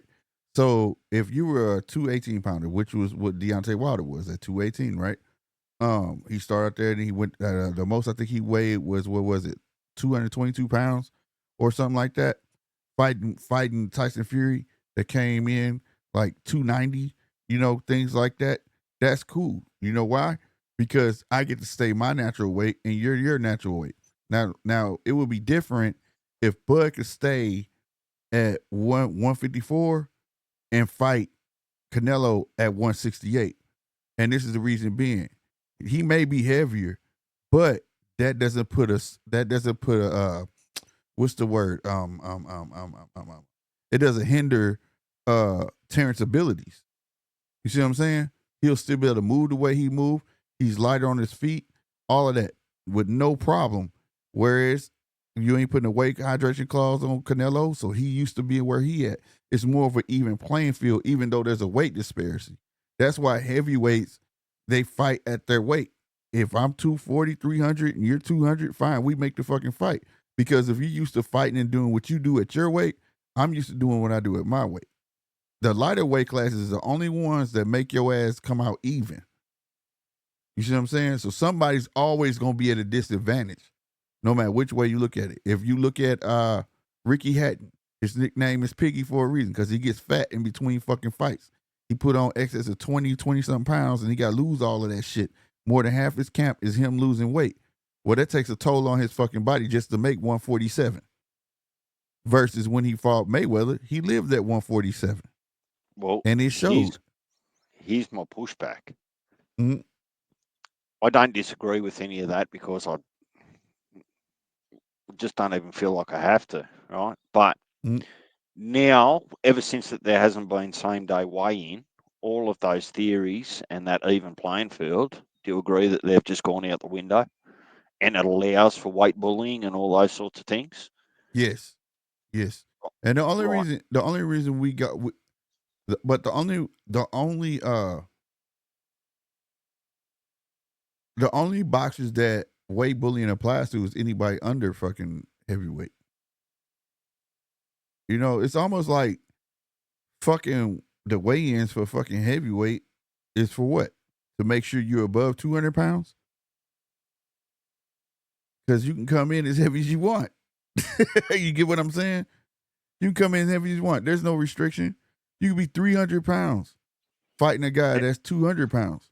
Zhang would have to be heavy, wouldn't he?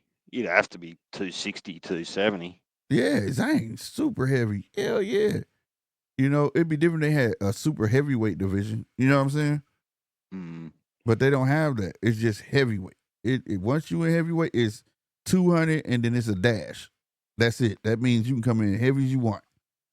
So the weigh-ins for them is just a spectacle and to make sure that you're at weight, meaning you're at the minimum.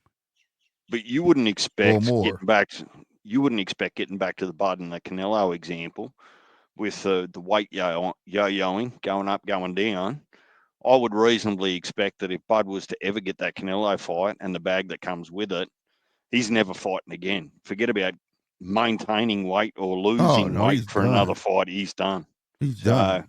Yeah, that's why he want that. That's a hell of a retirement plan, bro. That's a giant ass fucking fight. Especially when you see in the numbers, like now, especially the scrutinies on Turkey. You paid Tyson Fury, I think it was 114 million. So now it's like, I still don't see how a Bud and Maul Charlo. No, I mean that was Usyk. He gave 114 million. My bad. Go ahead. Yeah, but I still, for the life of me, I can't understand how a Jamal, not Jamil, a Jamal Charlo at 160 and a Bud at 160 wouldn't do good numbers on his way to 168 if that was the end goal. No, it would do good numbers. Like I say, because of the history. I would be thoroughly interested in that fight. Hell yeah. As a fan. I would too. I would take that in a heartbeat. Like I say, it'll get yourself acclimated, give your body a chance to adjust, you know. And like I say, that's a pay-per-view. That will fucking sell itself. I mean, everybody saw who Bud called out after the fight. He kept his word. He said, I'm gonna whoop Earl Spence ass. Then he said, I'm gonna beat your cheerleader afterwards. And after he knocked out Earl, he went straight to them ropes and told him, you next. You're next. He did whoop Errol's ass. Let's be fair. Yeah, he did. And he went to the rope, said, you're next. He grabbed his nuts and pointed at him, said, you're next. And then Jamel said, I don't know why he pointed at me. I'm at 154. We're not in the same weight division. Now you're in the same weight division. That's what I'm saying. That was before the Canelo performance, because after the Canelo performance, everyone that interviewed Bud on his way out of that fight said, "Nah, I don't want to par of him after that performance." Yeah, well, he could. Yeah, he messed the money up. Like that. That was Bud's fight. But I mean, now that's over, and Jamel been gone so long. If Jamel pop his head out and call out Bud, yeah, because they got a long history, man, a long history. Jamel couldn't shut up about Bud for nothing. Jamel used to go live on Instagram and talk shit about Bud all the time. That's why Bud called him a cheerleader. Like, Bud was the first to say, like, you're not in my division. Why are you even talking about me? You know what I'm saying? So Bud made his mind up and went, all right, I'm going to beat your ass. When you going to say, I'm going to come to 154. And if he got ass, he said, yeah, I'll go to 154 and beat his ass. So if he pop his head out and say it, trust me, I'm talking about the internet going to go crazy. If he pop his head out and Bud be like, yep, I'm fighting him, and that's an instant sell. That's a fight that everybody wants to see just as much as Jamal. Like I said, get Jamel and Bud as the main event. Put Jamal and Caleb Plant as the co-main, because those are the two fights that everybody want to see. We don't want to see Jamal fight Boo Boo Andre. We want to see Jamal fight Caleb Plant for getting slapped the piss out of like that, bro. Like, you just let that ride like that. Like, that right there is just a storyline all in itself. And then Terrence gets to fight Jamel. After Jamel, quote unquote, it was rumored he bet all that money on Earl and lost that shit. And he was talking shit. Oh, he ain't gonna beat my guy. My guy gonna beat his ass and all. And then we watched Earl shut you down. Because at one point, before we knew the fight was actually signed, they were in the back room. This is on ES Sports. No, ES News. Ellie Setback. He was in the locker room with him. And Jamel was like, hell, I'll fight him. And then Earl told him to shut up. Like, checked him. He said, hell no, shut up. If anybody gonna fight him, it's gonna be me. You ain't fighting him. So it's like this whole thing that went on for Jamel. Like, you know what I mean? And if Jamel come back, I'm telling you, people are gonna expect him to fight him. If Bud is still at 154 and he come back out and he doesn't challenge for that belt, bro, they gonna be like, what the fuck going on? To be fair, nobody reasonably expects Jamel Charlo to come back off a 3-year hiatus and put in a outstanding performance. Surely. No. I don't. So, I think it'd be smart to take a fucking tune. I'm just saying for as how he left. You know what I mean? Because well, he here's left the my Canelo theory. fight. He left the Canelo fight with questions about Bud. Well, here's my theory. I'm saying he's already done unofficially, and PBC are just in the WBA's pocket to keep him champion in recess, Right. to manage Bud, and that's why Bud needs Virgil, right? Just to Right. get that mandatory. I actually don't expect Mel Charlo to ever come back. I think his name's just there for a chess move A from placeholder. PBC. Like, come on, man. Like, you can afford to be confident and have a good ego and self-confidence, but to come back after 3 years and jump in a ring with Bud Crawford Yeah, that'd and be crazy. expect, like, I think you're just dreaming, unless you just want a night full of running. So, That's what it'll hey, be. I was meaning to pick your brain too, if you still got time. Yeah. Walk me through this PBC card on February, because I won't say I've got a rash on my ass about it, but The it feels Benavidez card. Who's all on that card? you got. I know it's Brandon Figueroa and Stephen Fulton. That's the only Well, name I knew. that's a title fight. That's the only one really legitimately I'm okay with. They've got Yeah. history and they've worked their way back through the rankings and those sorts of things. I'm fine with that one, Right. right? But when you look at the Benavidez and the Morel fight, to me that feels like just making a fight for the sake of making a fight, because Morel didn't impress at all. Right. And I think Heavy made a video on it when the fight was announced, and I just said to him in the comments, I said, man, like, really? He was 11-0, right, at that time, so now he's 12-0. I didn't think he belonged anywhere near anyone elite, and and won't say that Benavidez is absolutely elite, but he's still 29-0, right? Right. And then you look down the card and you look at Pitbull Cruz after getting beat by El Rayo. Not embarrassed, but just beat. He got outboxed. He's fighting a nobody that's not in the rankings anywhere. And then you've got Ramos Jr. of all people. I think his last fight he got beat or knocked out by, was it Fondora? Yep. That was what, 2.5 years ago. He comes back against a tomato can as well. So explain that card to me. I don't get it. Like I say, I agree with the Stephen Fulton and Brandon Figueroa. They got some unfinished business because I feel like Brandon Figueroa won that fight. So I think Stephen Fulton know he needs to right that wrong. So I think that's a good fight.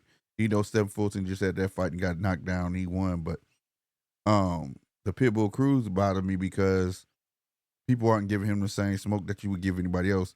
He was supposed to do. He has a rematch clause that he could activate for the Rayo fight, and he didn't do that. Well, Now, he blamed El Rayo for that, which is your normal play, but we know. Well, I'm can't pretty blame him for it. confident You he can't blame him didn't. for it. That could have been immediate. That could have been immediate. That should be Rayo on this card. He Well, was the champ. the only stipulation in all of that, to be fair, is El Rayo said he wouldn't fight until early next year at the earliest. But February is the earliest. You get what I'm saying? That's why I said that should be El Rayo. He's fighting early next year anyways. Pitbull.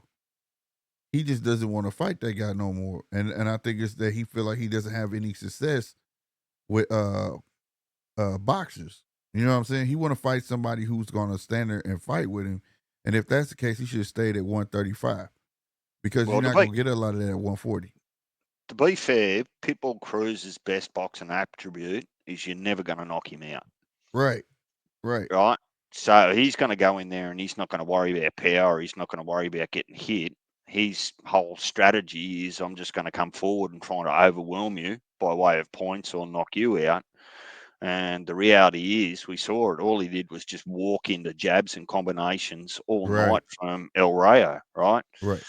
Even Tank. Tank broke his hand trying to knock out that bloody pumpkin head. He got a hard ass head, bro. He know how to use it too. But I mean, I'm telling you, it's the biggest head in boxing. You could take that head and put it on a 260, 270 pound heavyweight and it wouldn't look out of place. It's a big head. Yeah.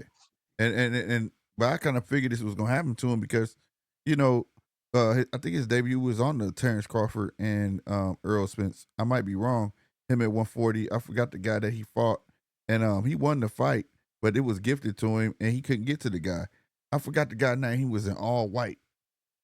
But he gave fucking Pitbull a run for his money. All he did was stand on the back foot and jab the shit out of Pitbull. Pitbull couldn't figure out how to get to this guy for nothing, right? And I was like, he's going to have a hell of a hard time at 140 because that's all he's going to get there. That's all he's going to get there. All of them going to be taller than him. All of them are rangy. All of them got long arms. He's not, at 135, he got a way better shot of people being his height. And you know what I'm saying? So, I don't know, man. Like I say, it's them trying to, and then Ramos, they want to build him back up. I get that, right? I'm not mad at the Ramos fight. They want to build him up, get him back on the horse, so to speak, and he could be the first fight. Now, if he was like the co-main, I'd be like, what the fuck are y'all thinking? But I have no problem with him being the first fight. But the Pitbull fight, you know, I'm not saying I expect a whole lot more out of him, but I expect a whole lot more out of a champ. I don't know a champion that loses that don't want to get their second shot back. And their get back, and it's going to be a bigger payday probably than what you're getting right now. So, you get what I mean? So why have you got to go so low when I talk about Ramos, right? Ramos might not be ever the top dog at 154, but he's sure as shit not a tomato can. No. After his performances. So when you actually look at the landscape that is 154, you'd go, look, there's so many other options there, particularly for PBC, even in their own stable at 154, just to put someone that's known in there against him to support the card. Now, part of not so much the individual matchups, the PBC just feel like they've got to make a card because they've got an obligation to Amazon Prime. Like, yeah, that's what it sort of looks like, right? They go, oh shit, we're out of time. Yeah, let's just throw together something. They have to produce the fights until the contract up. So the contract up, I believe, is April. So once they're done with that one, that's the last card. That's possibly the last card on Amazon. That's before they go to Netflix. Yep, before they announce that or wherever the hell they're going. Well, speaking about me and your insider, that was one of the things we were discussing this morning. And I said, well, what might that look like? Because no one can give you any promises.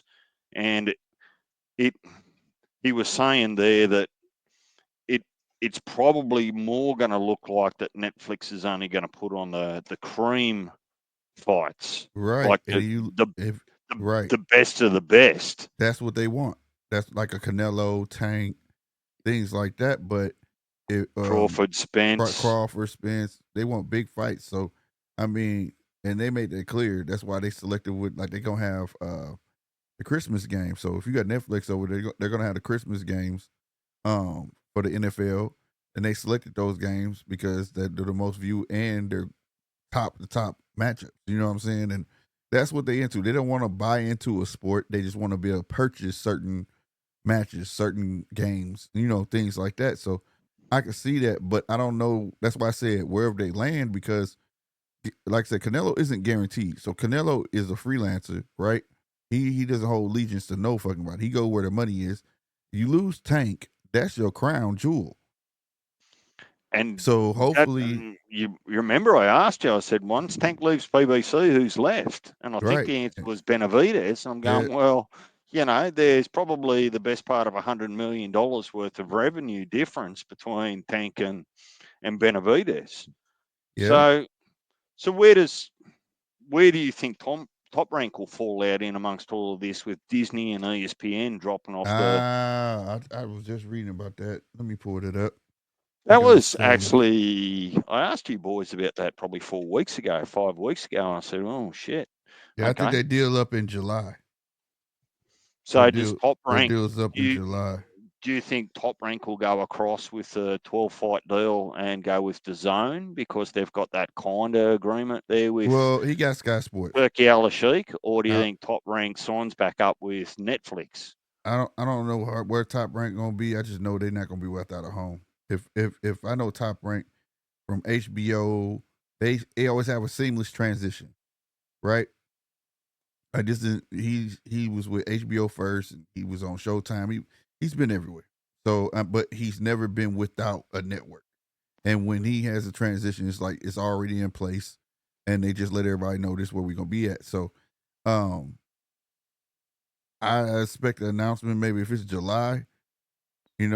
That's the last bit of his contract. His next card, if it pans out to be true that the contract is up in July, I want to say maybe around August is maybe be his next card, and then that's when you're gonna know where he at. So, but he still got. Do you have a gut feel which way you think he should or he might go, across to DAZN or across to Netflix? I don't know if he'll go to DAZN because he got Sky Sports. So he has Sky Sports. He has a stake in Sky Sports. So, which is TNT Sports now. So he has a stake in TNT Sports, right? So he still has a home there. That's just not over here. Like, we don't have TNT Sports here. That's over there. That's a UK thing. But I don't know, because Frank Warren inked a deal with DAZN too as well. And Frank Warren is on TNT Sports. His card is on TNT Sports tomorrow. So he got different ways he can go, but I know he's not a fan. I know Bob is not a fan of DAZN. So I'm not sure. I'm not sure. What I think happens with Top Rank is, welcome back. Hey, glad to be back. Basically, I think they morph into the whole ESPN Plus and rebrand it as a different name, but it's still going to be Top Rank, and they're going to go in the direction of linking with I could see them linking with Netflix. I could see them linking with Apple TV. I can see them linking with Amazon Prime, because they're a more viable company than PBC. Amazon not giving no money. They made that clear. They're not handing no money. But here's the thing. You already have the platform set up with ESPN Plus. No, that's the thing. That's what I'm saying. Contract, they're getting out of it. They're getting out of it. ESPN or Disney pulling boxing from the ESPN network. Yep. Okay. Next year is going to be crazy because you're going to have PBC. We don't know where PBC going to be going, which is rumored, but they just want to buy fights from PBC. But Top Rank usually has a home. And so the way that I'm been thinking about it, Slick. Right. Yeah, but go ahead. I'm sorry, DJ. If you think about Top Rank, that in some respects is a little bit different to PBCs is Top Rank still have a lot of fights happening in the background that you don't see, Right. progressing people like the Abdullah Masons and those sorts of things. Now, to Right. sign up to a Netflix, right, for the cream of the cream actually doesn't help their platform or their business if their prospects and their contenders aren't getting seen. Whereas if you go across to a DAZN platform, and I keep talking about it because I'm so happy with it, and it's one of the only reasons I keep resubscribing is every weekend you get a fight night on DAZN. Right. You get to see all of the prospects and contenders from all over the world. It's just Mhm. a different spot every week. So So that better supports what I understand of the top ranked model. Yes, they can still put on the super fights or have their superstars, but what they're actually doing is they're building a lot of boxes and they're renowned so for it on the quiet behind the scenes. okay, Yeah. so just Yeah. using what you just said, DJ, could you could this be a possibility? Because there's still an avenue that hasn't been mentioned yet.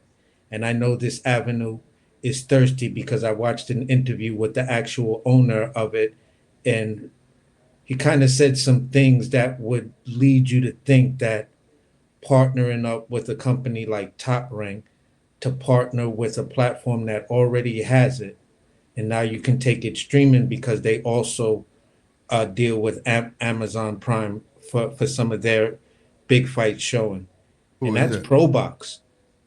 Well, yeah, ProBox been growing for a minute, but Yeah, ProBox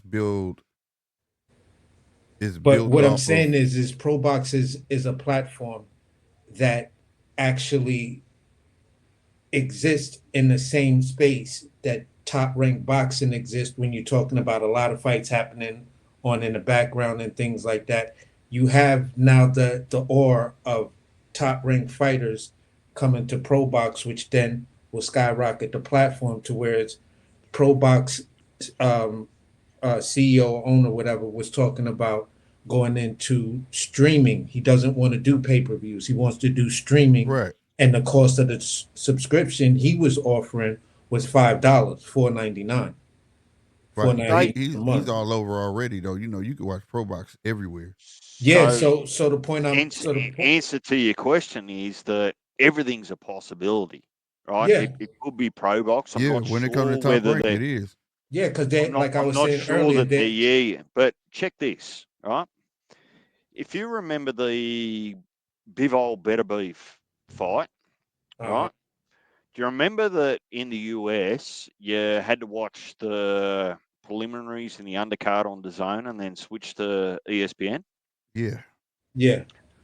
So if you get outside of the space of only worrying about US residents and boxing being an international sport and international fan base, Right. what that actually meant for me, AC, was that when I wasn't, well, I thought that I'd have to switch over the weeks leading up to it. I didn't have to. I started looking into actually how I get ESPN over here in Australia, right? Uh-huh. In the end, what that meant is I had to actually sign up to a 12-month minimum VPN subscription so that I could secure to a US server.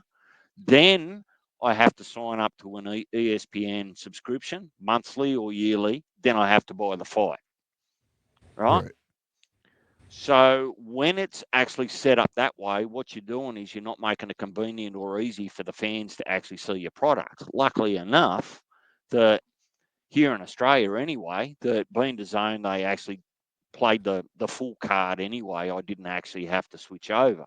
Right. So the point that I'm trying to make is that if Top Rank pick up something similar where they restrict or limit or make it really inconvenient for the international fan base to watch their fights, whether they're contenders or prospects or main events, they're cutting themselves out of a huge piece of the market just by making it so complex.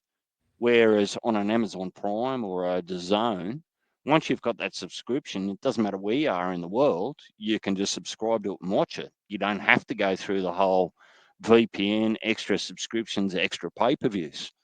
I think So if I think the best spot for top rank would be at the zone.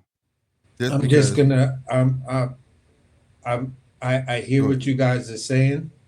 I hear what you guys are saying, but um I'm I'm just saying it like this.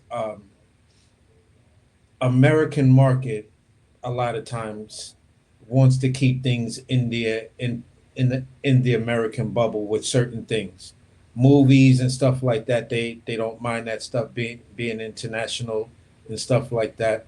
But when I hear what you're saying about what you would have to go through or had to go through to do to watch something here in the US, right? But you didn't have to do that to watch YouTube. That's basically what I'm saying. Now, the zone, not everyone in the US has the zone. Right. You feel what I'm saying? Because a lot of people in the US would tried to get the zone in the beginning, but when the site was crashing and it was having all of those technical issues, people just left it alone and stuff like that. Now, as far as any of the fights that happened with Turkey Al Sheikh, all you have to do is subscribe to Turkey Al Sheikh's YouTube channel, and you Right. You watch see them it the shits next for day. free. Right. You feel what I'm saying? So the the revenue is still there because Tyson Fury versus Deontay Wilder was a fight that happened on ESPN, and that shit did like 13 million total worldwide. You feel what I'm saying? Mm-hmm. So at the end of the day, there are certain things that will still get there. Now going to the zone, I see for when I look at those cards that uh, Top Rank was involved in, they really only had like one fighter on that entire card from Top Rank. No more than a couple. Not as heavy as Queensberry and the Zone. Right. But you So know why that is, right? You understand why that is? yeah, because I understand the complete dynamic of the whole Riyadh season. I understand the complete dynamic of how, in my opinion, Eddie Hearn moves. It doesn't seem as though he moves to build how we would say here in America, American fighters. He's looking to build the European market because that's a much more dedicated market that shows up and shows out for But he fights no has. matter what It's level. But it's Bob actually got has. nothing to do with Eddie Hearn. It's all Bob. Bob only Yeah. signed up to 12 Yeah. He fights, got 12 Bo- fights. and 12 Bob fights on gets what? ESPN? No. no on Riyadh season. Riyadh season. So, and he reserves the right to actually pick those fights or agree to them. Yeah, that was the only one Turkey couldn't flip. Everybody else bent the knee to Turkey except Bob. Because Bob understands the business of boxing. Well, he could, yeah, that too. And like it's like, dude, I don't. The way Bob operates, he operate way different than everyone else. You know what I'm Yeah, saying? yeah. So, he has those 12 fights still with him. So it's not like Top Rank would get seen. But my thing is, what you're saying is true. They have a well-oiled machine, right? Mm-hmm. But at some point, he has to get with evolution. You know what I'm saying? So you got to make it accessible for everybody. It's at the point Thank you. now where Thank you, even Slick. Golden Boy, all of them, yeah, they're getting looked at because of Turkey right now. They had their fights on the zone, but they're not signed exclusively to the zone though. You know what I mean? You can ink a deal like that as well, where they could show the fights on the zone, and he still show them on Sky Sports. You can go when the fights are on the zone, through Golden Boy. If you go to Golden Boy YouTube channel, it's on their YouTube channel showing at the same time. Yeah.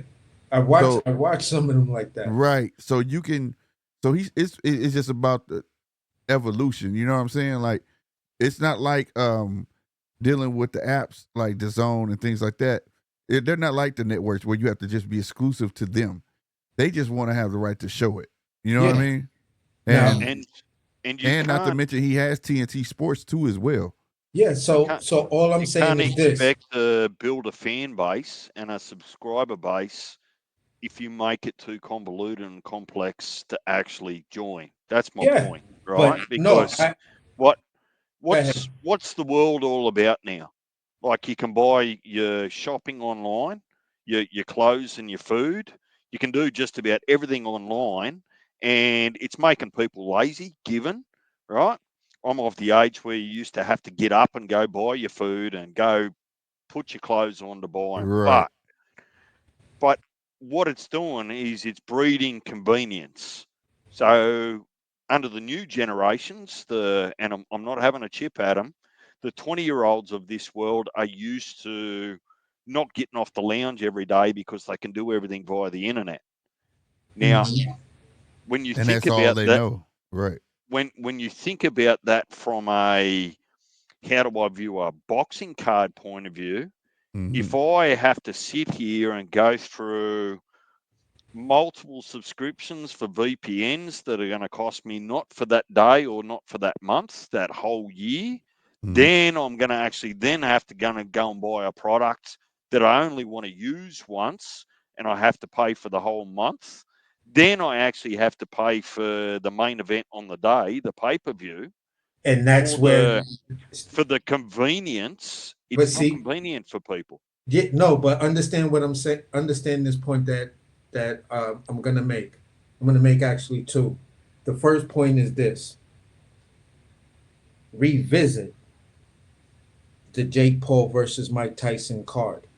Right. Because at the end of the day, what I was saying earlier when I got up here earlier was that what Jake Paul was able to do was let Netflix air two championship fights that if you already had the subscription, they were free. So if you go by the streaming business model, because pay-per-view is killing boxing. We've already here in America watched two companies go. I mean, two networks completely drop boxing. Actually, more than two when you More than two. really think about it. You know, Right. at least six. You feel what I'm HBO, saying? Showtime, now Fox ESPN. TV, the regular CBS, TBS, Spike TV. Um, Bounce. you Did know, they all hang on? Did they just help me out, you boys? Was that post Top Rank taking Al Heyman for monopolising the sport to court, Yeah, or did that was yeah, that's why they had took him to yeah? court, but that Al Because fucked over all that Al money. Heyman was the US version of Turkey. Yeah, Like he his fucked up over moves all that looked yeah, money. because very he wanted everything pay-per-view, and then everything that was pay-per-view was at least $100. Yeah. sorry So for interrupting, And he but had, to be fair, he had a good model at first. Like when he was putting shit on this, like when who was that? That was Danny and Thurman, right? On CBS for yeah, free. but remember, Errol Spence used to say, "I'm not a Showtime fighter. I'm a Fox Network fighter." Right, right, You feel what I'm saying? Because Fox used to also put on the fights and stuff like that. right, right. No, So that's why I'm saying he had it where like you was gonna see him sometime on regular too, but then yeah, you was gonna have his pay per to view, but he started me, losing that money. yeah, so to me, it's like this. When I look at the streaming model, I'm looking at the streaming model as a model that is actually doing well on the stock market. You've got, Mm, you know, people vying for those multi billions of dollars that are in the streaming market. So when I look at that, right, and I say to myself, all right, pay-per-view is going to have a limited amount of eyes on it. And if we're talking about convenience, you don't want to inconvenience someone with having to buy the subscription and then having to pay for the fight on top of the subscription, because then you're not watching the fight for the let's just say it was $40. The right, subscription now is another 14, $15 that depending on where you are, you might get taxed on that. right, So at the end of the day, it's going to cost you something like $17 plus the $40. That's $57, while everybody else got to see the shit for just the $40. So at the end of the day, it it makes some people walk away, especially if the card wasn't that exciting. by feeling jilted. I paid for this thing and it didn't even live up to the hype. This is why here in America it became so difficult to make fights because the pay-per-view model. And then there was these things where people were like, well, we would love to stay with the pay-per-view model, but now we've got people using fire sticks, fire sticks, fire sticks. We heard that was a big contention with the Errol Spence and Terrence Crawford first negotiations. You feel what I'm saying? Where they was like, ain't no real money in it because a lot of people gonna want to fire stick it because it's such a big fight. Right. So now here comes Jake Paul and says, you know what? We're gonna do this on Netflix. We're gonna give you 2 championship fights. If you already have the subscription, you watch everything for free. If not, you're gonna pay either your $7.99 or your $14.99 for the subscription. You're So not that- gonna be mad because Netflix is gonna have a lot of stuff, Here's the other thing, stuff to though. offer. He would have to convince Netflix to take him full on because Netflix already announced, and this person somebody we know that was at the meeting. They're only being selective. Yeah, if you look at what Netflix is doing, because it wasn't like they picked up every WWE event. They picked up the SmackDowns. Right. They've been Selective. very, They very, picked very up the selective. football games. Selective. Selective. Everything's You, gonna be you selective. feel what I'm so saying? if The way Jake Paul is not putting on fights every week, every month, every whatever, right, whatever. that's what I'm saying. The way Netflix put it, the way it was put to me is they came out the bat saying that we're working with everybody, every Yeah. promoter. So if Bob need a platform to put a big fight, like say the next Tyson Fury versus somebody, right? He can have that go straight to Netflix. You see what I'm saying? Yeah, he But could do whatever Keyshawn DB3. Right, but for as having a home where we get to see like the Abdullah, the little cards, like how we finna watch tomorrow. We finna watch Navarrete and Valdez. And I don't mean call that a little card, but we don't have to pay for it. You get what I'm saying? Yeah. Now understand why That a home. I'm talking about a home for that. Yeah, and that for me is Pro Box, because Pro Box is on YouTube, right? They're everywhere. You can't convince me that the total DAZN app viewership or subscribers meets a quarter of people who are on YouTube daily. No, I'm not saying that. So- Like I said, you can go to Golden Boy sometimes have cards on their YouTube channel. It's not even on the zone. You just got to go to their shit and it be live. You know what I'm saying? Yeah. So I mean, I'm not saying that. I'm saying for is just a broad scale and be able to get that out. Like Golden Boy was doing that before they even got with the zone. You know what I mean? But a lot of people didn't know that's what Golden Boy was doing. Mhm. So what I'm saying is that, like you say, Pro Box. I have no problem with Pro Box, right? But my thing is, for a top ranked production, I don't think they had the capability, which would probably lead by buying into it. And I don't know if they want that because, Pro Box was built off. I forgot the guy named the owner, but it's also investors. Like Roy invested into it. All the people that's on there, Paul Malnaji, Chris Algieri, even Wymel Marquez, they all own a stake in it. You get what I'm saying? Yeah. And that because I've been following Pro Box since I remember they were sitting at a fold up table. You get what I'm saying? Yeah, same here. And they had It'd be better with if the black cloth over it. Yeah, and it'd they had one it'd be camera and better they all if had they to look stopped at it. You know what I'm inviting saying? Tim Bradley But- on there. But Here's what I'm Yeah.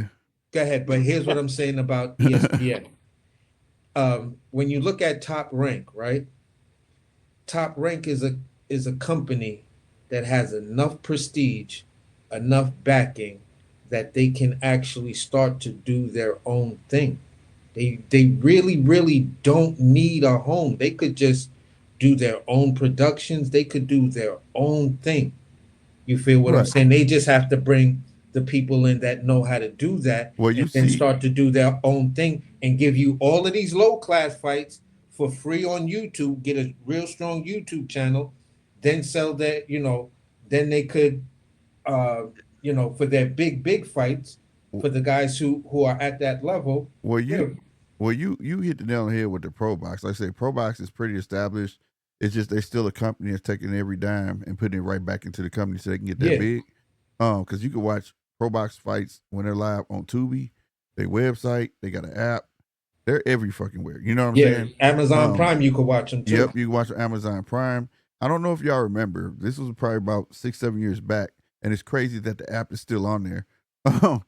that because they don't update it at all. Top Rank once upon a time had their own app, and you still could download it if you got a Roku box or a Fire Stick. It's still on there, bro, and it's a bunch of old fights on there, bro. But it has not been updated in years. So I know they're not good on the tech side of things when it comes to those apps, but I think Pro Box would be great because if you see the direction Pro Box is going, I forgot what's the Irish fighter? He's a promoter now, and they've been showcasing his fights for like the past 3 Wednesdays. Yeah, over there in Ireland. So and I admire the whole thing or whatever, even though I had it first, but the box, damn, where my box at, bro? Now they doing all that, they produce. I say to the bitch, I had that, but when the show where it looked like it's ESPN they be doing. Yeah. Where is it at? Is it right here? I don't even know if it's gonna pop up. That right there. See if you look at the screen, mine theirs is just red or whatever, but mine's like gold, black and white. This is how their stuff is, but they definitely stepping their stuff up. You know what I'm saying? And I think like if the right amount of money is put in it, and I'm gonna be honest with you, I'm gonna be honest, I don't want Bob to buy into it, but if Bob will put his fights over there or whatnot, it would definitely garner more money for them to be a more upscale, you know what I'm saying? Yeah. Boxing show. Because remember, all their fights is in one gym. They own that. You know that, right? That I didn't know facility. That. Yeah, that's why they're always in that facility. The first time they left the facility was the Lamont Roach card. Remember? Because Lamont Roach promoted his own card. And he partnered with them to show it on Pro Box. And then after that, they went with, the guy name, man, he was a good ass Irish boxer, bro. But now he promote fights, and now they've been doing Irish. So you can tell they're willing to partner with people, and it's helping them. You know what I'm saying? Yeah. No, because the dude wants to grow boxing to where his Pro Box can be a subscription thing. He said we still gonna showcase fights on YouTube, but for just so we can get the championship fights and stuff like that, we're looking to do a subscription based platform and stuff like that. I don't know where they go or who they partner with to be the subsidiary of all of that kind of stuff to make sure all the logistics of subscriptions and the website doesn't crash and all of that other kind of stuff. Yes, to get the bandwidth up and stuff. Yeah. Well, it's funny you say that because I think I made a comment there the other week, Slick. I'm not sure it was you in the group chat or something like that. I said, look, I'm fucking loving DAZN because their cameras must be in 4K or ultra high definition, right? So that's where YouTube's got its limitations, right? It can't actually do that. And that's how they stop from crashing, though. That's how the quality of the picture that you get, you might as well be just sitting on the top rope, like with some of those cameras. You're that close to the action and so clear. But AC, I'm not picking on you, but I already kind of remember Slick's response because we've had this discussion. So I've got 2 questions for you. Yeah, go ahead, shoot. Be honest. Why did you really watch the Jake Paul, Mike Tyson card or showcase? What was your motivation for switching onto that fight card? I actually wasn't going to support it because I was against the whole Mike Tyson coming out of retirement. For a very, very short time, I was his personal chef, and I knew him on a personal level like that, and I was just like, dude is older than me, man. Come on, man. What the fuck is this? Yep. You feel what I'm saying? But so why'd you end up watching it? What made me wind up watching it is 2 guys that we always talk boxing and stuff like that. They was hitting me up like, bro, you really need to see this Amanda Serrano and Katie Taylor fight. So I turned on absolutely. I turned on that fight and I was watching that fight, and then when I saw I watched it all the way to the end and everything. Um, Well, then when I, the Mike Tyson fight came on, I saw how Mike Tyson looked walking to the ring and everything, and saw the knee before or brace. after he put his pants back on, so he didn't have his ass cheeks on the Bro, camera.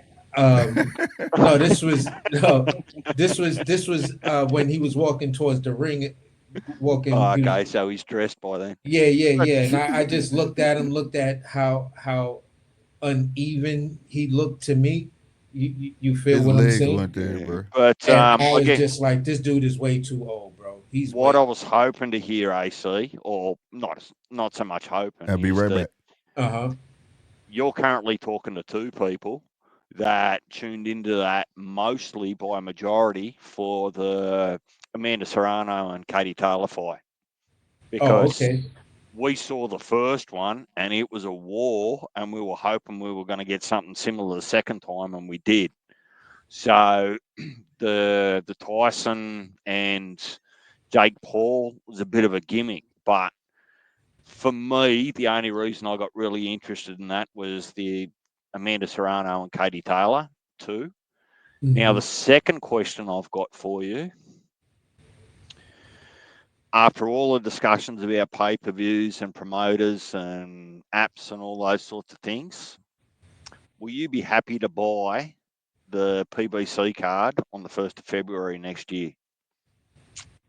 The Tank Davis card. No, no, no. Uh, Tank's fighting, I think, 1st of March. uh-huh. Oh yeah, yeah, yeah. So this is the Benavidez Morel headline, and the undercard under that is No, I'm not buying the pay per view to watch that. It's not a pay per view fight. there you go. There you go. So if you watch back, and if we continue to talk on some of these lives, whether it's here, whether it's on Heavy Bag or Punch, whatever, you're going to hear me repeatedly say that I want the fights, I enjoy the fights, but I still reserve the right to actually decide whether it's worth paying for or not. I feel the And same way. Yeah. and I think that fans that turn around and blow up and say, well, we're not getting the fights we want. Well, I think in part that's because they're paying for the fights that they don't want.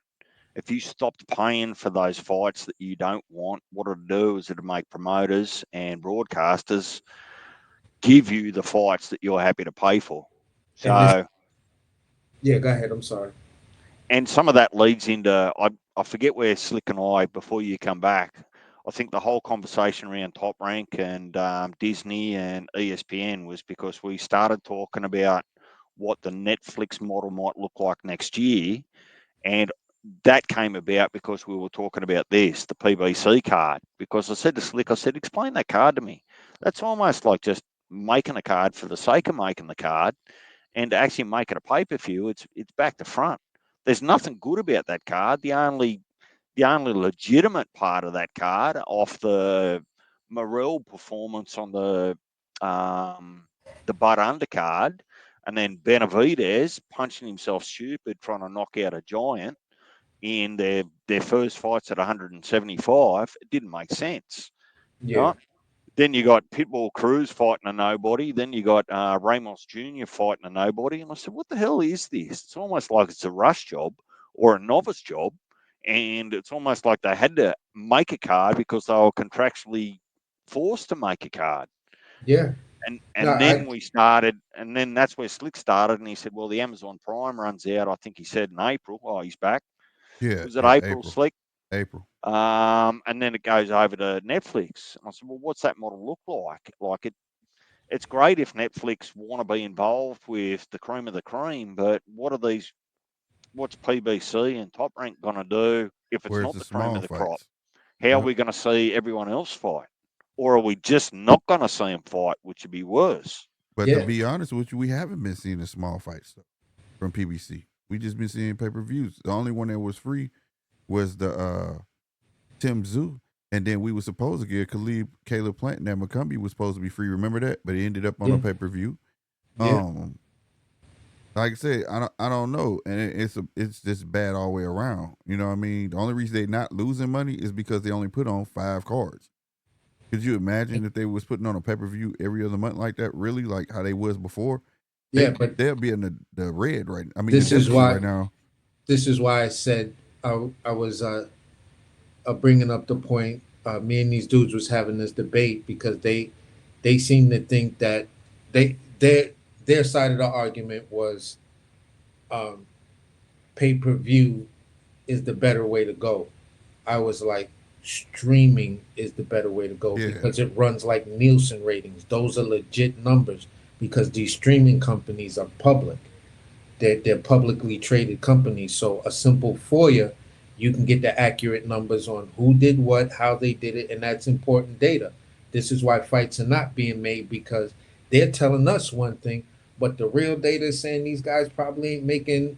They probably are not even breaking even or coming very close to breaking even, but it's a lose-lose situation because if the model worked, Showtime would still be putting on boxing fights and It worked. HBO. It worked to a certain extent until the It, new it age worked came. It until has to you evolve. until Before the apps and pay-per-view smartphones model. and shit. Yeah, but when you look at the pay-per-view model, there is no evolution for it. It is what Right. it That's what I'm is saying. That's what I'm saying. because It because worked because the only way you was gonna see those big fights, you had to pay for it because there yeah, was and no it apps, worked. there It was worked for no the early. piracy and shit. You know. Yeah, pay-per-view is like digital and analog. Right. It worked for the early cable. When Right. cable first came out and you wanted to watch, the big Ray Leonard fight, you wanted to watch, the big Mike Tyson fight and all of that. Pay-per-view worked like a motherfucker because you could go over anybody's house, you go to a bar, pay your Yeah. little whatever, And whatever. that's And when the movies model was on pay seemed per view. Pay per view was a whole model in itself, not just for fights. exactly. They And had everything. I'm actually okay with a pay per view as long as it's legitimate and justified. What I'm not okay with is a pay per view as a staple income just for a the promoter sake of it being, yeah. to break even. And that's my point about the PBC card. Like Right. if you look at the Turkey Al-Rashid card in February, I know that Slick, have you heard yet what two fights are going to be dropped off that card, or does that depend on what happens December 21st? Just hold that Yeah, that's just answer for a minute. If you look at the Turkey Al-Rashid card, if you're in America, $25, you're buying that every day of the week. If you're a boxing fan, casual or hardcore, right? right. That's a bargain, right? Right. If you were to entertain a Tank versus Shakur or a Tank versus Inouye on a pay per view, you'd buy that every day of the week.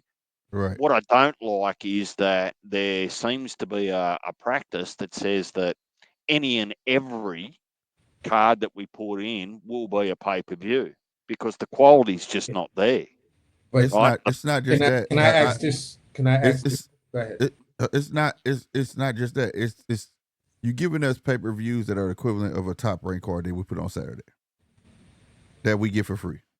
So it's like, what am I getting? What am I getting out of this? Right? Who is really deserving over there to be called that pay per view star? And it's only one. That's Tank. Other than that, he's not giving his fans what he wants. You know what I'm saying? So at some point, you know, they should look at, or the investors should look at, like, this shit is falling because you're not producing. But see, when you get somebody free reign with all that money and you don't have no insight and you're not saying it, you just hoping for a fucking return. That's the prime example of what happens. This is where this is what I'm saying about the pay-per-view model, and this is talking points I was bringing from the debate I was having. Uh-huh. When you look at the pay-per-view model, all the years pay-per-view been in existence, the best it's ever done was 4.6 million. Right. And that's you feel what I'm saying? 4.6 million confirmed buys. When I spoke earlier, when I said Tyson Fury versus Wilder did 11 or 13 point 11 or 13 million globally, the 1.5 million is what they did. Everything else was an illegal stream. Right. Right. You feel what I'm saying? So without an illegal stream, the best pay-per-view numbers that's ever been produced since the history of it is 4.6. Right. When you look at the most recent streaming, 50 million people had eyes on a female fight. Mm-hmm. No promoter, not Eddie Hearn, none of those guys were able to do this number because Clarissa Shield holds that on an all women's card with 2.2 million. Right. Right. That was her beef when she came out at Cam and trying to, Right. inject herself into that argument. So 2.2 on the female side, 4.6 on the male side. 50 million people watched Amanda Serrano and Katie Taylor. Right. Which I'm happy to hear. That's why I was asking you about what was motivating you for that Jake Paul fight. But see, I look at it a little bit like this. Let me give you a different analogy, boys, or different. You might buy a Netflix or a DAZN or whatever it is, right? Because you're interested in a TV show, like a season, right? Mm-hmm. Now, in part of paying for that subscription, you might love episode 1, episode 2, but if episode 3 and 4 and 5 and 6 and 7 are shit, right? Mm-hmm. You're not going to worry about that subscription anymore because you're just not interested in that product that was the TV show, whether it's Yellowstone, whether it's whatever it is. So the product has to keep you interested in the subscription, just like pay-per-views do, right? So if I use the same analogy with the pay-per-view and you go, well, I'm happy to buy a pay-per-view for a Canelo versus Floyd Mayweather or a Tank versus Shakur or whatever that might be, a Bud versus Spence. I'm happy to do that. But as soon as that quality drops off, don't ask me to pay for shit quality of a fight or a card. Now, the good thing that Turkey's got is it's not so much about just the main event. And that's the other part that people probably aren't looking at, is they go, what are you getting on the card? The card is what you're paying for, not just the main event. So if the main event is kind of okay, but the card is just shit, you start to question whether it's worth the money yourself. And you will. You'll do an illegal stream, or you just won't watch it at all. You'll watch for the replays or those sorts of things. So I just don't think that some of the business models have caught up with it yet. They're kind of just stuck in their old ways. But coming back so I can allow you to answer, Slick, the 2 fights that are going to drop off the Riyadh card, do you know them yet? Has that been published or? No. The only one that's a if is the virtual. So far, so I still ain't seen shit signed by Kid Austin and Shakur. I know they talking like, oh, this is in the third, but I ain't Well, seen that's nothing, or it is yes. what it is. So Virgil's opponent is a question mark, right? Right. We Right. can agree on that. I'm pretty sure that Virgil's going to fight someone on that card, right? Mm-hmm. But what I'm hearing from the zone or seeing and reading is that they went back to Turkey and saying, look, man, this stream's going to go like this. This card's going to go for like 11 hours. Are you sure? So I'm pretty convinced or expecting two of those fights to drop off that card prior to February 22nd. I don't think I'm gonna be honest with you. I don't think none dropped off. I think they're just gonna be replaced. If so, because this is just my opinion right here. Because I know we was talking about Turkey in the beginning, how it looks like he was trying to promote Skill Challenge at first, moved on from that. Okay, I'm just gonna work with the promoters. He made the ambassadors. He got everybody bending knee except Top Rank and PBC, so to speak. And I I'm at the point where like this is just strictly for tourism, bro. Because when you give in 114 million to one fighter, you can't expect no type of return, especially What? you're on. Hang on, back that up. What? 114 million to who? It said Usyk was getting 114 and Tyson Fury was getting like 90 something Holy million. shit! So if you spending that type of money on just that fight, just them 2 fighters, you can't expect a return. And then you're charging a pay per view in the UK of $19.99 and $25.99 in the US. You're not expecting no type of return. Plus, they're in bed. This is what we're talking about. Like, and it doesn't make up the gap that you're talking about, but it's also the DAZN subscription. Yeah, but I just think like it's Wow, strictly for 114 tourism, bro. million. Yeah, Well, that I, kind of puts in perspective Canelo asking for 150 to fight bloody Benavidez, yeah, or Bud.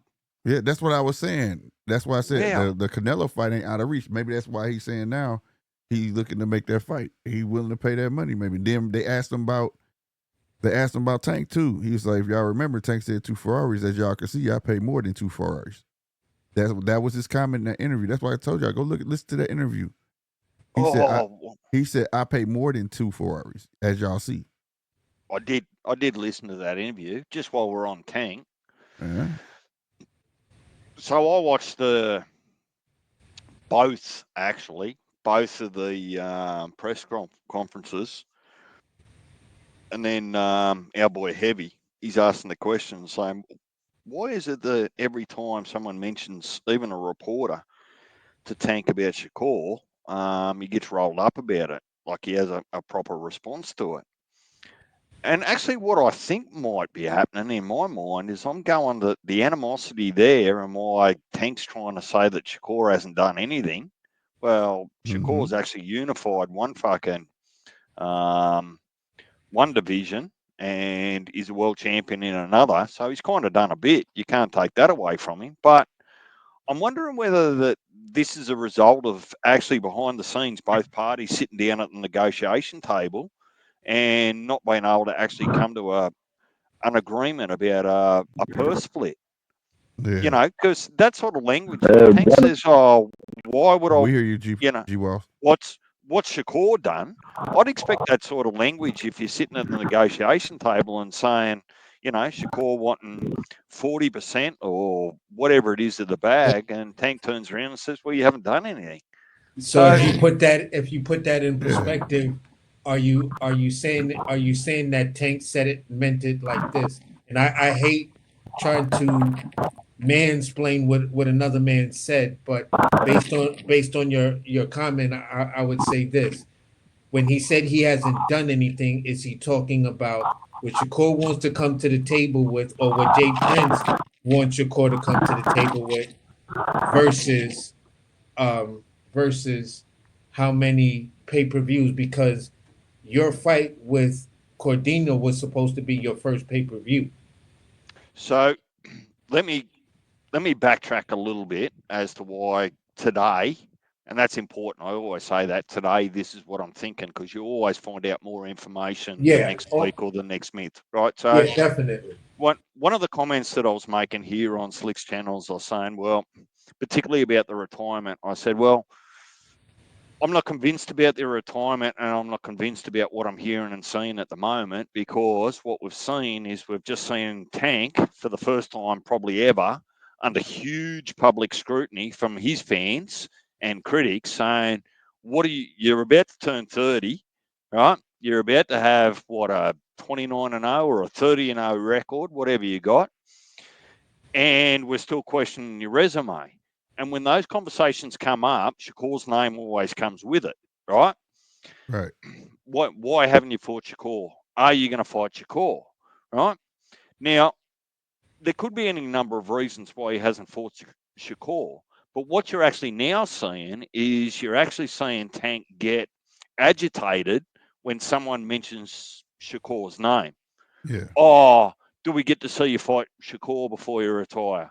What about a Shakur fight? You know, all these sorts of things. And he gets really agitated about it. And I sat there and just looked at it or tried to think about it from a different lens. And I'm going, well, maybe both parties have actually sat down multiple times, right? Whether it was Top Rank and PBC, or now Matchroom and PBC, and sat at the table and saying, well, we can't give you both guarantees. What we've got to do is we've actually got to divide the purse. So during the purse, Tank is going to bring 85% of those viewers to that fight, and Shakur's going to bring 15, right? And I'm just using nominal numbers.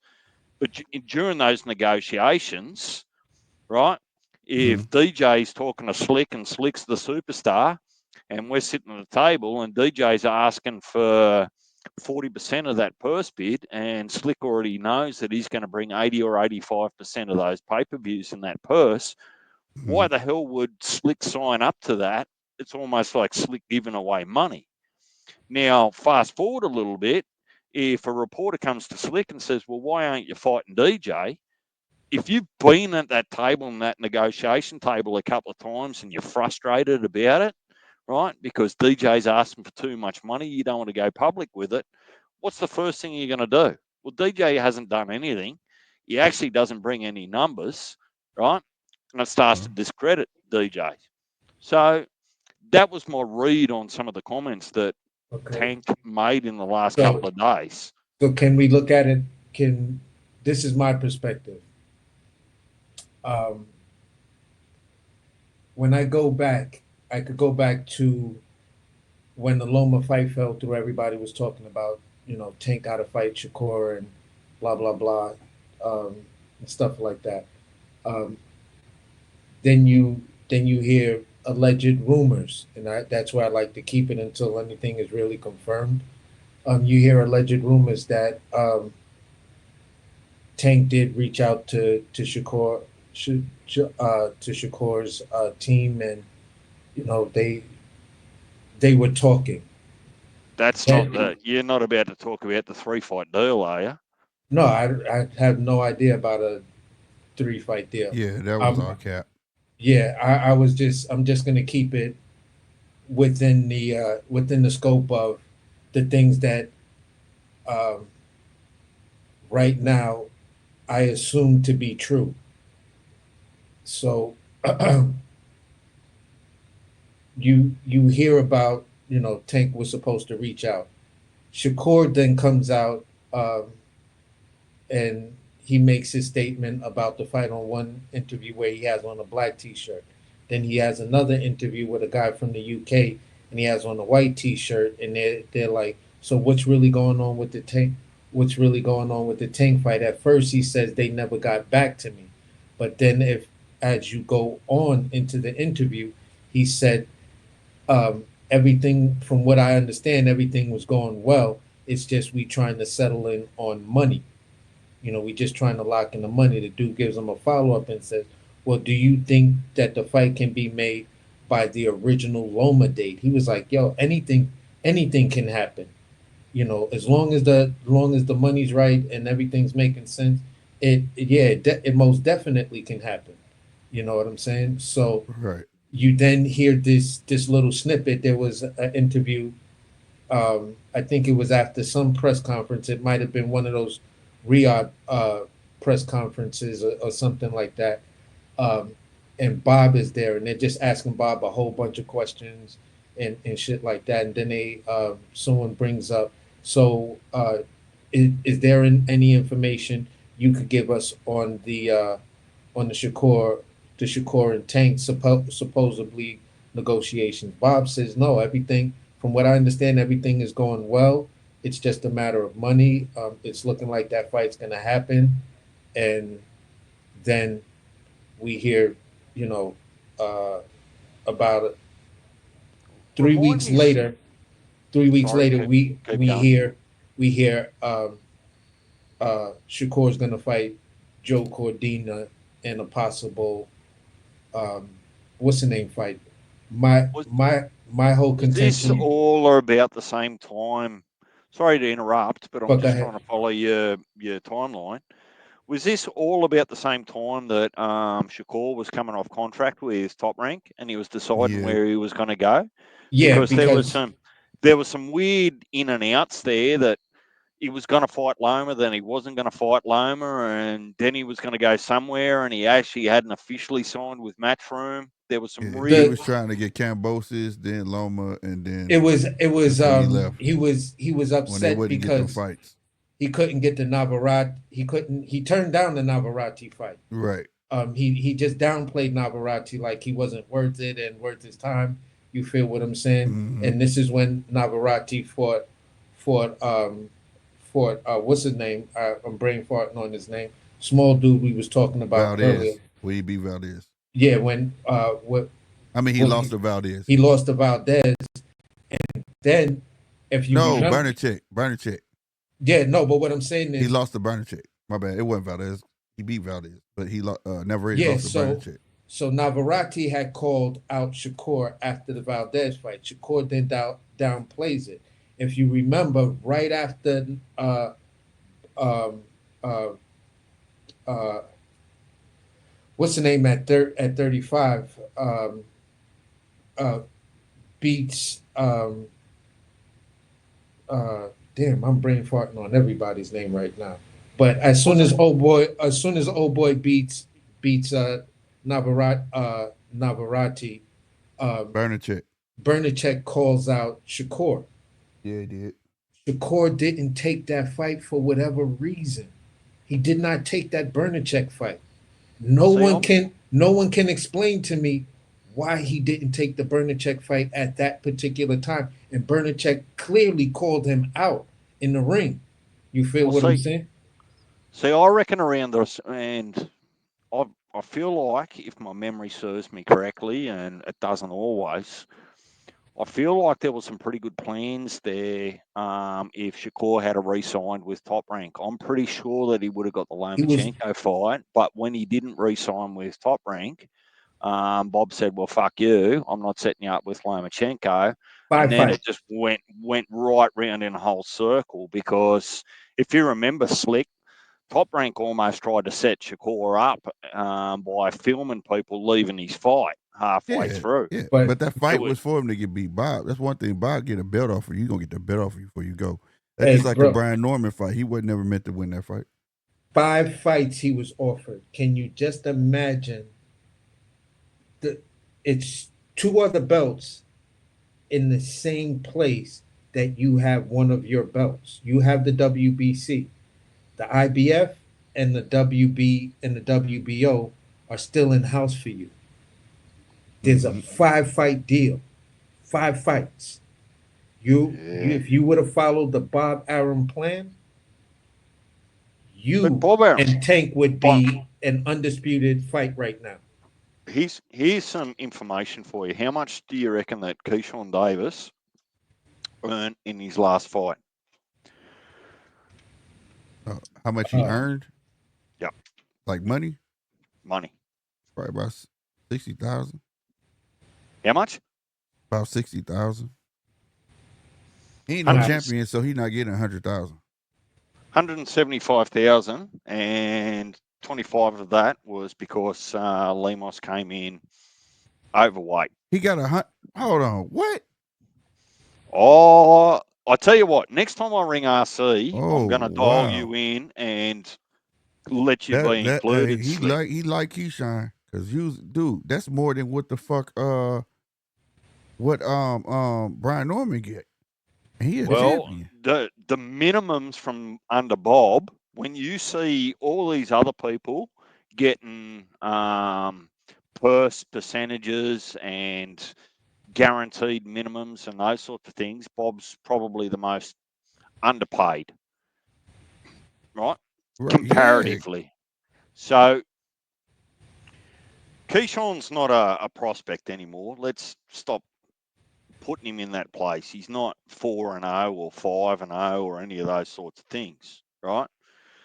But getting back to what I was trying to say is to say, look, I'm pretty sure that the best way to make a Shakur and a Tank fight is to give them guarantees rather than share a purse. But you, right? Yeah. Like give them a number that they're both happy with, and the fight will be done. They won't really care what the other one's earning because they're not sharing a purse, and then it doesn't come down to who's bringing the views and who's not. But that's kind of the deal that he got now with Eddie. You know, but he the get problem, $5 million. He get $5 million a fight. But the issue is this: Jay Prince. That's the Shakur problem. Jay Prince. You think so? If you know who Jay Prince is from the music industry? Yeah, I interviewed him. All right, then you know Jay Prince is going to try to get, which is rightfully so, the most amount of money he can for for who he represents. You feel what I'm saying? Yeah. Um, Right. so so the point I'm making is this: when it came down to this whole thing with Shakur and Tank, the thing that's realistic is this: if Tank's people are telling you we've never paid over $2.5 million for a guarantee, Shakur, you have to believe that because that's what's reported. I can't say I'm in the room and say this is how much you got. Maybe they're giving a lower number for tax purposes or whatever. But as far as everything that's reported, the person who's got the highest guarantee with fighting Tank was Ryan Garcia, and that was 2.5. Everybody else who fought Tank all got around a 1 million or 1.2 million or 1.5 million. Yeah. You feel what I'm saying? And they don't get no back end. But Some of remember, them don't get. Ryan got back end though, Yeah, but the rest of them Ryan don't. got back in. Shakur was offered the same thing. Basically, he was getting, what some reports were saying, or some people I know that I spoke with were in there. They was like, listen, the first offer that Shakur got was the Loma deal, but he wanted more of a percentage split on the back end.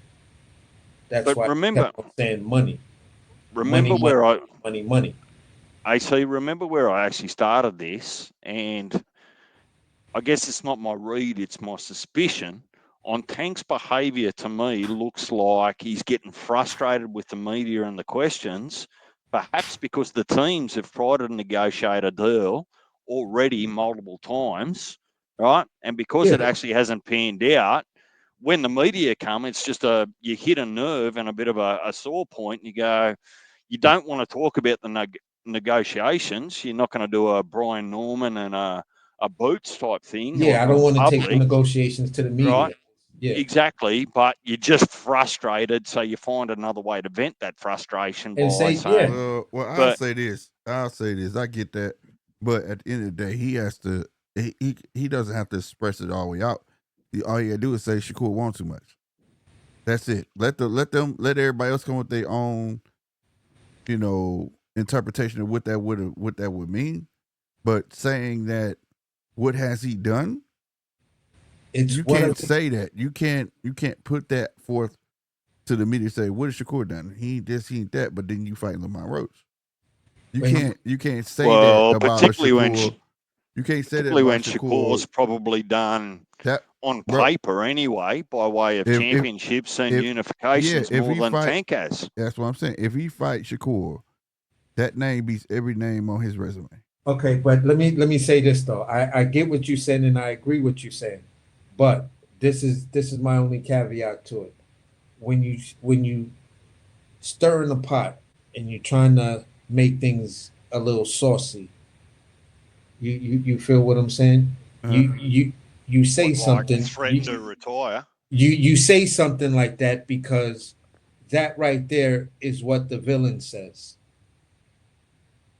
Who's the more generic villain of the two? It's not Shakur Stevenson. It's definitely Tank Davis. Right, So if you're the villain and Floyd is your mentor, the ultimate villain, the richest villain, the vindicated villain, right. then at the end of the day, you say those type of things in this era because they work. Look at what happened. When I got he news. said that, I got look news at for you, how many AC. content creators posted Tank said Shakur ain't did nothing. Oh, right. Publicity. I mean, I get that. They can run with that, but again, that's the narrative of that you feed the casuals because the casuals going to run with the latest thing that's been spoken, right? Yeah, and it's I, gonna send an outrage. It's gonna send an outrage to the Shakur fans. Yeah, It's like purposely saying some stupid shit that you know is gonna outrage the other guys yeah. because oh, you know mate, that how they feel about that guy because you see the same things you see online and you like. I bet you if I said some shit like he ain't did nothing, watch these motherfuckers go crazy. Right. Watch I'm a this. casual and I run with everything I hear. No, you ain't no cat, No, man. You've been on no, here it's too not. damn long for me. But You're I'm you're gonna you're have a to. contender now, brother. You're not a prospect no more. I'm gonna love. Been around too long. I'm gonna love you and leave both yous. Slick. We're back together in under 12 hours. Yep. You know I'll be back on here, man. I'm on here So tomorrow for the fights. what's that? That'll be 7 a.m. in the morning for me. So I'll catch you then. Yes, sir. Yes, sir. I'll check the zone and make sure I'm not missing out on any prelims. AC, you got to watch some of these prelims, man. They're fighting for their career. They're trying to put on. Definitely got to watch the prelims because Jalil Hackett on the prelims. He's like the main event on the What's prelims. He's at 147, isn't he? Yeah. He's nice. Ooh. Jalil Hackett is nice, bro. Yeah. What a shit division. He's one of my guys. Actually, That's why I don't know why when we actually thought it was Roman Villa. So we was like, you just saw the Roman. You just saw Roman. That's why you. Yeah, we was like, oh, Roman, what Roman? Oh my God, no! Right. Jalil about to step up big time. But Eddie big on him. Eddie big on him, and Eddie want to get him a belt. You'd have to be deflated actually coming into the 147 division, wouldn't you? Like looking at what's not happening in front of you. No fights, no activity, heap of bullshit. I look at it's like just being a rebirth. I mean, in this day, we live in a microwave era where people want now, right? Yeah. But we get to see all the up and comers that's finna grow with each other and who gonna be the shit. You know what I'm saying? That's the beauty of it. Like I don't give up on a division because ain't nobody there. Yeah, ain't nobody there for it's like the superstars you used to see, but it just give a chance for the other people to shine. Not everybody finna go get their shot. So I'm for it. I'm for it, bro. Speaking of prospects, AC, if you got nothing better to do next weekend, I wouldn't buy it if that's what it is over there. But next weekend, Australia's got a card on it. And if you got time to scratch yourself and you're interested, go and have a look at Jasmine or Jazzy Parr. Yeah, Jazzy Parr. She's fighting next weekend. She comes from a Muay Thai family. Her father and her mother are world champions, and now she's just actually focusing on her craft with no limit on boxing. Okay. And I'm telling you what excites me the most about her is she expects to get hit. Yeah, that's just the Muay Thai way, right? I'm gonna get hit. I'm gonna get elbowed. I'm gonna get kicked. And she's very deceptive because she's pretty as hell. You don't expect that shit, but she not scared to get hit. She's not. So she fights a bit of a veteran, Slick, like one of the proper veterans. So it'll be a real good test for her. But like I said, I'm going to love you and leave you both. I guess we'll be back at it. It'll be too early for me to... Remember, DJ, Dr. Blake Mysteries. No, actually, what's stuck in my head is Joseph Brown. Yeah, Joseph Brown. Oh, yeah. All right. Joseph Brown and Dr. Blake Mysteries. Those two. I'm always asking the guys that come here, I say, who should I be going to have a bit of a look at? First, it was Abdullah Mason. Who was the other one that you gave me, Slick? Tiger. Yeah, Tiger. And then from Cincinnati.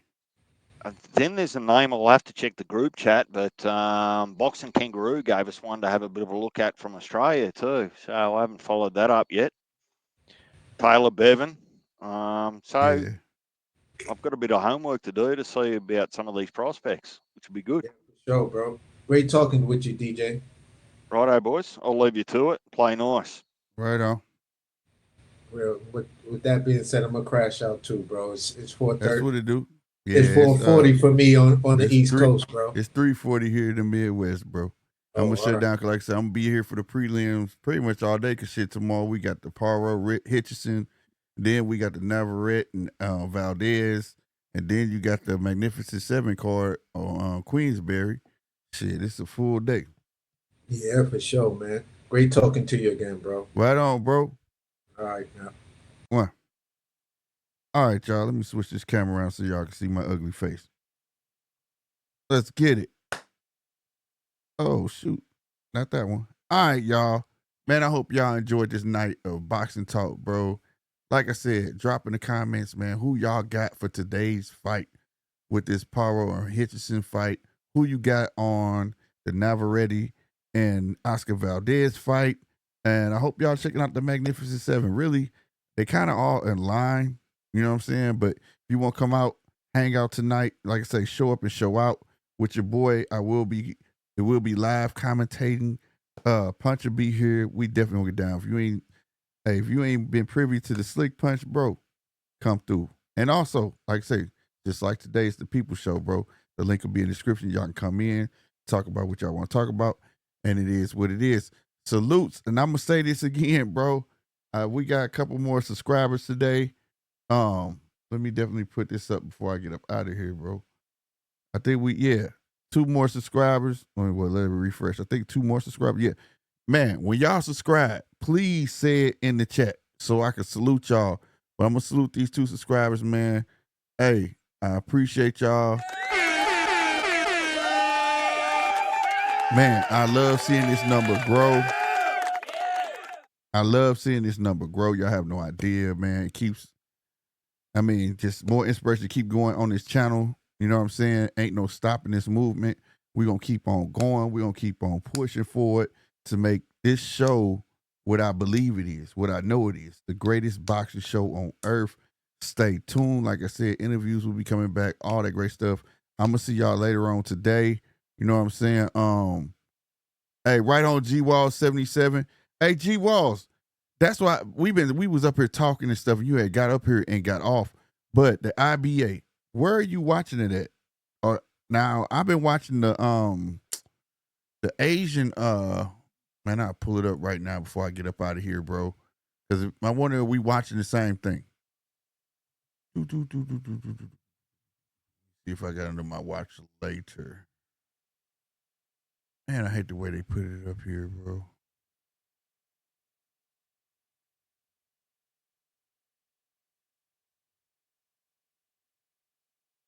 Oh my God, bro. The IBA, I think it's the IBA or something like that. Hold on.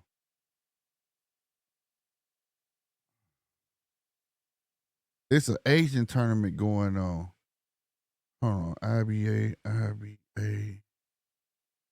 tournament. It's a boxing tournament, bro.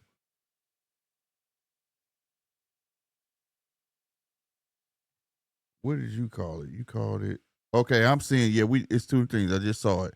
IBA Champions Night, December 16th. If this is what you talking about, I'm already subscribed to them, bro. I don't know why the hell it didn't pop up on my stuff. But I already bet that. I'm definitely gonna watch this. But I'm trying to find out. Bro, it's gonna make me mad, bro, because it's an Asian tournament that's going on, bro. That's pretty dope. I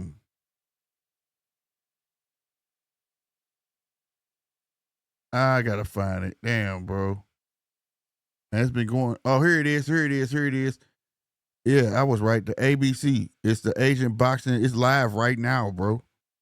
Like it be coming on. It start like at 12 at night because it's over there in China or in Asia. It's the Asian Boxing Confederation. And it's a big ass tournament. Right now it's on day 8 semifinals. It's the ASBC Asian Elite Men's and Women Boxing Tournament. And they be getting down, bro. So if you into that, G Walls and anybody else, yeah, it's dope. Yeah, I just saved it, the IBA Boxing, and I'm subscribed to the channel. It didn't pop up on my feed. That's all that pop up on my feed is boxing, but that never popped up. But this ASBC Asian Elite Men's and Women Boxing, bruh, they be getting down on there, bro. I've been into that late nights, not going to sleep till like 2, 3, you know what I'm saying, or whatever case may be. But I'm probably finna check that one out.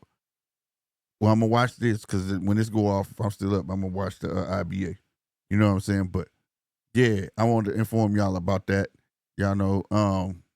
Plus, we got Jaleel Hackett on the card of the Hitchison and Paro and Hitchison card. You got Richard Torres taking a step up tomorrow on the Navarrete card. I mean, it's a lot of great boxing, bro. But y'all know how we do it. But we all about the boxing. Like I said, make sure y'all do the easiest way to help the channel, like, comment, subscribe, man. Do what G Wall said, man. Tell a friend, tell a friend. about us over this way. Salute to everybody over there on X, man. Y'all be putting it down, man.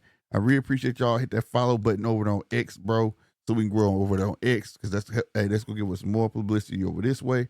Hey, man, I appreciate y'all, man. You understand me? I am your boy Slick 50, bro. Hey, I'm gonna see y'all later on today. Like I say, show up and show out. Most of all, be easy. All right?